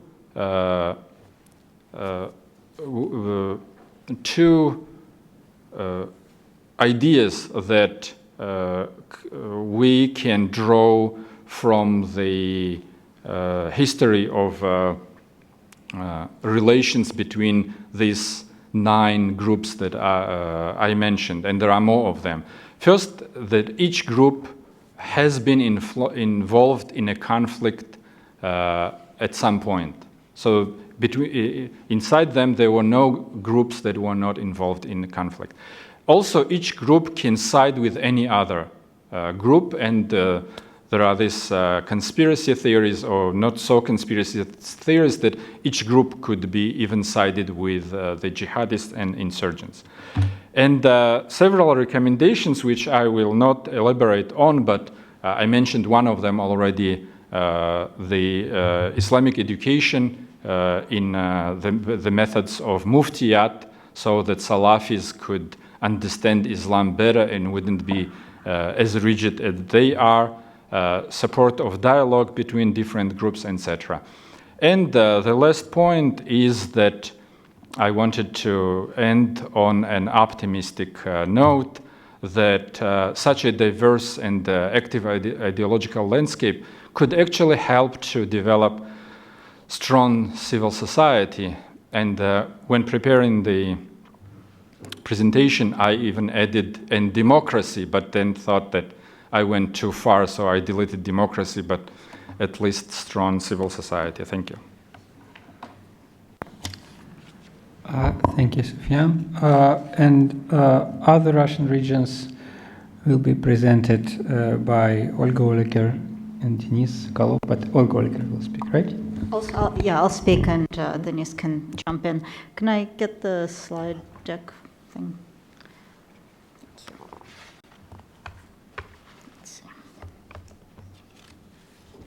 And I'll try to be comparatively brief to give us a little bit of time for Q&A. Let's see, so how do I get to my slides? Oh, look at that. Okay, so just quickly, kind of what we're trying to do here, and I apologize the map isn't as easy to read as it could be. This isn't really all of the rest of Russia. We'd like, what we opted to do with the time and the resources we had was look at the situation in a few key regions that aren't in or bordering on the North Caucasus, but which are multi-ethnic and multi-religious to substantial extents. So what we were looking at was the situation in Tatarstan, in southern Tyumen and in Yamal-Nenets and Khanty-Mansisk, which are technically central and northern Tyumen. They're autonomous regions, which are also part of the Tyumen region. And finally in Astrakhan, which is a little bit closer to the North Caucasus. And you can see all of those on this map. In each case, what we're trying to do is look at a number of issues, specifically relationships within and between religious groups, how the state treats religious groups, what's going on with radical Islam and violence related to it, including people traveling to Syria to fight, and then orthodoxy and Russian nationalism, including people traveling to Ukraine to fight for nationalistic reasons that might have a religious bent. And we also looked at persecution of groups that were deemed, as we've been discussing all day today, non-traditional or insufficiently traditional. Let's not do this yet. So kind of our bottom lines, just to give you those up front, is that a lot of this is less about religion than it's about power, at least in these regions. That there is religious violence, but it's pretty small scale. And the securitization that we talked about in Russia in the broader sense has turned into something of an instrumentalization and sometimes construction of a threat to political, social, and economic ends. What do I mean by that? I mean that these narratives of religious violence make it possible to accuse opponents and adversaries of extremism as a mechanism of winning against them in competitions for power. And that in and of itself can be violent. These competitions can be violent, but religion is more of an excuse than the cause. At the same time, this resulting exaggeration of the threat that violence is thus attributed to the religious factor may engender state responses that in turn make violence more likely, creating something of a cycle. Another thing that we note is that migration seems to matter. Large migrant communities band together and maintain ties to their homelands. For instance, Dagestan, which is a source of a lot of migrants to other parts of Russia. Crime-linked violence can migrate with these communities and be misperceived as Islamist if the communities are predominantly Muslim. We think that the newness of a community, how new it is to a region, affects its relationships with local political elites and law enforcement, and thus responses, and that can also feed into these conflicts for resources. Finally, in a lot of these regions, religious elites of the core religions, we put a lot of things in quotes here, but it's mostly Islam and Orthodoxy is what we're talking about here. They have close relationships to authorities to varying degrees in varying places, which we'll discuss, and that enables a certain amount of state violence in service to these power struggles, and that the state gets pulled into the power struggles, at times even knowing that that's what it's doing. Meanwhile, kind of the so-called traditionalism drives alternatives underground, in some cases through actual persecution and/or prosecution. You do see violent suppression of religious leaders, particularly on the Islamic side of things. You also see a few examples of local government outreach and bridge building informed by expert assessments, which can be useful but seem not to last very long. So starting with Tatarstan, and this chart just kind of gives you a layout of who lives in Tatarstan based on the kind of 2010 data. This is not a region where there's a lot of migration, recent migration. There is, however, a very well-established Islamic/ethnic Tatar elite. They're half the population, and they, like the Russian Orthodoxy, to some extent, they split the influence in the region. And that means that the local religious, business, and government elites work together to preserve the status quo in which they're pretty powerful.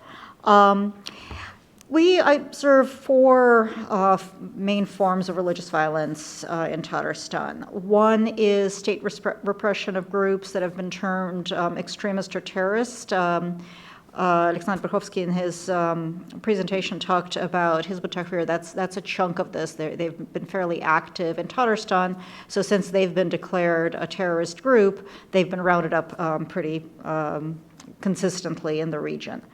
We also see historically, going back a number of years, attacks on clergy as part of power struggles. And by power struggles, I mean control of the muftiyat, right? I mean, we've heard about the muftiyat structures. People have died in efforts to figure out who's going to be the next mufti. There's also harassment, hate crimes, and a handful of terror attacks. I mean, there have been cases where people either blew things up or meant to blow things up with a terrorist goal. By a handful, I mean very small numbers. And it's a very interesting thing where all of them seem to have been pinned on a single group of people that have been arrested over a period of time. Every terrorist attack is the fault of one group, which it's not clear how much of a group they were before they all found themselves in prison together. There's something a little difficult to parse in the way that everything kind of gets ascribed as though there's one radical group, and then it is blown up, right? So you hear about events in Tatarstan, then you realize everybody's talking about the same events, and they're all talking about the same people, and that's all that's actually happened. And then finally, movement abroad to fight. Probably about 300 to 400 people total, including both Syria and Ukraine, probably about evenly split between the two.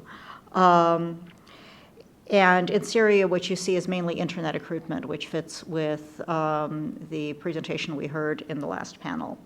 The oppression of Christian minorities, which we've talked about in other contexts, is somewhat overshadowed in Tatarstan by all the debates that continue about Islam. So that's Tatarstan. Tyumen, also multi-ethnic, but not, but with a much bigger preponderance of an ethnic Russian population, presents a different model. Now, this chart is 2010 data. It's also useful to note that the data is disputed, particularly that there has been a substantial amount of migration in Tyumen, particularly as this data suggests, from Azerbaijan and Central Asia, but also from the North Caucasus, which could be shifting some of these population figures. Islam is less represented in formal elite structures than Orthodoxy, not surprisingly given these numbers. Until 2010, Muslim elites in Tyumen were comparatively fundamentalist in their outlook. There have been waves of crackdowns on what get termed Salafis, non-traditional Muslims, etc.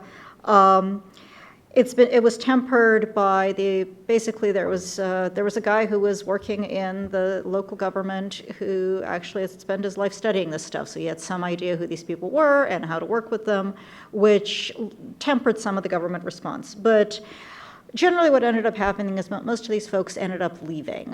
There's an interesting phenomenon where in some places people, if they are considered to be behaving in ways unacceptable to local authorities, they get killed. In other places, they get warned, and it's very strongly suggested they depart. This is much more the model here.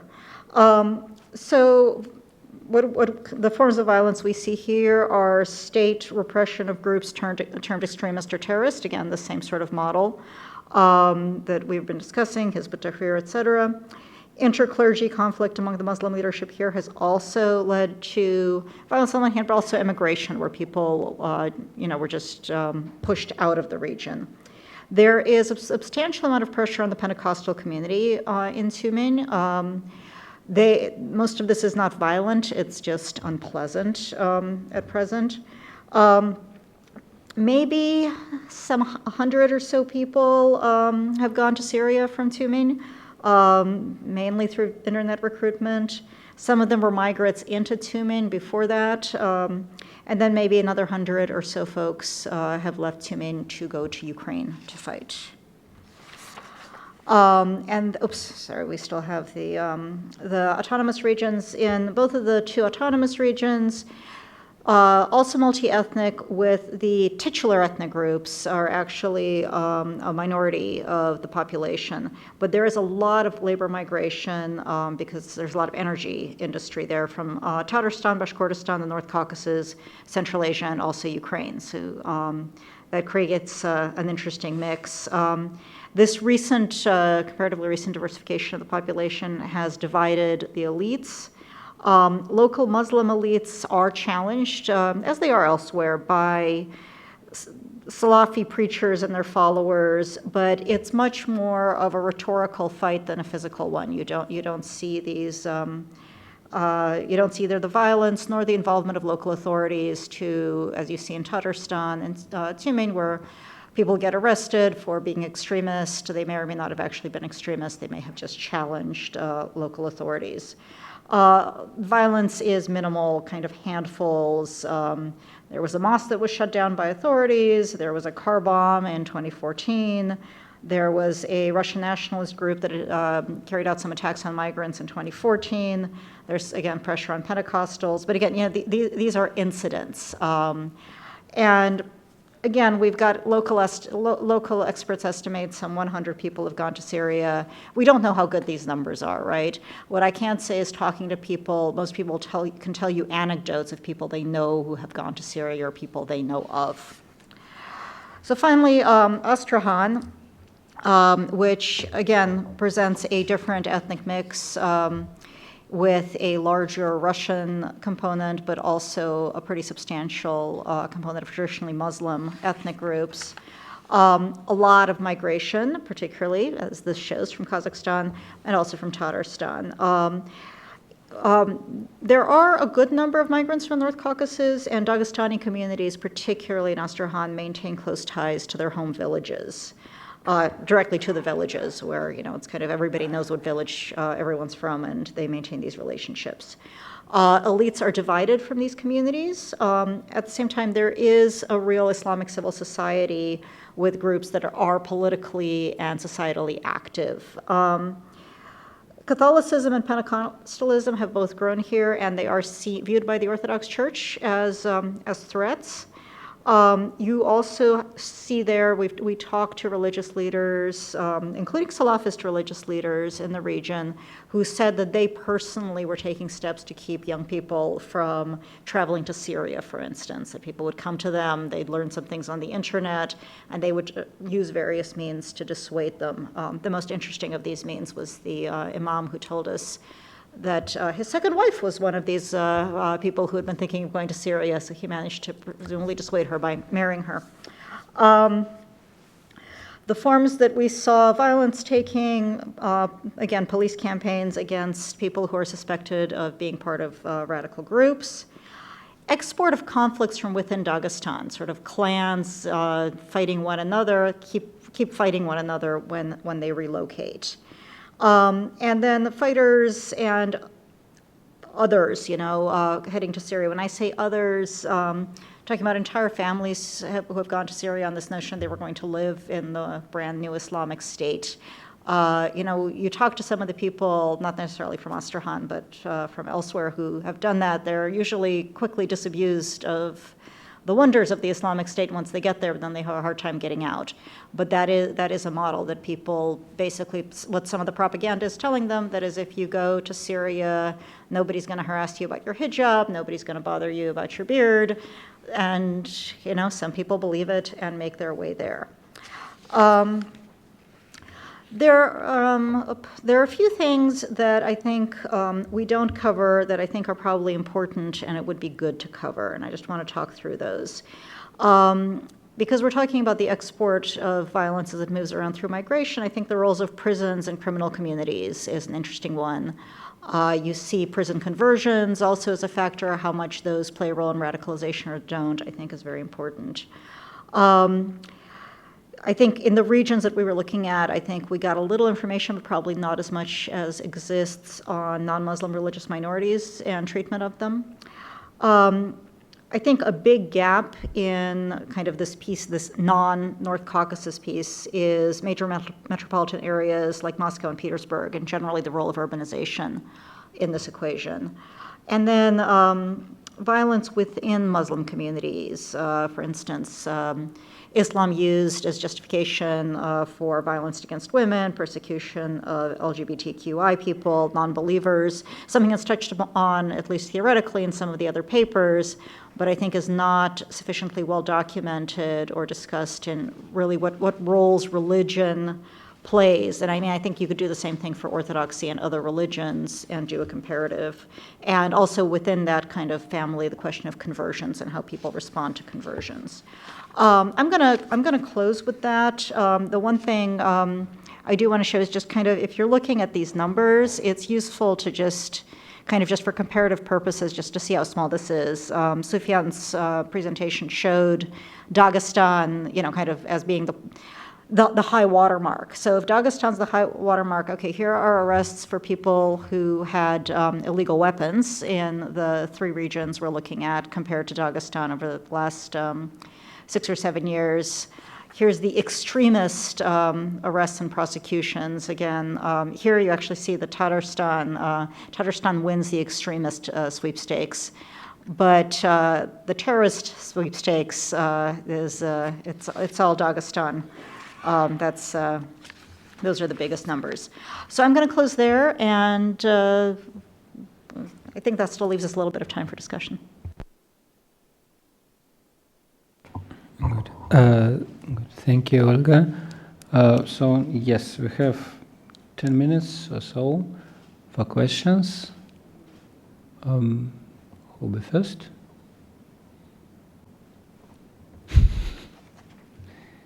I see. Thank you. My name is Michael. I'm from Fordham University.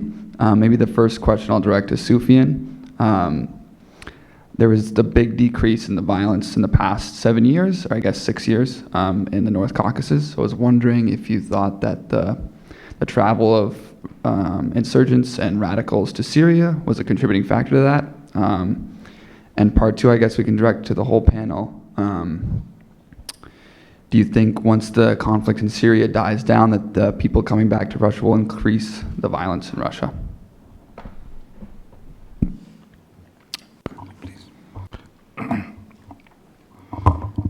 we are talking about a trend, and in this trend, part of it, absolutely, as you said, people going to join in ISIS just before the Sochi Olympics and after Sochi Olympics, that played a big role of it when the Caucasus Emirate split into those who decided to pledge their allegiance to ISIS and those who refused to do that. So that's a big part of it. However, alongside with that, before the Sochi, in the run-up to the Sochi Olympics, because the terrorist problem represented for Russia a problem of a prestige, the Russian authorities decided to diversify their policies, and they tried this so-called soft power approach.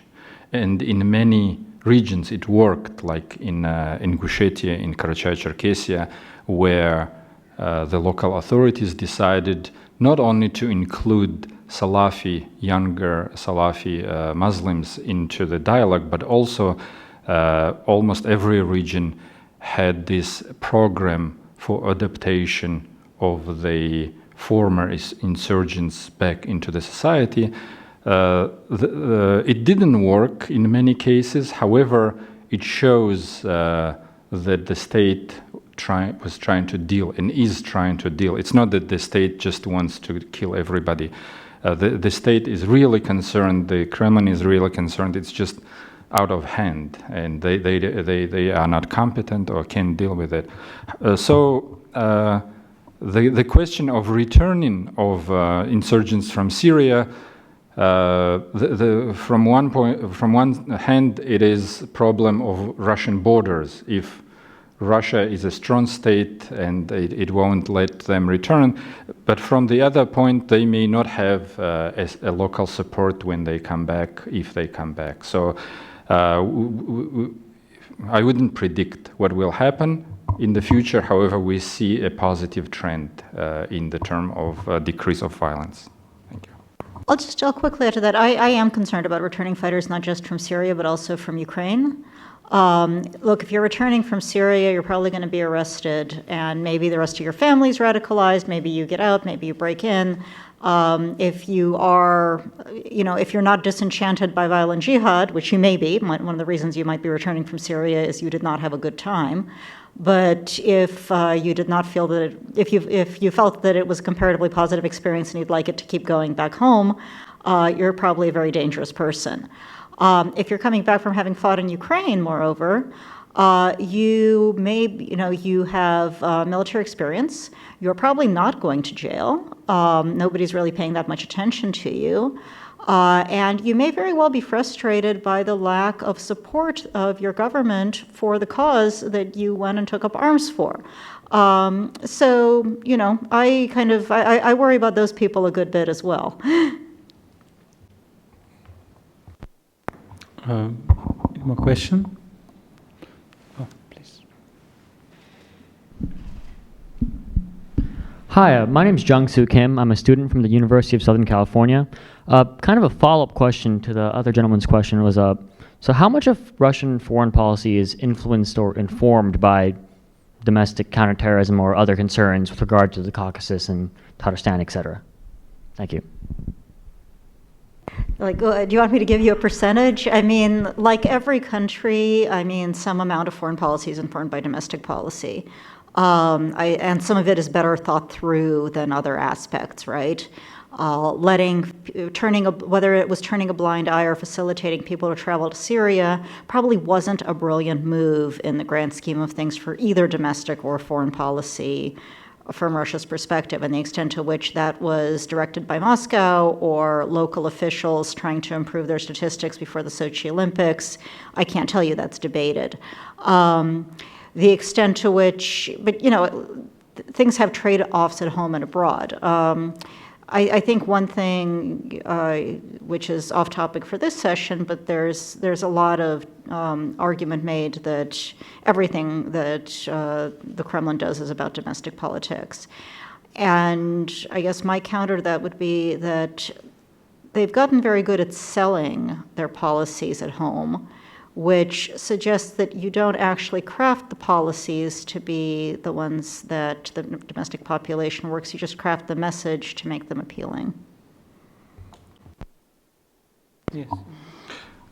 I would say that before 9/11, it was one picture, and after 9/11 happened, the Kremlin saw it as an opportunity to join this anti-terrorist policy, international policy, and that had its ups and downs. So, for example, during the Sochi Olympics, as Olga noted, Russia was very much interested in cooperating with the international community and even on the intelligence and security level. However, the problem is that Russian anti-terrorist policy is quite different from the U.S. policy, for example, because the complications, the weakness of the Russian Federal Center, there are too many players, and so it's less effective, and it leads to a lot of human rights violations. So Russia tries to deal with that as well. However, the general trend is to cooperate with the international community. Thank you. One more question there. Hi, Neil Hauer from the SecDev Group in Ottawa, Canada. My question is for Sufyan, and it concerns the differing levels of jihadist narrative and the saliency of this narrative among Kabardins and Adygeyans. And in Kabardino-Balkaria has been one of the big centers of the insurgency, and there's been a lot of Kabardins recruited, a couple hundred who've gone to Syria as well, whereas in Adygea this is not the case. There's maybe a couple dozen, and it's been largely insulated from the insurgency.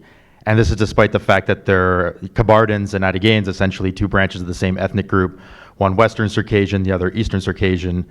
And I was wondering why you think that the Islamic State or the jihadist narrative tends to resonate more with Kabardins than it clearly does with Adygeyans. Is this just due to geographical proximity to Chechnya and the insurgency there, whereas you have the relative isolation of Adygea as an enclave within Stavropol, or is there some aspect of the local authorities or spiritual leadership, their strategies reflected in this?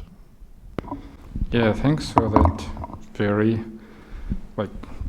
question that I can relate personally even. There are many factors. One of them is how the local authorities dealt with nationalism. So in Kabardino-Balkaria, the local authorities completely defeated nationalism by the early 2000s, while in Adygea, nationalism was pretty much part of the local elites' worldview. And then when in 2000s the Salafis emerged and there was this split inside of Muslim community, the authorities in Kabardino-Balkaria, in alliance with law enforcement agencies, they cracked down the young Muslims really hard, and to much extent they provoked the uprising in 2005. While in Adygea there were a couple of such instances of cracking down. For example, imam of local church was, local mosque was searched and even partly undressed, humiliated. However, that trend stopped really fast in Adygea. So though as you said, Kabardians and Adygeyans, they belong to the same ethnic group. However, there's different dynamics in the republics. They played their role, and Kabardians were more active. And another example of it is that Kabardians were more active during Georgian-Abkhaz War, when more than 1,000 Kabardians traveled there as volunteers to participate in the war on the side of Abkhazians, while in Adygea also there were volunteers, but not as many as in as from Kabardino-Balkaria. There are like other instances that show that Kabardino-Balkaria is quite different from Adygea, including, for example, repatriation of Circassians. More Circassians come back from the diaspora, resettle in Kabardino-Balkaria than in Adygea. Also, Kabardians are majority and Muslims are majority in Kabardino-Balkaria, while they are minority in Adygea. Muslims in Kabardino-Balkaria form more than 70%, while in Adygea they are slightly above 20%. So all these dynamics, we can see that it doesn't depend on ethnicity, but on many other factors, how different groups play in the region. Thank you. So maybe one last question, and we have to go further. Yep, just. To what extent has the long history in Krasnodar of being very xenophobic, how much is that related to the fact that it borders the North Caucasus, or some say is part of the North Caucasus? And I believe it's also one of the first regions in Russia to ban the hijab in schools.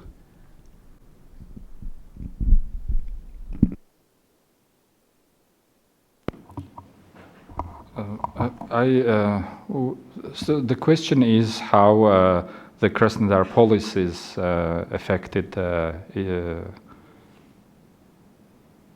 local. Well, first, was it one of the first regions in Russia to ban the hijab in schools? And secondly, it seems to me, even I think going back to Soviet times, it has a long history of overt xenophobia by the government, I mean.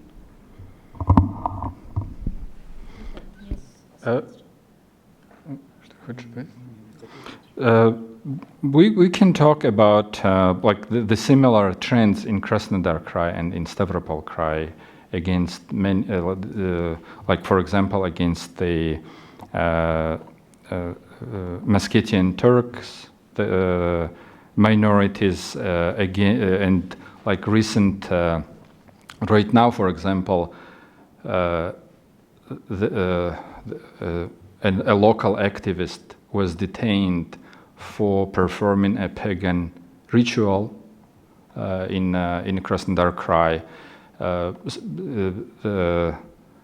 In 2009, Medvedev announced that there will be built a mosque in Sochi for upcoming Olympics. However, the local authorities opposed it, and it was never delivered, even though the president announced it. So it's a very mixed picture in Krasnodar, and it's one of the most. It's very unstable, not only because of the religious factors, and probably not as much for religious factors, because during the Apranto Sochi Olympics also there was this local Christian minority whose cemetery was on the territory of Sochi, the Olympic facilities, and they had to fight for their cemetery, and they lost that fight. But these problems of Krasnodar Krai also are political, because the local authorities can't build a comprehensible kind of power structure in the region, and they had to address so many more smaller problems which cause actually disturbance in the region. I don't know if I addressed your question directly, but though it's a majority Christian region as well as Stavropol Krai, it doesn't guarantee that it doesn't have the same problems that other regions in the North Caucasus. Okay. No? Okay. William, okay. Maybe there is a village, Yablonovka, near Krasnodar. And in this village, there is Juma Mosque of Krasnodar's Muslims. And many conflict between Muslims and other population in Krasnodar exist around this mosque and this situation. Maybe this is one example of in Krasnodar's Muslims conflict, Muslims and Christian conflict, but not only this. Only. Okay, I think we have to finalize this panel because we're already out of time. And without break, as I understand, we just transformed to another one. And Katya Skiryanskaya, please come here, moderate the next one.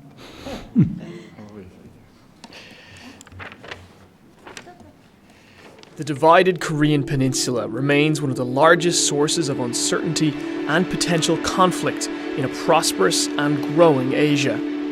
Unification of Korea will be one of the biggest changes to the geopolitical landscape and is seen by the world as a dark tunnel.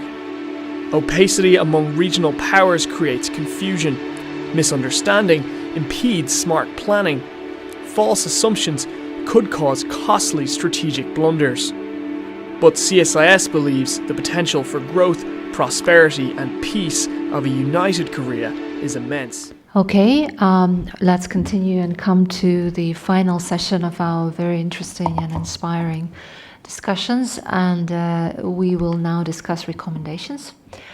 And I will ask our panelists to start off by presenting what they think could be the best case scenario recommendations. It's very clear that it's hard these days to recommend things to the Russian government, especially you will either sound naive or you would sound too pragmatic and kind of downplay your own standards of how things should be. So maybe it would be best to discuss first what in the ideal world or in the best case scenarios would be our recommendations to the governments, to the religious figures, and also to the international actors. I mean, so my, the kind of the aspirational pie in the sky ones, I have to caveat by saying that I think these are things that aren't just a hard sell in Russia, they'd be a hard sell in a lot of countries. I mean, I think it strikes me and possibly strikes a lot of us that the failure to have an adequate separation of church and state in Russia is part of the problem. The tendency to base narratives on tradition that's founded in religion is problematical. It's also extremely common and a political play. I think the laws on extremism that are poorly defined terms, and the laws on terrorism that also fail to define terms, repeal of the existing laws and putting into place laws that really focus on making legal actions that really do threaten the state, the society, and citizens would be appropriate. Removing terrorist designations for groups that don't actually support terrorist violence.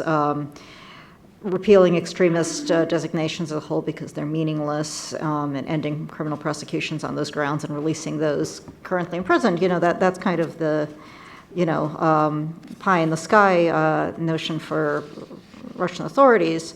I kind of have almost the same goals for global authorities that, kind of having having consistent views on what is and is not a problem would really improve the ability to share information, to coordinate policies, and to actually be effective. I'm not counting on any of that happening. Thank you, Olga. Jeff?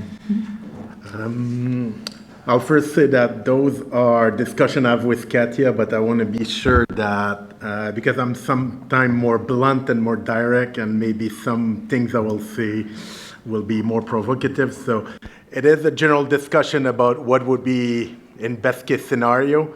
First thing first, I would say, before addressing even online propaganda, before addressing religion as a problem to radicalization, I think the idea is addressing legitimate grievances in the North Caucasus, in Central Russia, even in Moscow with Central Asian. Let's be honest and be blunt, prophylactic list, anti-extremist list, religious profiling has been a terrible alternative to fight terrorism, to fight extremism. So if somewhere in a perfect world we'll start, it's to reform and reframe the way we approach counter-extremism and counter-terrorism in general in Russia.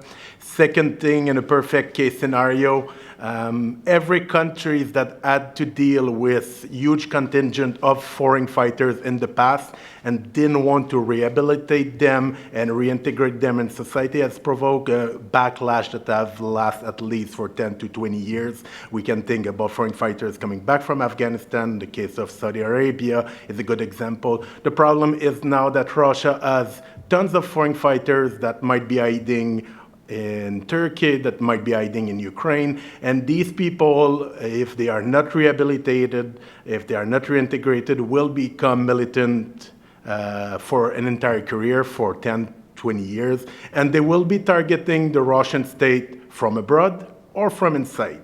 And one thing I want to remind everybody is in the case of the first Chechen war, 80 to 120 foreign fighters has radically changed the way we have perceived insurgency in the North Caucasus by establishing training camps, by establishing new way of dealing with the insurgency, with terrorism. So when I hear comments like not many will come back, not many will go through the borders, especially the southern border, well, not many is enough to destabilize an entire region and entire country. So the question is, in a perfect world, let's admit we don't like what they have done. Let's admit that we don't like how they think, but find a way where they not become a radicalizing factor in Moscow, St. Petersburg, the rest of Russia, and in the North Caucasus. I'll keep the more serious or less optimistic recommendation for the second round. Thank you, Jean. Thank you, Jean-Francois and Alexander.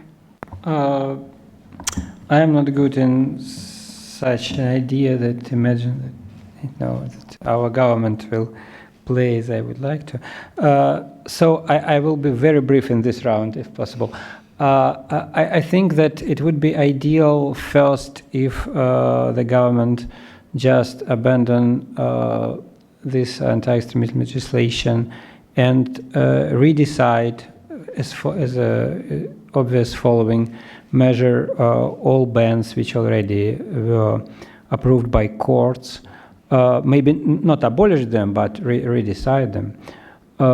It's a first thing, but the second thing, maybe not less important, it's changing an attitude to violence from below in general, because for now there is, let's say, a permitted violence from below and non-permitted. There are groups which can organize, self-organize, organize military camps and such things, and there are, I mean not religious groups now, more political groups, and other who of course are prohibited. And it makes, let's say, not proper signal to the society. So if to avoid such biased policy, it supposedly could give a possibility to make more effective work on prophylactics on these militants which still remain. Thank you. And I would like now to open the floor to everybody. If you have anything to add, any suggestions or comments on the ideal world recommendations. If not, then we will proceed to what was. Oh, please, yes, please.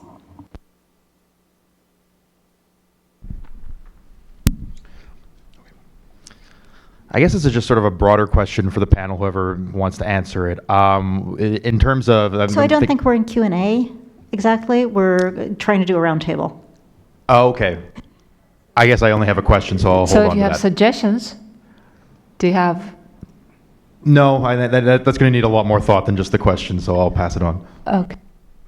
So then I suggest that we focus on something that is feasible, implementable, and practical. Okay, so I actually, I mean, and maybe it's possible that some of the things I think are feasible are also a little aspirational, but I think these are arguments that you can make a case for to a variety of audiences. So I mean, I would say that the Russian government at the national level ought to be funding research, and it ought to be funding cooperative work with for its own analysts with foreign analysts, work like this, to be honest, to better understand the roots of violent extremism and to better understand what policies are and have been more and less effective around the world. And then, you know, the next step is always to integrate the results of that research and analysis into policy and legislation. I'd also like to see the Russian government at both federal and local levels support engagement of community-to-community dialogues to enable development of networks of communities and not just government organizations, but community organizations that are dealing with these issues and developing responses.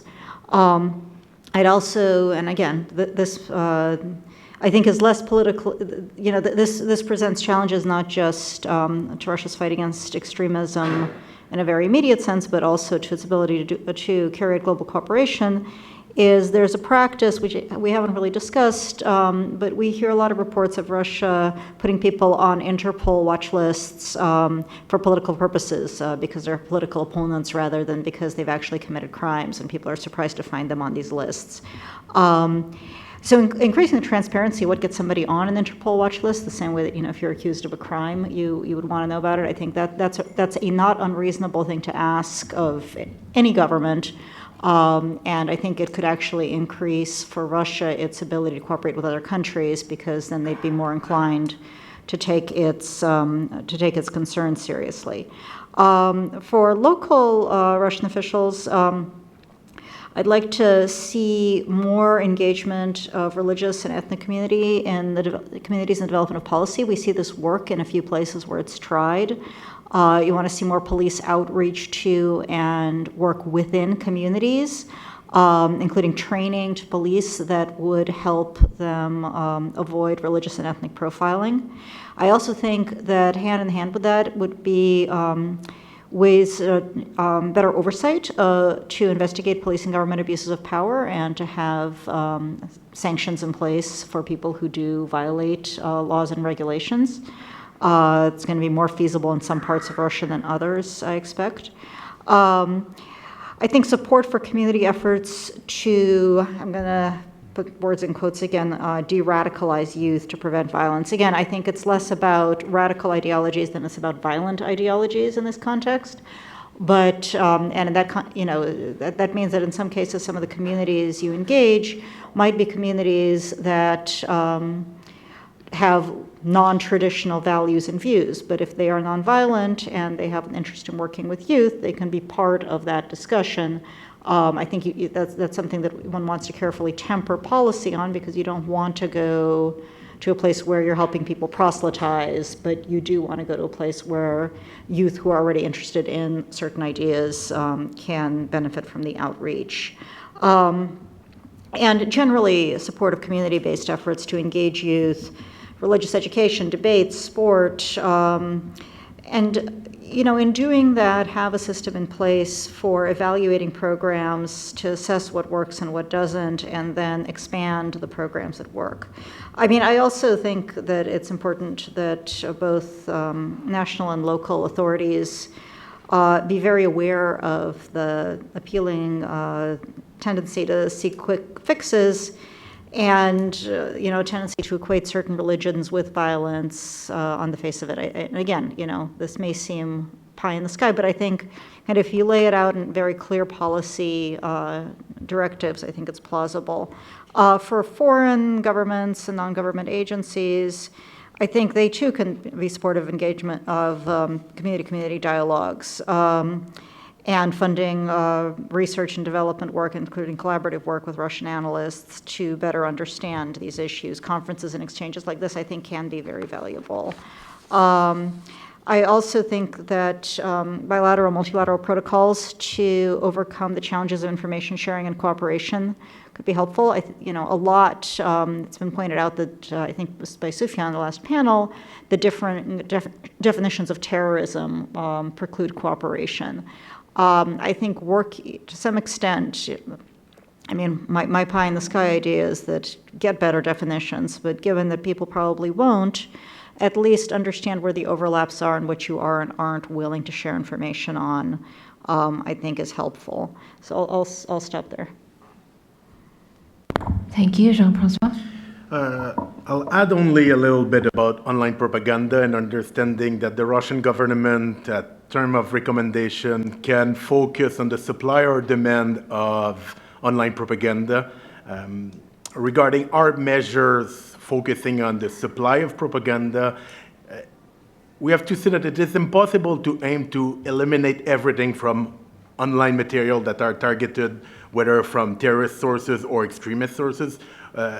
Individual will find material on certain media, whether it is on Twitter, on Facebook, or on encrypted communication. The danger is that by repressing more and more Twitters and other, we're pushing individuals also using more the dark web as well as encrypted communication. That might make it more difficult for security agencies to collect intelligence. So the question is, it might be smarter to have an approach that will target material that should not be online, but at the same time that is not an overarching approach that eliminates everything that is linked to religion or more radical views. Second thing is we have to reflect who decide what is defined as terrorism, extremism, propaganda, or only radical propaganda inside of the Russian government. It has to become a broader discussion where we revise and discuss the filtering policies. And as I said, even if we want to filter everything, some things will not be filtered. So it better be to review the way we establish those policies and try to make them more narrowed and more tailor-made to what we really want to engage and filtered online. That brings us to the second part, reducing rather than reducing the supply, reducing the demand. Katia and I have been discussing a lot about tailor-made narratives that are aimed to specific demographic, whether youth, women, the older generation, but to answer jihadist propaganda as much as extremist propaganda in a much more nuanced and advanced, complex narrative online. At the local level, I think the Russian government, and we think the Russian government should invest in helping families dealing with early signs of radicalization. Many think tanks around the world have provided, whether in Canada, in US, and France, early signs of radicalization where we can disseminate to families resources helping them to identify change in behavior, changes in narrative among young people, where rather to fight jihadism, whether to fight violent extremism, we aimed at fighting radicalization through counter-radicalization. Last two things I can mention, the government in the North Caucasus, the government in the Volga, and even in across Russia in general, we need to understand that moderate Salafi imams are supporting CVA initiative, and when the Russian government locally or federally are repressing those imams. They are provoking a backlash in which will help violent extremism and jihadist propaganda across the Russian Federation. Last little things, in the next couple years, as there's more repression against extremists and radicals, prison will become much more hub of radicalization inside of Russia. And as we have seen in France, especially in France in the work of Olivier Roy and Gilles Kepel, maybe suddenly prison will become one of the biggest hub of violent extremism. Russia, federally and locally, has to start thinking about the way to engage youth and people in prison, where to sustain rehabilitation of people that went abroad, that were not filtered into a disengagement program, but rehabilitation program that seek to help people in prison, because if not, the problem that we have seen for Syria and Iraq will become maybe 5 times or 10 times worse in a few years, where networks in prison and outside of prison will lead to a large increase of violent extremism in Russia. I will stop there. Thank you, and Alexander. If trying to be realistic and not to question the political nature of Russian political regime, what we could recommend, if somebody would like to listen, is just to shift somehow the current policies, not only because they are abusing human rights, but because they are not effective. Let's start from, not from terrorism. I think everything was said. I will try not to repeat what was said before. But to hate crimes, which were mentioned on the morning panel today. We have the legislation on hate crimes in Russia, but we have no proper legal mechanisms. For example, it's not obligatory, as it is obligatory here in the United States, for a police officer to make a mark in the initial report if there is some suspicion that it may be hate-motivated crime, if it's a crime. It's just small thing may change many practical, may create many practical consequences. And the same about publishing statistics on such things. It's technical. There is, of course, some counteraction from law enforcement bodies against any kind of such reforms, because it's just create an additional burden for them. But it's not a political question. If we turn to the regulation of religious activity in general, the key idea is that I think we have to decrease number of regulations. It would be more positive to avoid radicalization. For example, to abandon requirement for informal religious groups or to inform local authorities about their existence.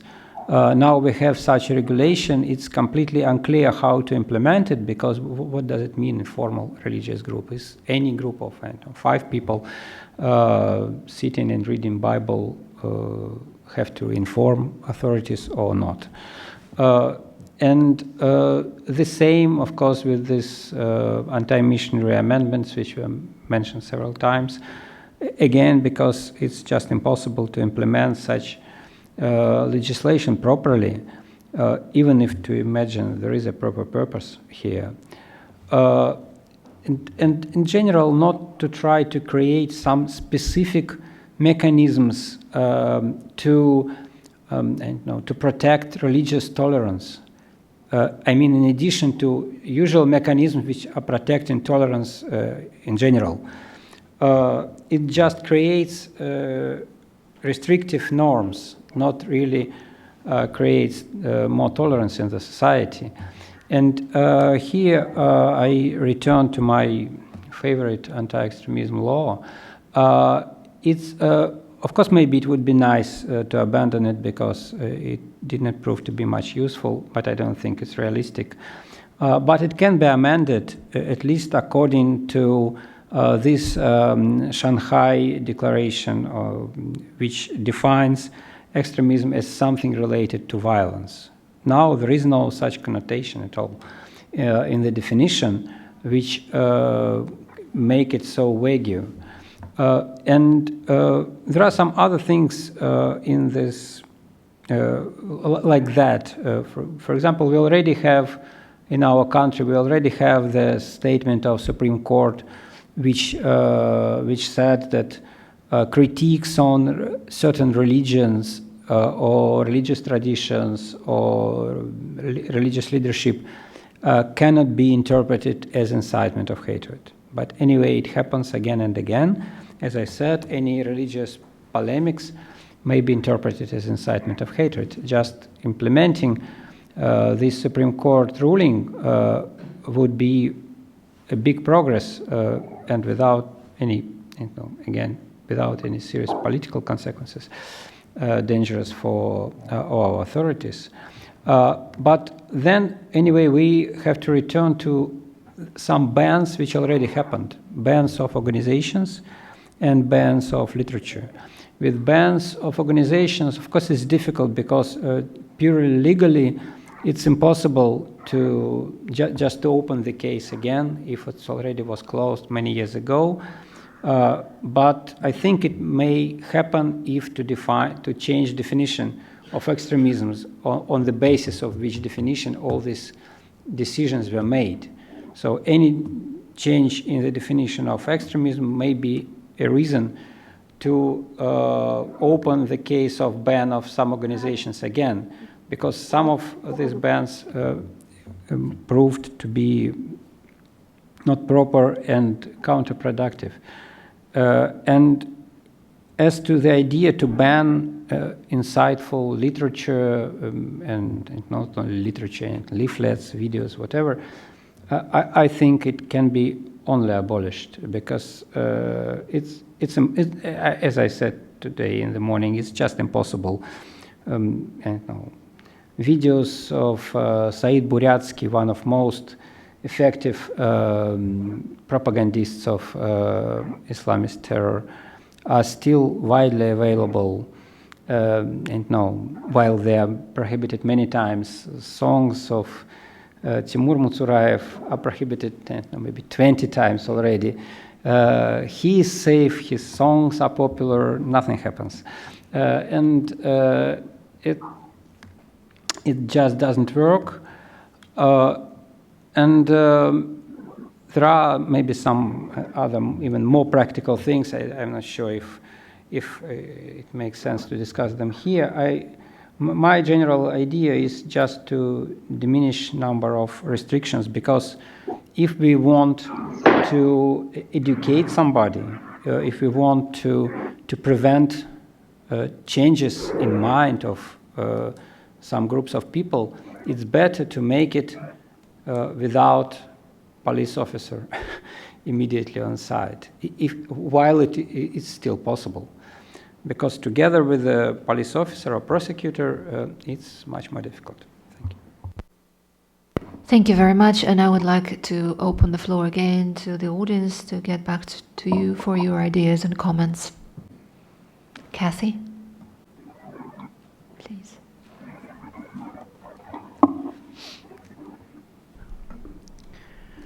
Some of you may have heard that Oliver Stone has just finished a 4-hour interview with Putin, during which he allegedly said that he greatly wants to improve international relations. So in that respect, calling Putin on his word, it might be useful to point out that both the OSCE and the Venice Commission, I can't remember the exact year, already several years ago, were very critical of the Russian extremism law.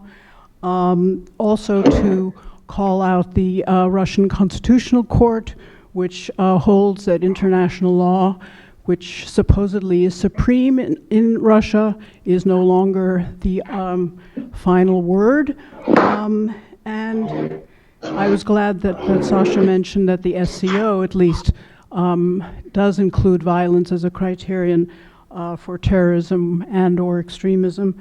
And then finally, it might be worthwhile mentioning, since the Russians are very sensitive to any kind of parallels to Nazism, that the Jehovah's Witnesses were a special target of the Nazis. There were special camps for them, and I believe as many as 6,000 Jehovah's Witnesses were murdered by the Nazis. Thanks. Thank you. Other comments, ideas, suggestions?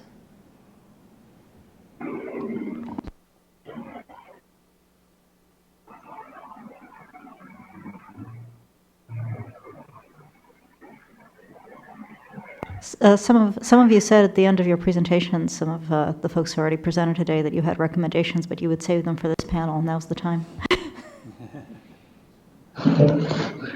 Sufyan, please. I just want to build on what Olga said about the engaging youth, and also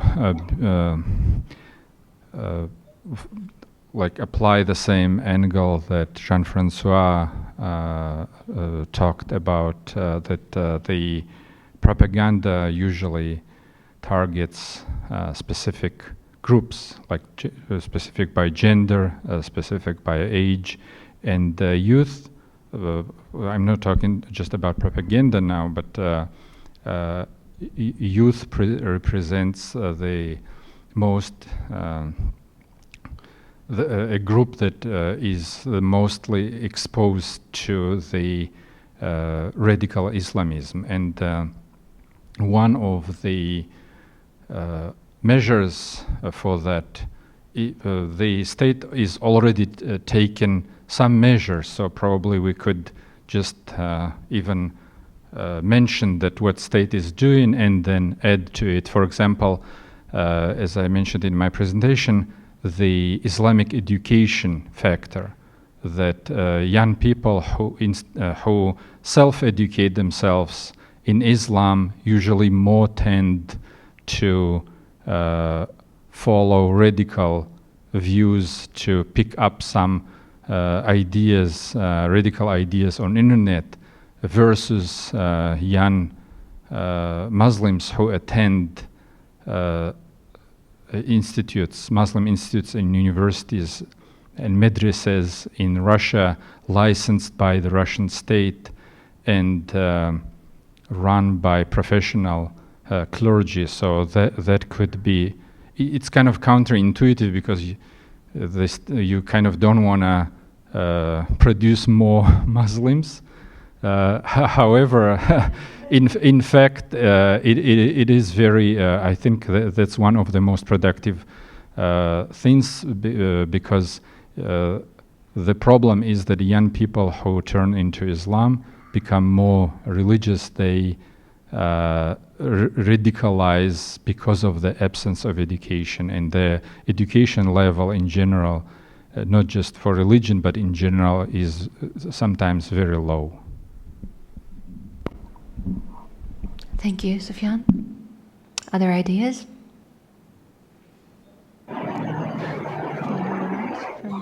Would you like to, or shall we close?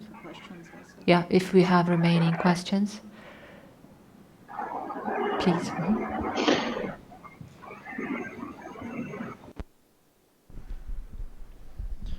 All right, now I think it's the appropriate time for that. My question was essentially just whoever wants to answer it on the panel. Thinking back to Sufyan's presentation, and with the chart showing the radically different strategies pursued by some of these republics in the North Caucasus, and the spiritual and both the spiritual and state leadership on the engagement of traditional religion in the republic and Salafism, which republics do you feel like have been the most effective in these terms? I feel my personal thought is that Ingushetia, out of the ones I'm more familiar with, Ingushetia seems to have been more successful, with Yevkurov's more open rehabilitation and radically different approach to the sort of collective punishment scene in Chechnya. But I'm wondering what your views on the matter are. Maybe I can take it up if you don't mind abusing my right of the moderator. It's been different in different time periods and between republics. Of course, Chechnya is a very separate story. There have been no soft measures, commissions for rehabilitation of fighters, and extremely brutal counterinsurgency methods. But then if we look at other republics, Dagestan was the pioneer of these soft measures starting in 2010. And it was not just the commissions for rehabilitation of fighters that they introduced at that time, but they also launched dialogue between Sufi and Salafi believers, which significantly advanced, and there were serious successes. For example, the leaders of the two communities managed to agree on certain dogmatic differences, so that in rituals, basically in praying, for example, and they thus eliminated many differences between the Salafi and Sufi mosques. So now many Salafis can go to the central mosque, for example, and this has significantly reduced tensions, along with many other different things.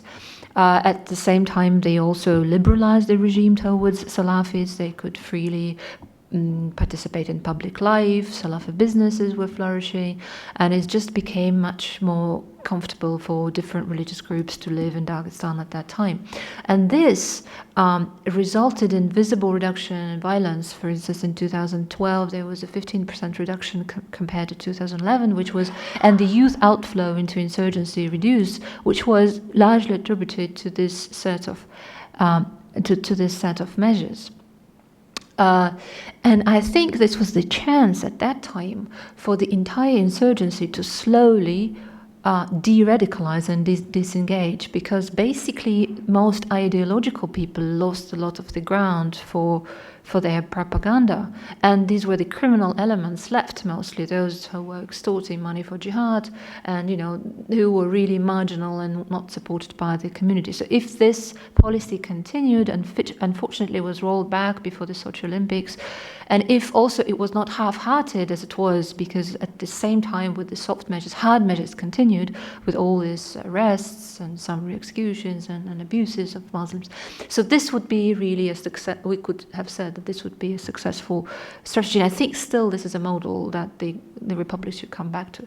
And after this, Yevkurov indeed and Ingushetia took the lead after all this was rolled back. Yevkurov was very committed. His personal factor is very strong. He continued despite of the general trend changing, and the commissions were not in fashion anymore, and the soft measures were not on the federal agenda that much. He insisted, and he went through, and his commission continued to work up until, I think, the Ahmed Khatiev, who was at that time the leader of the commission, he was killed in a terrorist attack. And since then, it slowed down. And now in Ingushetia, on the paper, you have numerous soft power measures. Different councils were created to work with the families of the insurgents, a special women's council to counter radicalization. But nonetheless, most of it is just declarations. There's very little going on. And the commission last year rehabilitated only one person. So it exists, but it doesn't really function. And now the lead has come to Kabardino-Balkaria, where the commission was created for rehabilitation of fighters was created in 2012, but it never actually fledged until last year, in 2016, in April, it re-emerged, and it's very active. A special ministerial position was created for countering extremism, and it's a very active and committed person who was appointed. He is really invested in the commission, and I think today, Kabardino-Balkaria, I would say, is the leader.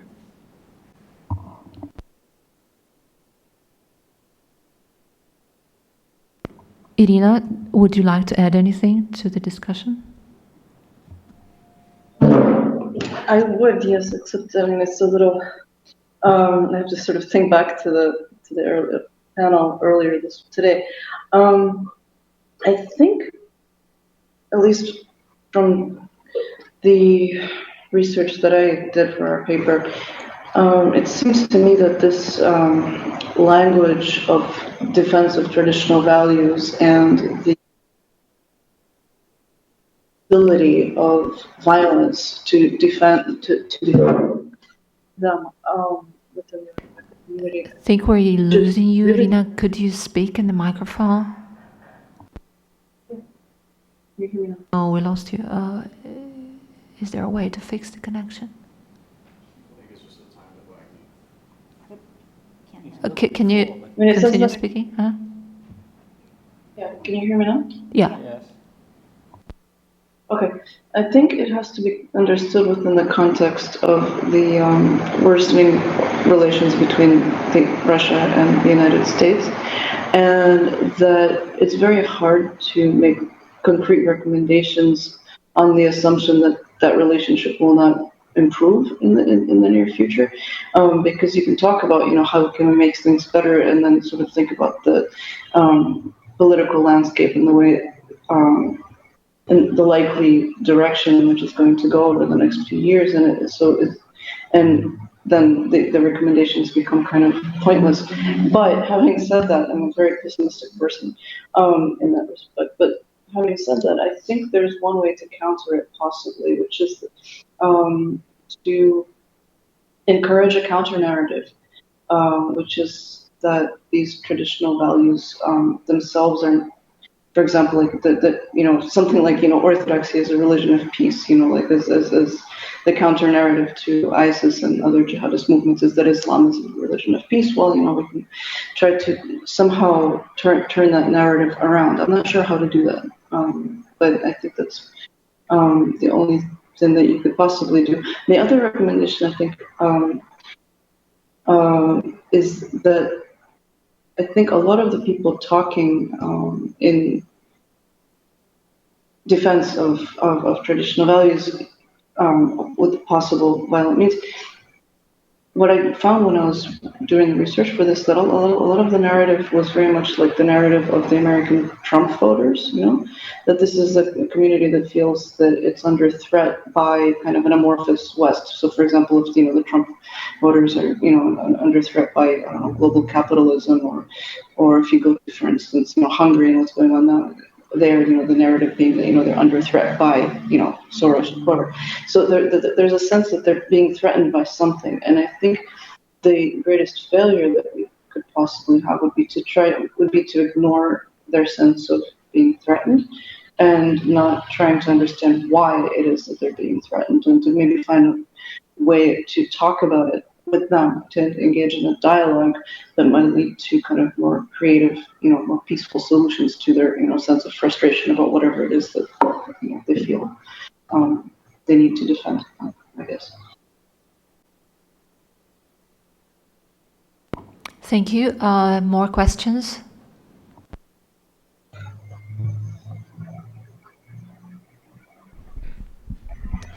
Vladimir Shaparenko. I wonder, while doing this research, whether you worked with local authorities or regional or national, and if you worked with the Russian government, whether officials were helpful. Thank you. Olga, would you like to respond? I mean, I think each team had did their own research approach. I'm trying to think if we did any. We certainly talked to representatives of religious organizations and structures, and we attended conferences and events which had representatives of local government.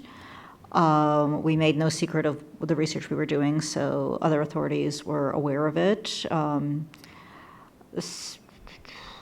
So that's kind of where I would put the research that Denise and I were doing. Other people. We spoke with a number of officials at the ministerial Republican level in Ingushetia and Dagestan, with local authorities, including security officials, municipal level, and and then mostly then religious communities. Generally, there's a lot of interest in this type of analysis, and there is a lot of need and articulated hunger for methodologies. In case of our research, people just openly say that we really need international methodologies coming and helping us to deal with the threat, which is global, you know, this radicalization and ISIS, and it's just that it's not only a Russian issue. It's not just North Caucasus authorities are trying to deal with this. So Unfortunately, at the same time, it is difficult at the moment to work for those associated with international organizations or international think tanks, which makes this contact just much more difficult, even though there's an interest on both sides. I think I can add, there's two different things, at least in our case, for example, the Dagestani government or even imams and the religious authorities were very helpful, but it doesn't mean that we're sharing the same views or they want to do the same thing. But openly, it has been a very fruitful and productive relationship in many of the interviews or the relationship that we've built throughout the North Caucasus. I mean, to build on that, just they're helpful if they give us their perspective, right? Because what we're trying to do is understand the situation. So their perspectives are part of the situation. So talking to them is always helpful. Other questions, please? Yes, the gentleman in the back. Ricky Matsumoto, George Washington University. So there's been multiple cases where relatively moderate individuals or individuals charged with petty crimes, the misdemeanors are sent to jail or imprisoned, and then they become radicalized in jail, and then they're sent out, like I guess in the Philippines and in Nigeria. Do we see any cases of radicalization in jails in Russia? And if so, do you have any policy recommendations on how to reduce that risk or prevent it? Thank you. So yes, I don't know that this has been particularly well studied, in part because the Russian prison system is difficult to access for researchers. The anecdotal evidence is that this is certainly the case. Just how prevalent it is, to what extent, how it happens, it's hard to judge, and I think we want to understand it better. Kind of, again, anecdotally, I hear both stories of certain groups being segregated in prison so they don't proselytize, and of Islamic zones in prisons which kind of keep all the Muslims together, which permits proselytization, right? Because, so you hear both of these, and I assume that's because both of these things happen. In terms of recommendations, given the dearth of data, I would probably start with recommendations gleaned from experience abroad before, but also try to understand better what's actually going on in Russia. Just adding a couple of words. As I know, some radical groups even prescribe some of their members to do something, to be imprisoned, just for this proselytizing work inside and involving more members. One of my interviewers said that the Russian prison is a university for ISIS. This was one of the quotes I had. And another person, a defense lawyer from Hasavur, described me specifically an area where in the local preliminary detention center, the people suspected of insurgency-related crimes are kept. And then there, she said, recruitment is going like on the assembly line, that this is happening very quickly, very efficiently. And she spoke about many clients of hers who were there exactly accused of petty crimes, and they came out ready-made radical Islamists. This issue, it also has to do, exactly as Olga mentioned, with prison hierarchies in Russia and with defending yourself in this environment. Sometimes it is easier to even to convert to Islam and to be just part of the group which will protect you in one way or another. And there is a vast growing literature and numerous programs around the world focused on de-radicalization of sentenced jihadists. And there are some very interesting experiences. They are very context specific. It's very hard to transfer something that's been done in Singapore or Indonesia to Dagestan.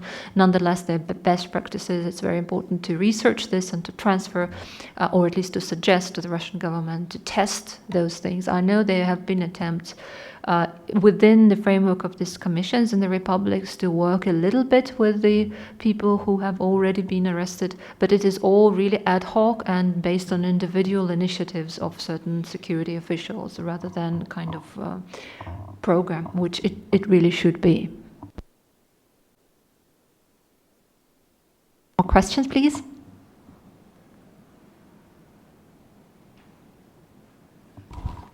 shall we call it a day then?